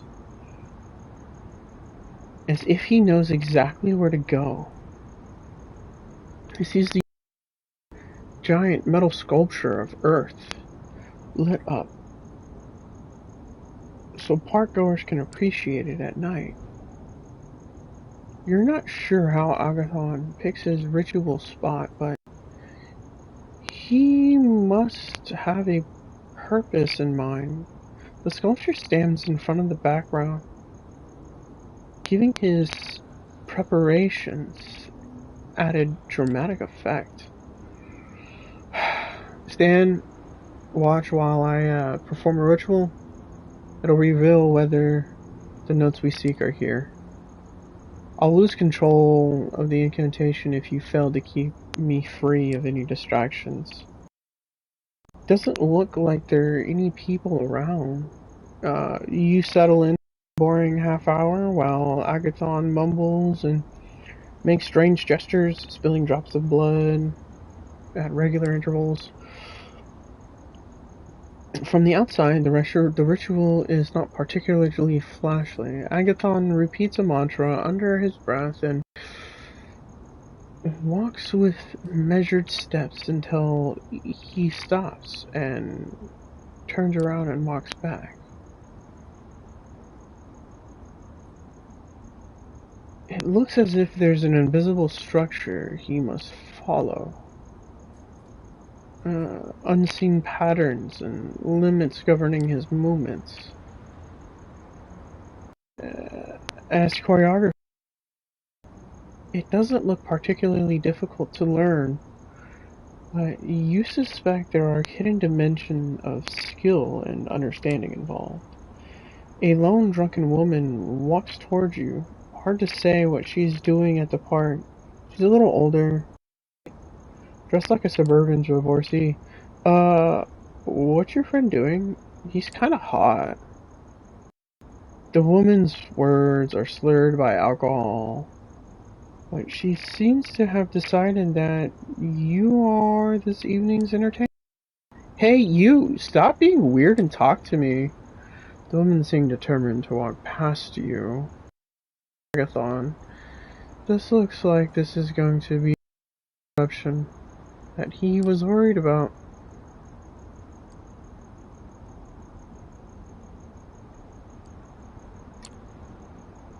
Hey, stop, lady. Who are you? Are you guys friends? You look very pretty. The woman leans on you and slowly settles down to sit on the ground. She's holding onto your arm. As she does so, suddenly you hear a scream of rage startle. You turn around just in time to see Agathon running at a woman on the ground, his expression contorted with hatred. Did the woman make enough noise to interfere with the ritual?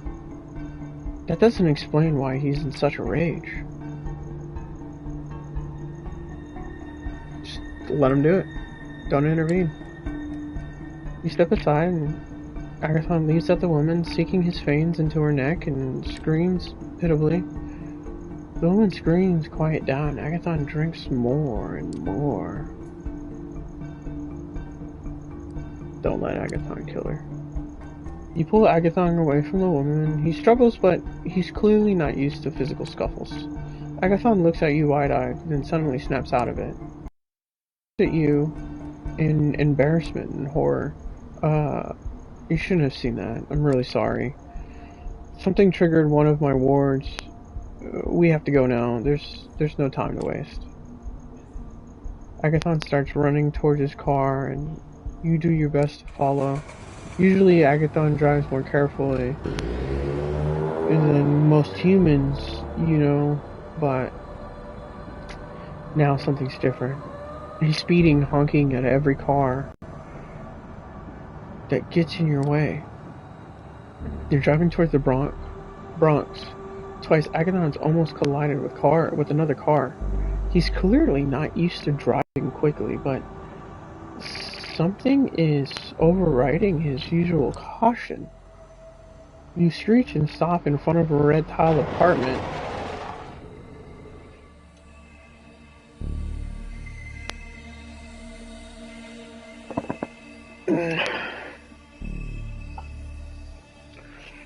Agathon jumps out of the car, starts running, leaves you to take the keys from the ignition and close the doors. Agathon disappears up the stairs and you follow his agitated shouting. Abula, it's me, Yavi. You get to the 5th floor landing after a run that would have left your mortal self winded. To find Agathon banging on an apartment door and fiddling with his key ring. A few of the neighbors poked their heads out of the hallway, but nobody intervenes. Agathon finds the right key and slams the door open, running inside. You follow, entering what looks like to be the home of an old Mexican lady. There are portraits on the mantelpiece and a crucifix on the wall. The apartment smells musty with old age, and you detect a faint odor of vampiric blood. Sylvia! Where are you? You come from the living room to find a body covered by a blanket in the corner of a sofa. The television is on, but the sound is off. It looks like a Spanish language channel. Agathon tears at the blanket, pulling it away in panic. He reveals an old woman waking up in bleary-eyed confusion. Yavi, why are you barking in here like this? Who's your friend? You're live, Abula! Agathon hugs the lady, and then turns to you. I'll have to introduce you. I have to introduce yourself. The words. If something triggered them, I'll have to see if they still work. Sylvia snuggles deep into her blankets. This is vampire business, is it? Anyways, then there is trouble. It's the vampires. You stare at her, startled. Clearly, the masquerade hasn't held in this household.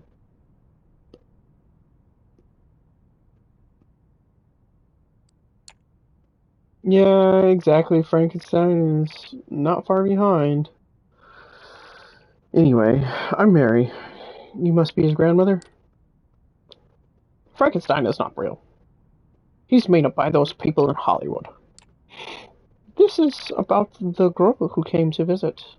I can tell Yavi was never good at keeping secrets. So much like his mother. You hear Agathon rummaging around the small apartment, almost as if he's scratching at something on the wall. He's always doing that, writing on the walls with blood, making runes. I tell him to cover them with the photos and paintings, but he won't listen. I have to do it myself. That explains the faint smell of vampiric blood on the apartment. Otherwise, how can I invite friends for tea? Oh, they'll ask questions. If I have runes all over my walls, it doesn't look like a Christian home anymore. The girl I visited, was her name Juno? Yes, that's right. A pretty name, I suppose. She was just the kind of girl Agathon used to. She was a vampire too, I expect.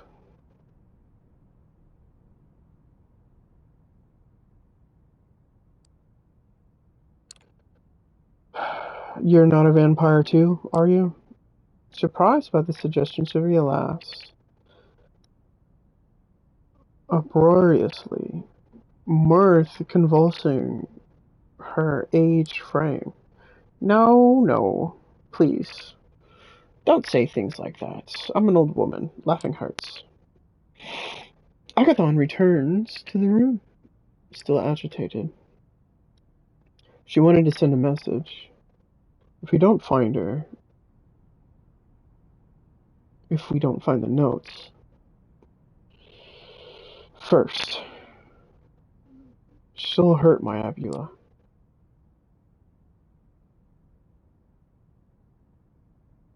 He glances meaningfully at the woman. No, she won't. She gave me a message for you, Yavi.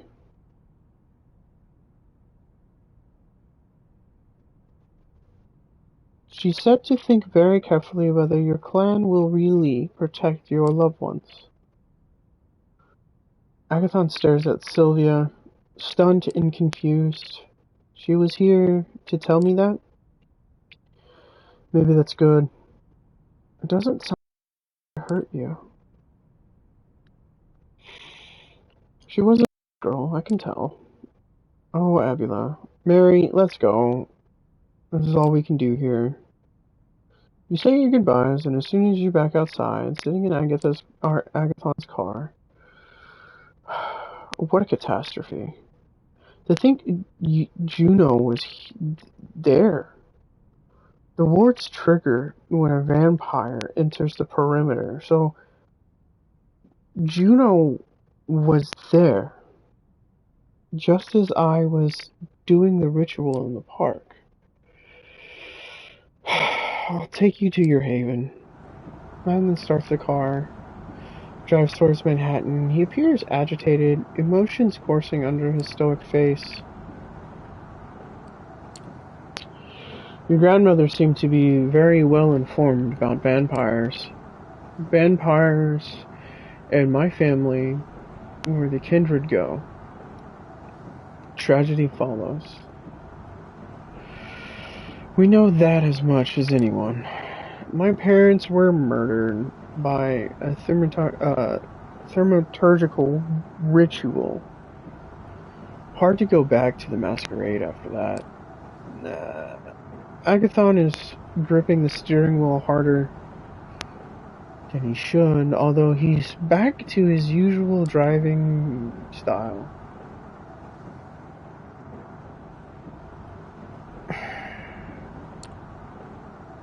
Kadir and the rest of the Camarilla won't be happy to hear of a mortal who knows about us. Who's going to tell them? You? He continues speaking without giving you time to reply. You'd be kind of things the Camarilla stalwarts when no one is watching. Drops you off in front of your haven. The experience leaves you with disappointing thoughts. You meet Agathon's grandmother under circumstances, but he clearly loves her. You don't know enough about the world of the kindred to say whether that's normal or not. It seems to keep Agathon connected to the world in a way that feels alien for some of the other kindred we've met. Perhaps there is a lesson in that.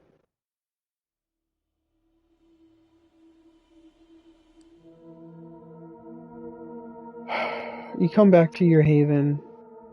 After a long night out, right before you open the door, you notice something strange. The sounds of the television are coming from your apartment. Mad Men, if you're not mistaken. You open the door and carefully peek in. A young, disheveled woman is curled up on your sofa. She has a blanket pulled on top of her and seems very comfortable. Next to her lies an obviously unconscious, preppy woman. The stalker. Oh, you're home! The woman reaches for the remote and puts Mad Men on pause. You weren't home, so I started without you. You know, Netflix and chill? Join me. There's a space on the sofa. I brought us a snack. You enjoyed the last time. You enjoyed it the last time. The woman points lazily as the to the unconscious girl. Oh, I forgot. My name is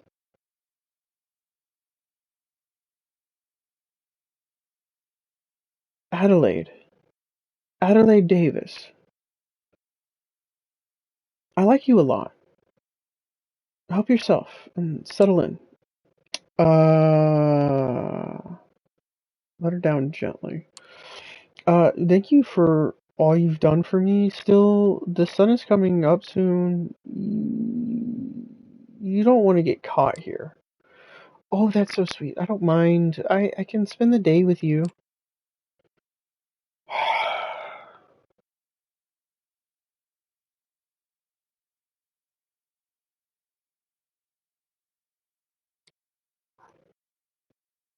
We should go on a proper date first.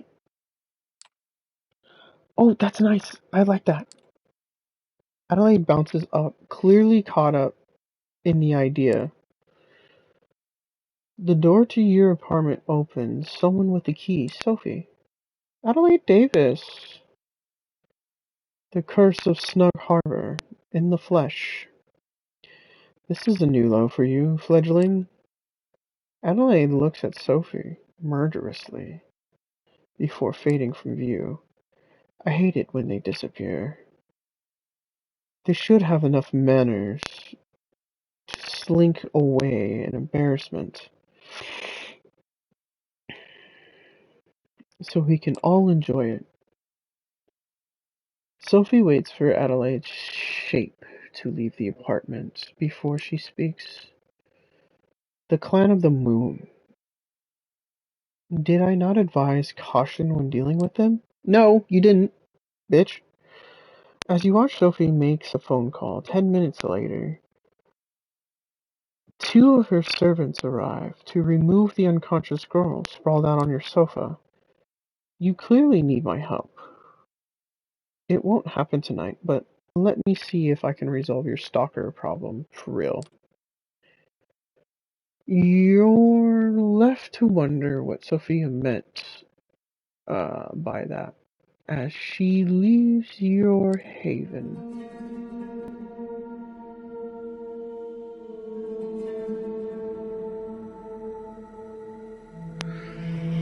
Alright, I think we're going to call it here for the time being. Let's see what chapter we're at.